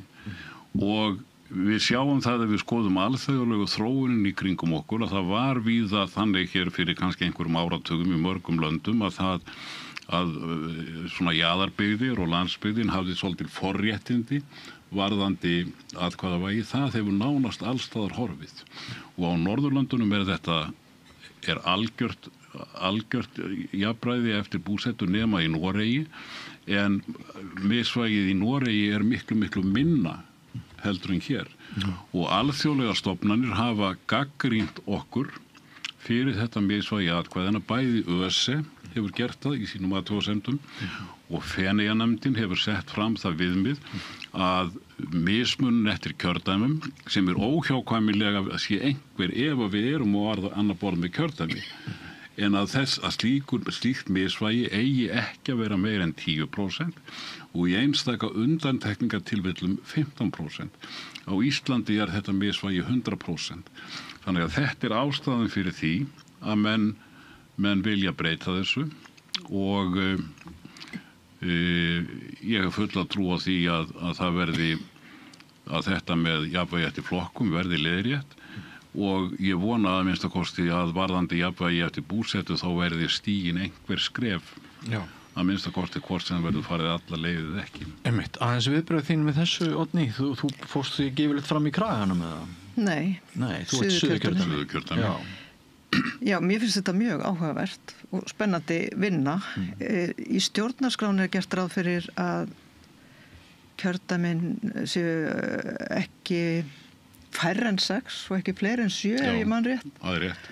Og það ekki fleiri en 6 þingmenn í hverju kjördæmi. Nei, það mátti ekki vera færri en 6. Nei, þeir eru að minnsta kosti 6 í hverju kjördæmi. Já. Þannig, og stjórnlagaráði tillögu þeirra voru jafnt atkvæðavægi.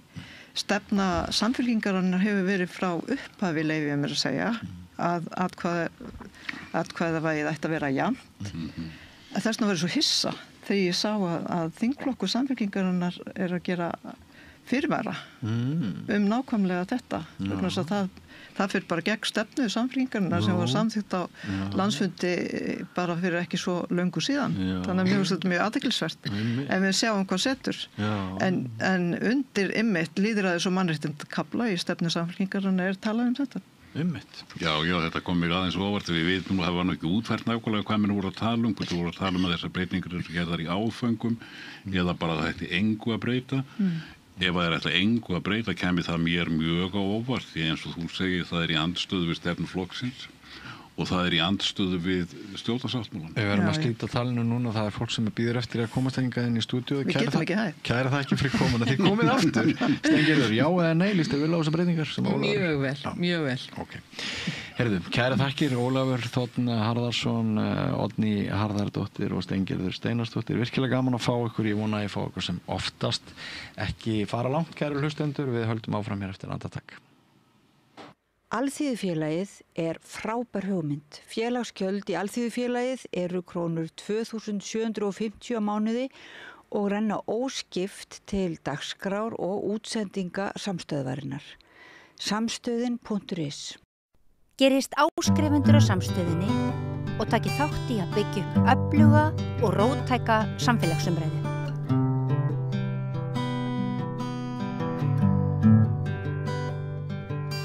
Já, stundum hérna við Rauðaborðið hef ég sagt þegar við komið til tals svona háaldrað fólk og við sem höfum fylgt foreldrum okkar í gegnum veikindi og síðan dauða. Ég hef sagt að ég vil ekki vera undirbúin til neitt hlutverk í ævinni en að vera uppkomið barn veikra foreldra og fylgja þeim síðan í dauðan. Og ég hef haft það orðið að við þurfum kannski að ræða þetta miklu meira til þess að vera undirbúnari og skilja þetta betur og deila reynslu okkar, styrk og vonum eins og eitthvað stærra sagt. En þá kemur þessi bók út hér þegar mamma mín dó eftir Sigrúnu Ölbu Sigurðardóttur sem hér komin. Þú ert að skrifa akkurat þetta? Já. Og kannski á þessum ástöðum að þetta kom þér óvart? Já, pabbi minn dó fyrir 10 árum síðan og þá leið mér einmitt svolítið svona. Ég var svo illa undirbúin og var einhvern veginn og svo fer maður líka átt að segja á því að þetta er tímabil sem kemur aldrei aftur. Þannig að það er svo mikilvægt fyrir maður sjálfan og fyrir þann sem er deyjandi að maður geti gert þetta nokkuð vel. En þetta er tímabil sem er uppfullt allskyns tilfinningum, ást og kærleika en líka samviskubiti og eftirsjá og stundum reiði og bara eiginlega allur tilfinningaskalinn. Og þetta er tímabil sem að ég held að snerti flesta mjög djúpt og svona lifi með manni alla ævi. Það verða svona hlutverkaskipti, allt í einu þú með umhyggju yfir þeim sem hafði áður umhyggju með þér. Já, sannarlega. Þannig það er ekki alveg sjálfgefið að maður ekki nái að skipta einhvern veginn gír og stundum á sá erfitt með að láta sjá sig sem áður sá aðra. Já, einmitt. Og ég upplifði það mjög sterkt einmitt með móður mína. Hún hafði verið þessi kona sem alltaf hugsaði fyrir öllu og hugsaði alla og allir báðum aðstóð. En núna var hún allt í einu komin hinum megin við borðið og það reyndist henni svolítið erfitt. Hún vildi gera sem mest sjálf en ég upplifði það líka þegar fólk er orðið mjög veikt að þá skorti það stundum innsýn í eigin getu og þá getur skapast svona ákveðin togstreita og þá komum við kannski líka inn á hlutverk heilbrigðiskerfisins og hvernig það getur stutt við bæði deyjandi fólk og aðstandendur í þessum aðstæðum. Já, við erum oft blind á eigin, við erum oft bara blind á okkur sjálf. Þannig frægt svona þegar fólk að fara á 50 stúdentsammæli, fær sjokk hvað allir orðnir gamlir. Já, af því að við sjáum okkur sjálf stundum öðruvísi heldur en aðrir sjá okkur. Og stundum það mjög erfitt líka ef að svona andleg heilsa og líkamleg helst ekki í hendur á hvort veginn sem er.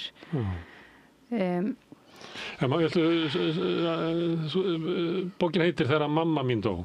Viltu segja mig frá þegar mamma mín dó? Já, sko fyrsta setningin í bókinni er svona þegar mamma mín dó vildi ég ekki fara frá henni. Og þarna var ég að upplifa andlástund í 3. sinn á ævinni og ég hef fylgt 5 einstaklingum í gegnum lífsloka meðferð. En ég vissi svolítið þegar hún dó hverju ég átti von á. En samt held ég að hver dánarstund sé einstök, bara alveg svo hver fæðing er einstök. Og hver manneskja einstök. Já, og það er svo mikilvægt að þetta verði góð stund, bæði fyrir þann deyjandi og fyrir aðstandendur. En það er líka svo margt sem getur farið úrskeiðis. Mamma mín fékk sem betur fer góðan dauðdaga. Hún var á líknadeildin á Landakoti og var búin að vera þar í tæplega eða rúmlega viku. En síðustu mánuðina sem hún lifði þá fór hún inn og út af spítala sem er mjög algengt og já, hún vildi helst bara vera heima og það er mikil umræð það að fólk geta verið heima eins lengi og hægt en það er svona mín reynsla að kerfið sé ekki alveg að styðja við það. Þetta eins og hægt er að fólk er heima löngu eftir að það er komið fram yfir þann punkt. Já, ég upplifði það sjálf og ég hef líka heyrt marga sem hafa komið til mín eftir að hafa lesið bókina og deila sömu reynslu. Það þurfum einhvern veginn að vanda okkur betur. Það er margt sem að ef að fólk á að vera heima sem þarf umönnun allan sólarhringinn, þá þarf eitthvað meira til en bara innlit stöku sinnum. Já, og öryggissneppur. Já, sem er kannski ekki alltaf á sínum stað eða já. En finnst þér það að það er svolítið talað í þess áttin að fólk eigi að vera heima bara eins lengi og mögulegt er eiginlega stemmingin. Að það kannski sé byggt á því að það er bara ekki pláss fyrir fólk að taka á hundi því. Já, ég held að það sé hluta til bara verið að hugsa peninga þegar verið að hvetja fólk til að vera heima sem lengst og svona komið inn hjá fólki svona hálfgerðir skömm ef þið að þurfa að fara á hjúkrunarheimili eða eitthvað slíkt.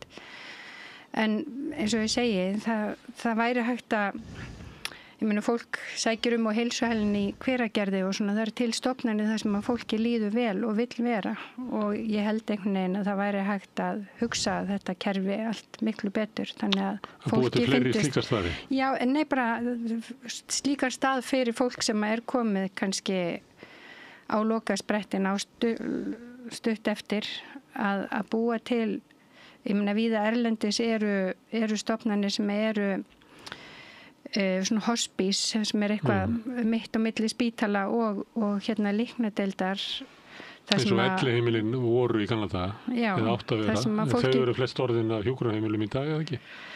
Jú, ætli það ekki, en kannski aðalpunkturinn hjá mér er kannski að ég held að því að þetta snýst ekki bara tíma að fólk vilji ekki annast aldraða foreldra heldur snýst þetta mjög mikið ábyrgð og mér finnst svo ótrúlega mikilvægt að fólk sé öruggt á hérna þessum síðustu vikum eða mánuðum í lífi sínu ef það er orðið mjög veikt og það er það ekki alltaf heima hjá sér fólk, það er mjög algengt að eldra fólk sé að detta og eins og fyrir sjálfa mig þá bara það hræðilegasta sem að ég gæti hugsað mér var að mamma mín myndi detta og reka höfuðið í og einhvern veginn myndi enda ævina þannig og sem betur fer gerði hún það ekki en hún fór inn og út og eftir hún fór inn á líknadeild og aftur heim og og á þeim 3 dögum sem að liðu milli þess sem hún fór heim fyrsta líknadeildinni og í annað sinn þá datt hún 3 svar.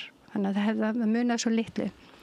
Og já, mér finnst bara mikilvægt að tala þetta en þannig að bókin fjallar bæði þetta kerfi sem við búum dauðvona einstaklingum og aðstandendur þeirra en líka allar þessar flóknu tilfinningar og maður upplifir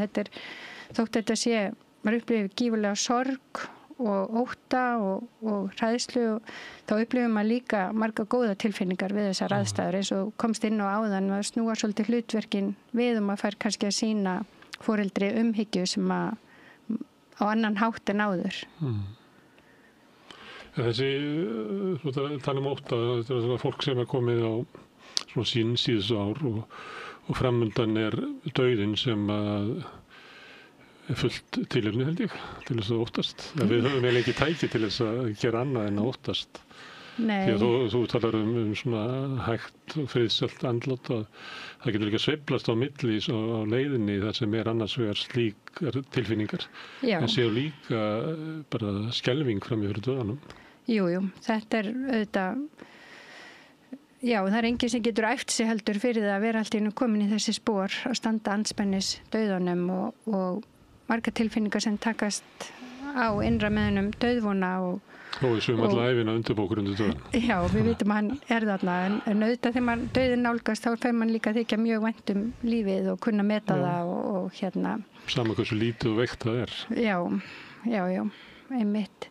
En já, ég lýsi þarna einhvern veginn, ég held að margir upplifi það bara þegar maður kemst svona snertir eiginlega dauðan í gegnum aðstandendur sína þá einhvern veginn eflast öll skinnfærin, það verða allir litir skærari og öll hljóð háværari og lyktin meiri og einhvern veginn maður lifir lífinu mjög djúpt við þær aðstæður og oft líka tengist kannski fólk nýjum böndum eða styrkir bönd sín á milli, systkini eða vinir og þannig að það eru svo margar hliðar á þessu en fyrir þann sem dauðvona þá held ég að líka mætti vera meiri stuðningur mamma mín fékk svolítið áfall þegar hún var lögð inn á líknadeild í fyrsta sinn og ég bað hvort hún gæti fengið að hitta sálfræðing en það var ekki boðið. Hún gæti fengið að hitta prest sem hún var ekki tilbúin til á þeim tímapunkti og þú veist, það eru svo mörg atriða því ég held bara að við ættum að huga betur á þessum tíma. Það er náttúrulega gríðalegt álag að vera allt í einu dottin inn á svona deild sem náttúrulega ekki alveg svona venjulegt mannlegt samfélag. Nei. Og því fylgir oft mikið álag sem getur þannig þetta í ástandi þessum óttafull og ósátt. Það getur magnað upp alls konar svona viðbrögð sem kannski eru óeðlileg, kannski hefði fólk ekki átt að bregðast við en eru að mörguleyti skiljanleg vegna aðstæðna sem þetta í. Já, einmitt að verða mjög stórar tilfinningar en ég var mjög þakklátt þegar mamma mín fór inn á öldrunarlíknadeild á Landakoti þá tók þar læknir á mótinu sem sagði við hann að þú veist þú ert komin hingað til að deyja og við skulum reyna að gera hennan tíma eins góðan fyrir þig og hægt og hún svona samþykti það og þá fór hún að slaka meira á líka og þarna á líknadeildinni þá eignaðist hún vinkonu og sýndi mig það að það aldrei of seint að eignast vini. Þær voru þannig 2 eldri konur sem að náðu mjög vel saman í því að tala hvað það væri erfitt að geta ekki verið heima hjá sér og hvað það væri erfitt að eiga svona börn sem vildi ekki leyfa þeim að vera heima en að þau höfðu væntanlega rétt fyrir sér. Og þegar mamma mín var komin í lífsloka meðferð átti sem það bara mjög stutt eftir nokkra daga þá bað hún einmitt að fá að hitta þessa vinkonu sína og þær lokuðu sig inn á herbyggi og spjalluðu lengi saman og þú svona stuðningur svo mikilvægur bara þegar fólk getur fundið stuðning í hvort öðru við þessar erfiðu aðstæður. Eins og í svo mörgu sem svona jafningjastuðningur getur verið þeir sem glíma við krabbamenn, getur verið þeir sem glíma við fíkn. Það ofta það sem að jafningjarnir geta gefið hvort öðrum eitthvað sem að fagfólkið eða við ættingjarnir og getum bara ekki. Já, við erum ekki í þessari sömu stöðu. Já, og auðvitað erfitt að skipuleggja svona en þarna var til dæmis upplifið það að fólk var virkilega hvatt, allir sem mögulega gátu voru hvatti til að koma fram og borða þó að margir ættu erfitt með það, hvatti til að vera eða skapa smá samfélag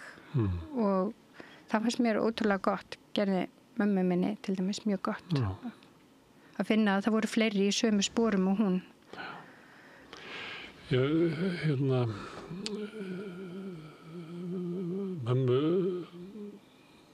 hörnaði mjög mikið svona í COVID í þegar var dregið úr umgengni við annað fólk og náði sér eiginlega aldrei aftur á strik eftir það og fór að óttast samskipti að því að hún var að koma með elliglöp og var byrjað að lenda í aðstæðum sem hún réð ekki við og annað slíkt og dróð sig þá þegar hún loksins fór á hjúkrunarheimili þá dróð hún sig mikið inn í skel í herberginu, vildi ekki vera fram, fannst það óþægilegt og þú varst að tala um svona sálfræðistuðning og það hefði mátt vera eitthvað eitthvað slíkt sem hefði hjálpað henni.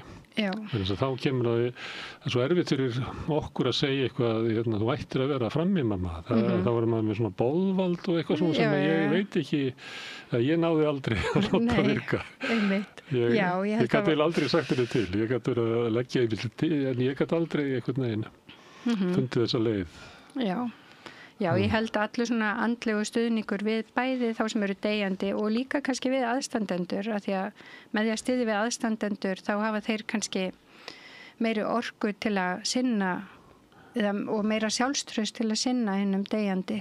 Þannig að, já.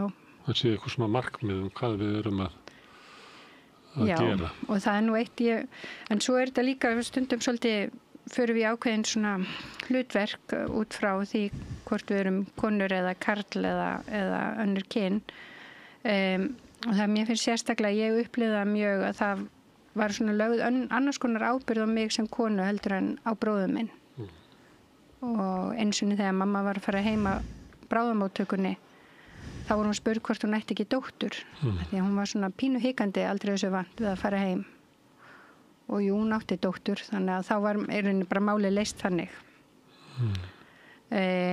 Og svo málið, hvað var málið sem var leyst? Að hún gæti rauninni ekki verið ein heima hjá sér. Og hún var oft send heima, hún þess að geta verið ein heima. Hún átti, var mjög orkulítil og gat í rauninni átti erfitt með að fara milli herbyggja eða standa nógu lengi upprétt bara til að rista sér brauð en fekk samt að fara heim.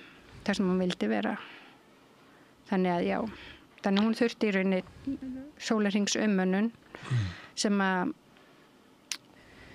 er erfitt að veita nema að maður geti bara helgað sig því hlutverki alveg en flestir eru kannski í vinnu og með aðra skyldur eiga börn og úlinga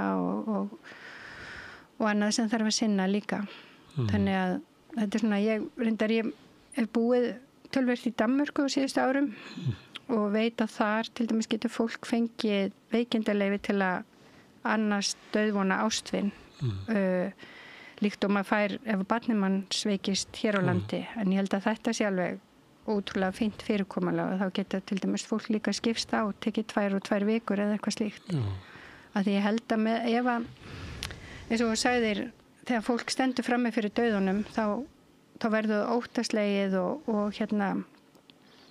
takast á allskyns tilfinningar og auðvitað gott að fá aðstoð hjá fagfólki en það er líka ómetanlegt að geta fengið stuðning frá ástvinnu sínum og þess vegna held ég að þessi stuðningu við ástvinni hann skila sér alltaf til þess deyjandi líka og til samfélagsins að því að ég líka sé bara ótal margar konur sérstaklega fara í kulnun eftir að hafa annast veikt foreldri eða veikan maka. Veikan maka, það er ég held að það sé eitthvað sem við erum svolítið blind fyrir, hvaða áhrif það getur haft á maka sem eiga mjög veikan maka. Já, einmitt. Og maður séð fólk, ég vil eitthvað segja hrörna mjög hratt út af einangruninni, út af þessu svona sérstaka ástandi sem er á heimilinu þar sem verður einhvern veginn svona ójafnvægi með einhverjum hætti sem í kannski sambandi sem var í miklu meira jafnvægi. Allt í einu eru hérna einstaklingarnir háðir hvort öðrum og allt annað máta.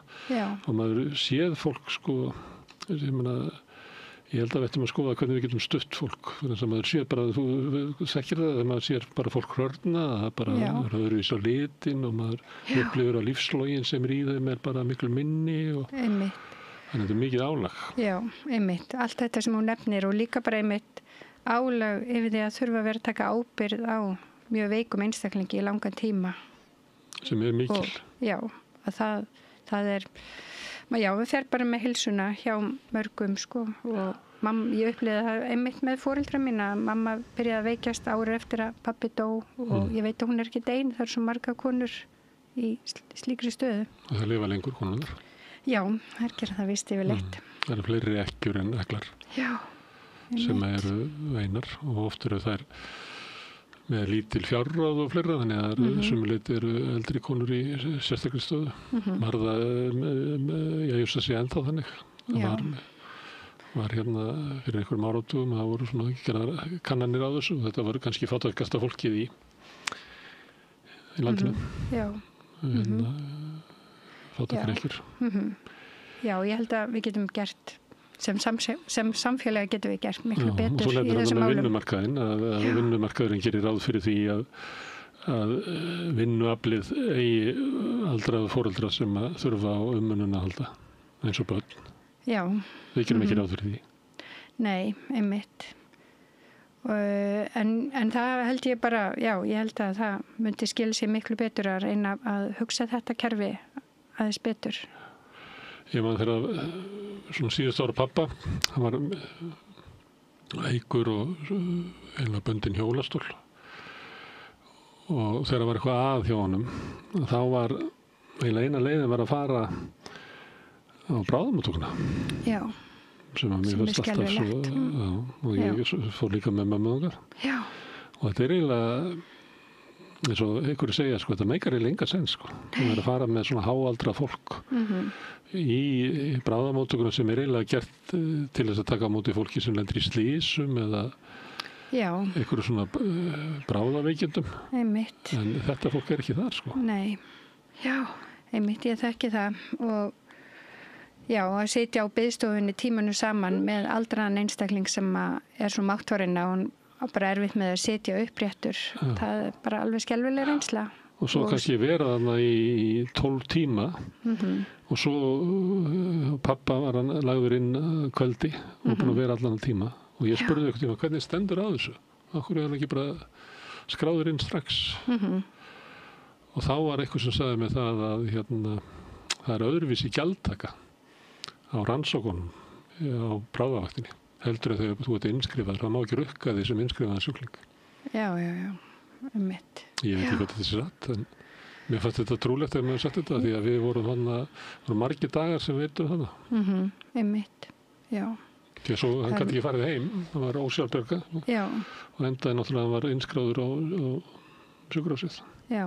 En þetta er fyrir einhverjum árum síðan, meira 10 árum síðan. Nei, veistu, ég held að þetta hafi ekki breyst mikið.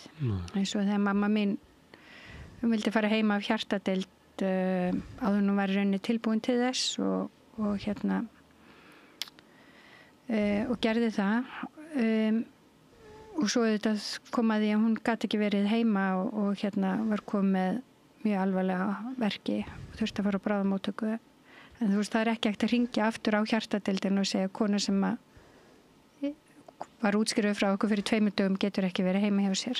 Þá þarf það að fara aftur í gegnum bráðamóttökuna með mjög veikan einstakling og ég geti ekki ímyndað mér að þetta sé sparnaður að kalla til sjúkrabíl og fara í gegnum bráðamóttökuna þar sem er mjög mikið álag til þess að hægt sé að leggja inn konu sem er vita hvað er að og hvar á best heima í kerfinu inn á hjartadeildinni.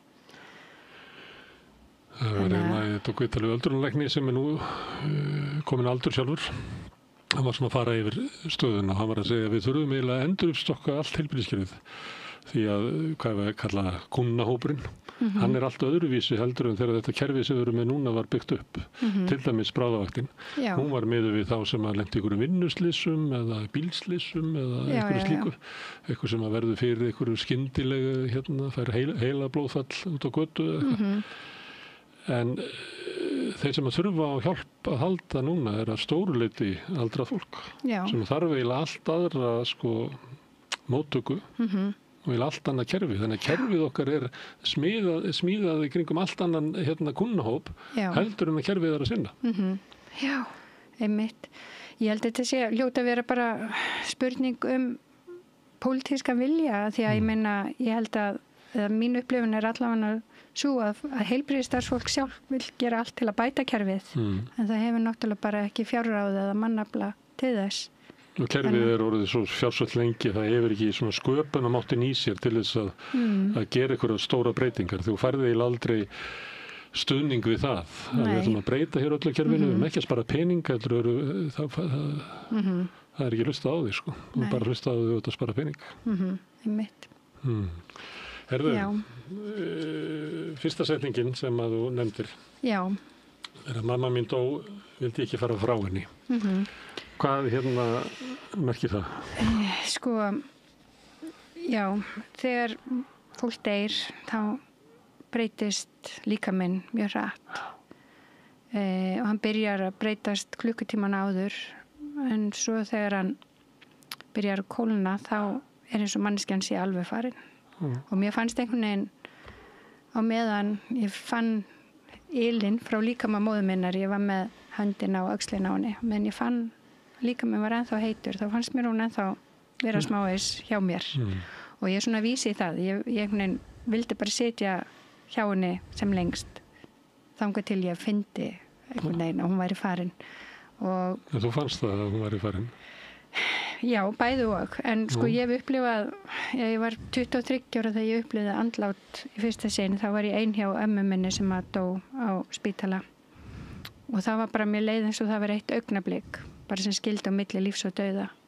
En þegar mamma mín dó þá var eins og þetta væri lengri tími og mér fannst það áhugavert að mér fannst, hún tækja hana alveg 5-10 mínútur að deyja og þannig já, og þetta auðvitað mjög sterk upplifun að upplifa andlát annara og óendalega sorglegt og þess vegna svo mikilvægt að þetta geti líka í allir sorginu verið fallegt augnablik að fólk fá að deyja við góðar aðstæður ef mögulegt auðvitað það ekki alltaf hægt en það svo ómetanlegt held ég bæði og ekki síst fyrir aðstandendur að því að náttúrulega þegar fólk orðið svona veikt þá veit maður ekki alveg, maður veit ekki hver meðvitundin en samt kannski finnur fólk fyrir nærveru og einhvað síður.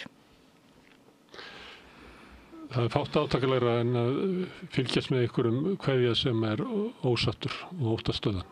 Já, einmitt. Það eiginlega hryllingur. Já, einmitt. Þannig að það skiptir máli að þetta sé ekki þannig. Já, ef það hægt og ég var nú svo heppin með mömmu að hún var svolítið bara, hún sagði við mig og ég hef heyrt þetta frá fleirum að henni líði eins og hún var að fara í ferðarlag, það var eitthvað nýtt í vændum. Hún var ekkert sérstaklega trúið en hún trúði á að það væri eitthvað nýtt að taka við og henni fannst þetta allt svo tilgangslaust eða það væri bara, hún hefði lifað til þess að deyja þannig að það hlyti að vera eitthvað meira og hún sannarlega trúði því og það hjálpaði henni og það hjálpaði okkur öllum sem vorum nákomin henni og hún var að fara í ferðalag eitthvert já einhver ókunnar slóðir en það var skaman að ferðast en trúði þú því að mamma verið að fara eða var hún að hverfa? Já, þessari stundu þegar ég var hjá henni þá fannst mér eins og hún væri að fara eitthvað annað. Ég trúði hennar tilfinningu. Og eitthvað myndi taka mótinni. Já, og svo reyndar upplifði ég líka andlát núna í ár þegar tengdafóður minn lést. Hann var ekki með trúaður en mér leiði svo að kem einhver, ég var satt hjá honum þegar hann dó á samt einkonans og það færði svo mikil þögn og kyrrð og ró yfir herbyggið bara 2 mínútum áður en hann fór og mér leið þess að eins og væri einhver að sækja hann, segi ég sem að mér finnst gott að trúa en ég myndi kannski ekki segja að ég væri ég veit ekki það er erfitt að skilgreina eigin trú en við veitum það ekki en ég held að hjálpi fólki auðvitað að trúir á að eitthvað taki við. Í þessum augnablikum þá eru rætur af ýmsu sem að fólk hefur svo trúað að hérna en svo er dauðsvald auðvitað alltaf endalegt fyrir okkur sem að sitjum eftir, ég meina minningarna lifa og fólk lifir eða foreldrar lifa einhvern hátt áfram í börnum sínum og öðrum sem að þau elskuðu og hérna en það er samt eitthvað endalegt við þetta líka, ég hugsa stundum það að ég get aldrei glatt móður mína aftur hún er farin en þannig að það tekur tíma að átta sig á því já og nú eru 2 ár liðin síðan mamma dó og ég hefði ekki getað setið hérna fyrir ári síðan og talað svona þetta en núna þegar ég held að 2 árs það er eitthvað svona og kannski á það sérstaklega við mæður okkar, það eru nú svona það var stóran sess jú, reyndar en upphaflega autoritetið okkar já, kannski ég upplifði það þegar ég byrjaði að skrifa bókina þá ég byrjaði að skrifa hana 2 mánuðum eftir að mamma dó, bara sem svona úrvinnslu fyrir sjálfa mig en svo áttaði mig smá saman á því hún ætti kannski erindi við fleiri og eftir ég hafi fengið svona jákvæð viðbröð frá ritstjórunum mínum þá ákvaði ég að halda áfram og þá fór ég að takast aðeins á við andlát föður míns þá hefði ég bara bælt það svolítið niðri allar þær tilfinningar sem að voru tengdar því og það var margt í aðdraganda hans andlát sem að ég hefði vilja gera betur og vilja vera meiri stuðningu fyrir hann hann var semst með nýrnabilun og stóð til boða að fara í aðgerð sem var ólíklegt að hann myndi lifa af en samt einhverja smá líkur og hann var erfitt að taka ákvörðun og svo hann bað mig að taka þessi ákvörðun og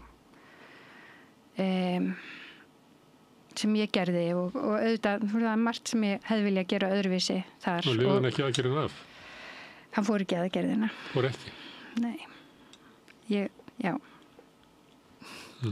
og hann dó bara örfáum dögum síðar ég held kannski að hann ætti lengri tíma eftir en þarna hefði til dæmis verið svo gott að fá meiri stuðning bæði fyrir mig og hann og okkur aðstandendur til þess að skilja þessa stóru ákvörðun og hvað það þýddi að hafna eða segja já og svona, já, það var Þetta er ákvörðun sem er ekki hægt að taka Þetta er ákvörðun sem er allavega ekki hægt að taka fyrir aðra en ég gerði samt og allt í einu þegar ég var að skrifa hana texta og leiði mér að vera svolítið reið út í foreldra mína fyrir að hafa sett mig í þessa stöðu og það var bara svolítið gott að því ég átti alveg rétt á því en ég fyrirgef þeim alveg líka að því ég skil sérstaklega eftir að mamma dó skil ég mjög vel það álag og ábyrgð sem var á henni við andlát föður míns þannig að ég var svona færum að sjá þessa aðstæður upp og nýtt en ég hafði alltaf svona þetta var of erfitt til að glíma við það þannig að maður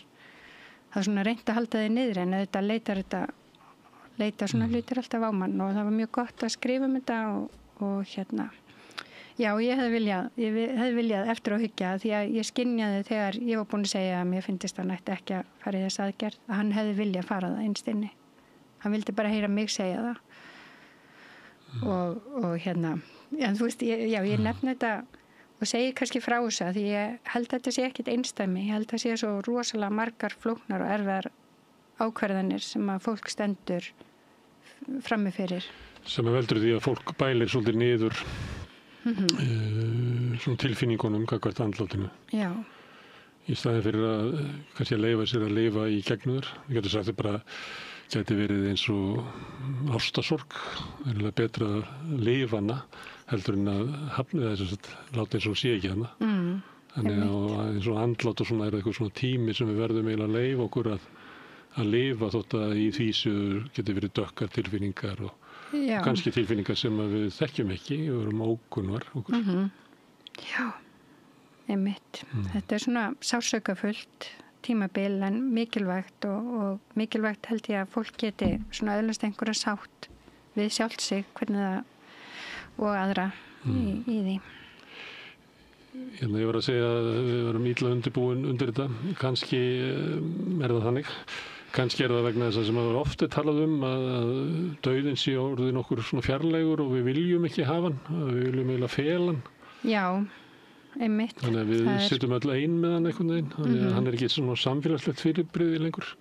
Nei, einmitt. Það var náttúrulega tískifræðimaðurinn Walter Benjamin sagði einu svona að áður fyrir hefði fólk dáið, eða væri varla það hús eða herbyggi sem einhver hefði ekki dáið í, en núna, og hann var að skrifa í byrjun 20. aldar, en að þá væri sérsagt döðunum komið fyrir inn á stofnunum og auðvitað erum við komið þangað og nú ég auðvitað að tala smá í mótsögn við það sem ég sagði áðan, að ég er svolítið gagnrýnin á þetta fólk að geta verið heima hjá sér sem lengst en já, ég held að við þurfum bara að tala þess meira dauðan. Áttu við að þú myndi vilja að fólki væri boðið upp á að deyja heima eins og heimafæðing? Já, það er nú alveg boðið upp. Út af stofnuninni? Mjög veiku og dauðvona fólki er boðið upp á það. Og ég upplýði mér sér smá svona pressu frá aðstandendum að ég ætti að leyfa mömmu minna að deyja heima. En ég treysti mér ekki til þess andlega að ég er ekki viss ég hefði getað það. Staðið undir þessu til hlutverki að vera hennar stuðningur við þær aðstæður þar sem ég hefði líka þurft að hafa áhyggjur af svo mörgu öðru. Þess að vera læknir og hjúkrunarfræðingur auk þess að vera aðstandandi. Það sé nóg að vera aðstandandi. Já, það er alveg meiri nóg. En bara já. En ég held að með því að tala bara það sem er í vændum og hlutin eins og þeir eru og að þá sé auðveldara kannski að komast í gegnum svona tíma. Og líka bara það er náttúrulega skrítið kannski fyrir manneski sem er komin inn á líknadeild og hún segir kannski já, nú er ég stutt eftir og fólk segir nei, láttu nú ekki svona þú nærðir örgla þegar hún veit að hún nær sér ekki og fólk veit að innst inni, en þetta eru samt algeng viðbröð. Já, ég hef séð það. Já, mamma var komin elliglöpp, þannig að hún vissi ekki alltaf alveg af hverju var hana. Hún vissi að hún var komin heim til Hafnarfjarðar. Hún hefði farið hlutur Hafnarfjarði sem hún elskaði mikið og gerðist eiginlega ýktur haffiskur þjóðundi sinni þegar það fór að lífa á æfina, nefndi ekki að tala við neitt nema að væri frá Hafnarfirði. Nei, ok. Fannst það ekki bara tílera sínu lífi. Nei. En stundum viss hún væri komin aftur heim, en stundum viss hún ekkit af hverju var þarna. Og hvort hún, þessi tilfinning sem þú ert að tala að þetta sé endanlega í staðurinn. Já. Það var... Ég veit ekki alveg hvort að við höfum talað það þannig. Nei, auðvitað kannski á það ekki alltaf við og sérstaklega ekki þegar annarkvort þegar það er einhver smá von eða þegar fólk er einmitt komið heilabilun eða Alzheimer. Það er náttúrulega bara svo... En þú veist að tala svona eitthvað sem gerist í þessa síðustu daga að þá var það hann í tilfelli mömmu að hún færðist eða vitundin að færðist inn á æskuheimili hennar. Já. Þannig að þegar ég kom þá spurði hún hittur Gunnar bróðir sem var löngu dáinn. Einmitt. Og fólkið hennar hafi allt verið í kringum hana. Já. Og það bjóð til þess að tilfinningu og maður hugsaði þessi tilfinningu sem okkur sagt að við séum að þeir sem eru gengnir tækja mót okkur. Já. Hefur náttúrulega bara orðið til við dauðsfall svipað og þetta, þar sem að mamma eiginlega færðist úr þessum raunveruleika yfir í raunveruleika æskuheimilisins sem að var í hennar lífi bara hinn glæsti tími. Einmitt. Allt lífið var fölnaði í samanburði við þessa dásalgu æsku sem hún gat endalaust sagt sögur af. Einmitt. Og hún eiginlega hvarf inn í þann heim. Já. Sem var... Þannig að, en það er náttúrulega ótrúlega mikilvægt að vita þá líka sem aðstandandi, henni leið kannski bara vel. Já. Svo komu augnablik þar sem að maður átt að sjá því að hún var óttafull. Og það var að eitthvað liti tengt dauðanum, ég er ekki alveg viss, sko. Nei. Ég hugsa það. En það er líka þegar þú hefur ekki alveg tök á lífinu, veist ekki hvað hlutinir eru, þekkir ekki fólki sem að kemur. Já. Hún þekkti ekki alla aðstandendur sína. Nei, einmitt. Og gæti ekki tíma, gæti ekki allt upp í hálftíma, allt í einu þá upplifði maður að hún þekkti barnabörnin. Einmitt, já. Tengdamóðin mín með Alzheimer og ég get einmitt tekið undir þetta er svo ótrúlega furðulegu sjúkdómur og erfiður og svo margan hátt. Það getur verið erfiður fyrir aðstandendur sem að sakna manneskjunar sem stendur fyrir fram að. Já, þetta er svona langt sorgarferli að já. En að því þú talar þetta, þessa tilfinningu að fólk sé að taka á móti einhverjum, að það er náttúrulega sem aðstandandi dauðvona einstaklings þá fær maður svona bækling á spítalanum. Það sem er svona falleg lýsing á því, mjög góðu bæklingur, falleg lýsing á því að það megi ímynda sér dauðan eins og viðkomandi sé að fara yfir fljót og hinum bakkanum standi fólk og taki þessast aðrir, þeir sem eru farnir á undan standi og taki á móti. Og það er náttúrulega mjög algengt svona þegar dauðastundir nálgast að fólk hverfi svolítið inn í sig. Ég hef séð það gerast en ekkert alltaf. Og mér fannst þegar ég satt hjá pappa mínum þá einhvern veginn fannst mér gott að lesa þennan texta og sjá þetta fyrir mér svona myndrænt. En ég upplifði þetta, ég var mömmu að þetta er raunveruleg tilfinning, sko. Ég held að þetta væri svona ferri til, eða svona væri sagt eitthvað til að hugga okkur. En sko tilfinningin í þessu, í sögunni, mér finnst hún öll verða þarna, sko. Já, einmitt. Það má, þú veist, og ég er ekki að segja að það sé svona. Nei, við vitum það ekki, það veit að víst enginn.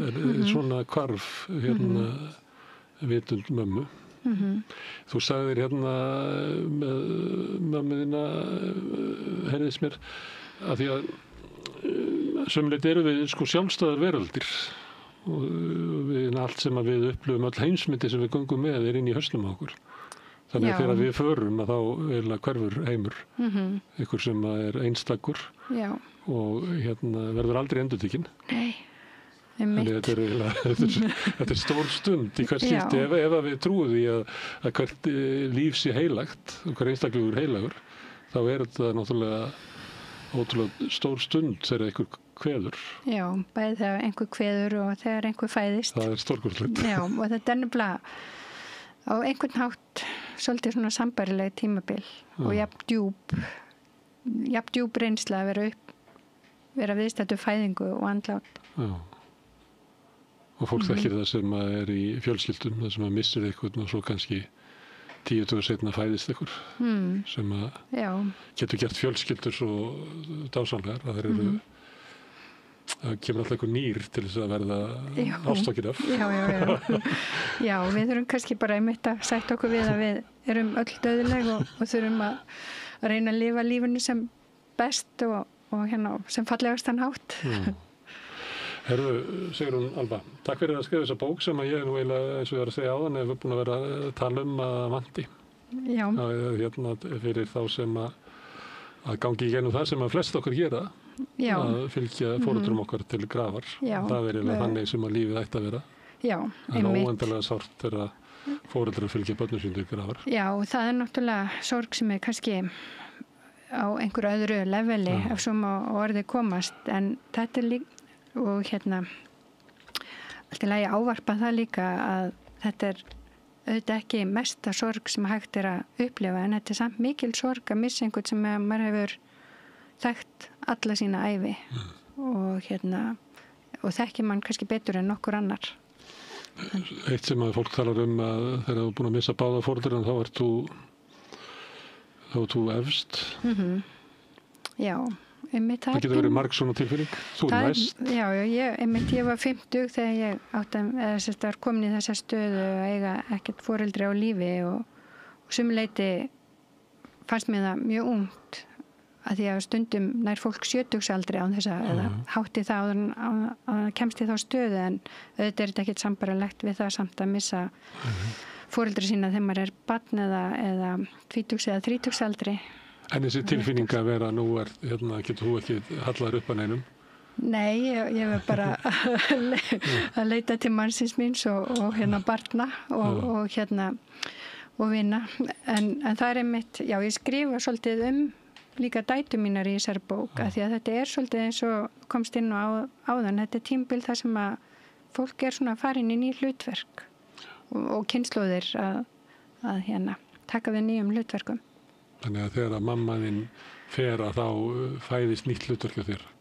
Já, það gerir það. Svona, það er ættmóðir. Já, og þetta, ég segi einhvers staðar í bókinni það er mikið sem að leggur á börnin sín og þá er ég auðvitað að tala um sjálfa mig en ég er líka að tala um mömmu og já, það er svolítið þannig við þessar aðstæður, þá gerir maður það og já. Það er hlutverk sem að við erum reyndar verið rætta líka svolítið að það sé svona aldursfordómar í samfélaginu okkar og kannski svona eldra fólk gangi ekki inn í svona sess sem að nýtur virðingar og við höfum verið að ræða svona nýðaldana. Í öllum menningum er það þannig að við horfum til gengina kynslóða og sækjum þangað einhverja svona visku og vit nema eiginlega í þessu tilraunaverkefni sem við erum með á Vesturlöndu núna að við hlustum ekki á gamla fólk. Að það er bara þegar fólk er orðið rúmlega fyndut að það var eiginlega orðið ómark. Já, það er nú ekki gott. Er að því ég sagði svona eins og ættmóðir, það var náttúrulega kannski kynslóð ömmu minnar og fleira þar sem að þær gengu inn í þetta hlutverk, fóru í peysuföt og tóku þessu hlutverki og þetta var virðingarsess. Jú. Já, ég er nú enn í stríð og ég veit ekki hvort að konum á þinni kynslóð standi þetta hlutverk til boða. Nei, en maður er svona, það er samt eitthvað nýtt að eiga engan sem er eldri og reynslu meiri sem maður getur leita til með sama hætti og maður leita til foreldra sinna. Það er alveg raunverulegt hlutverk. En Sigrún Alba, takk aftur fyrir að skrifa bókina. Já, takk hérlega fyrir samtalið. Takk hérlega. Við þakka aftur Sigrúnu öllu gestunum sem hafa komið hingað í kvöld og Birnir Þorláks fyrir að taka viðtöl og Pétri Fjallsið fyrir að taka upp og senda út en ykkur þakka ég mest sem hafa verið að hlusta og horfa og sem hafa breytt þessu spjall okkar í fjölmiðlum. Minni á að þið hafi byggt upp dreifikerfið samstöðuna bara með því að segja vinum og vandamönnum frá efni sem að þið sjáuð hér eða heyrið og ykkur líkar. Þá finnur fólk efnið okkar á Facebook, á YouTube, í öllum hlaðarsveitum, bæði undir nafni samstöðunar og einstakra þátta. Við erum í útvarpinu á Stór höfuðborgarsvæðinu, 89,1 á FM. Það er snjallt að stilla bílaútvarpið á þá bylgjulengd. En það má líka sækja þær útarsendingar á spilaran. Spilari.is er á netinu og svo er spilarinn líka app sem má hlaða niður í síman og hlusta á samstöðun og allar íslenskar útarstöðar hvað sem er í heiminu, þar sem er net á annað borð. Við erum komin í sjónvarpið til þeirra sem er svo heppin að skipta við fjarskiptafyrirtæki Síman. Þar erum við númer 5 á fjarstýringunni. Við erum komin í kabalkerfin suður með sjó og kannski ég veit ekki. Munu önnur fjarskiptafyrirtæki bjóða sínum viðskiptavinum upp á efni frá samstöðunni sem er 24 tíma sólarhring, 7 daga vikunnar, allan ásins hring. Samfélagsumræða við þetta rauða borðu í öðrum þáttum samstöðunar.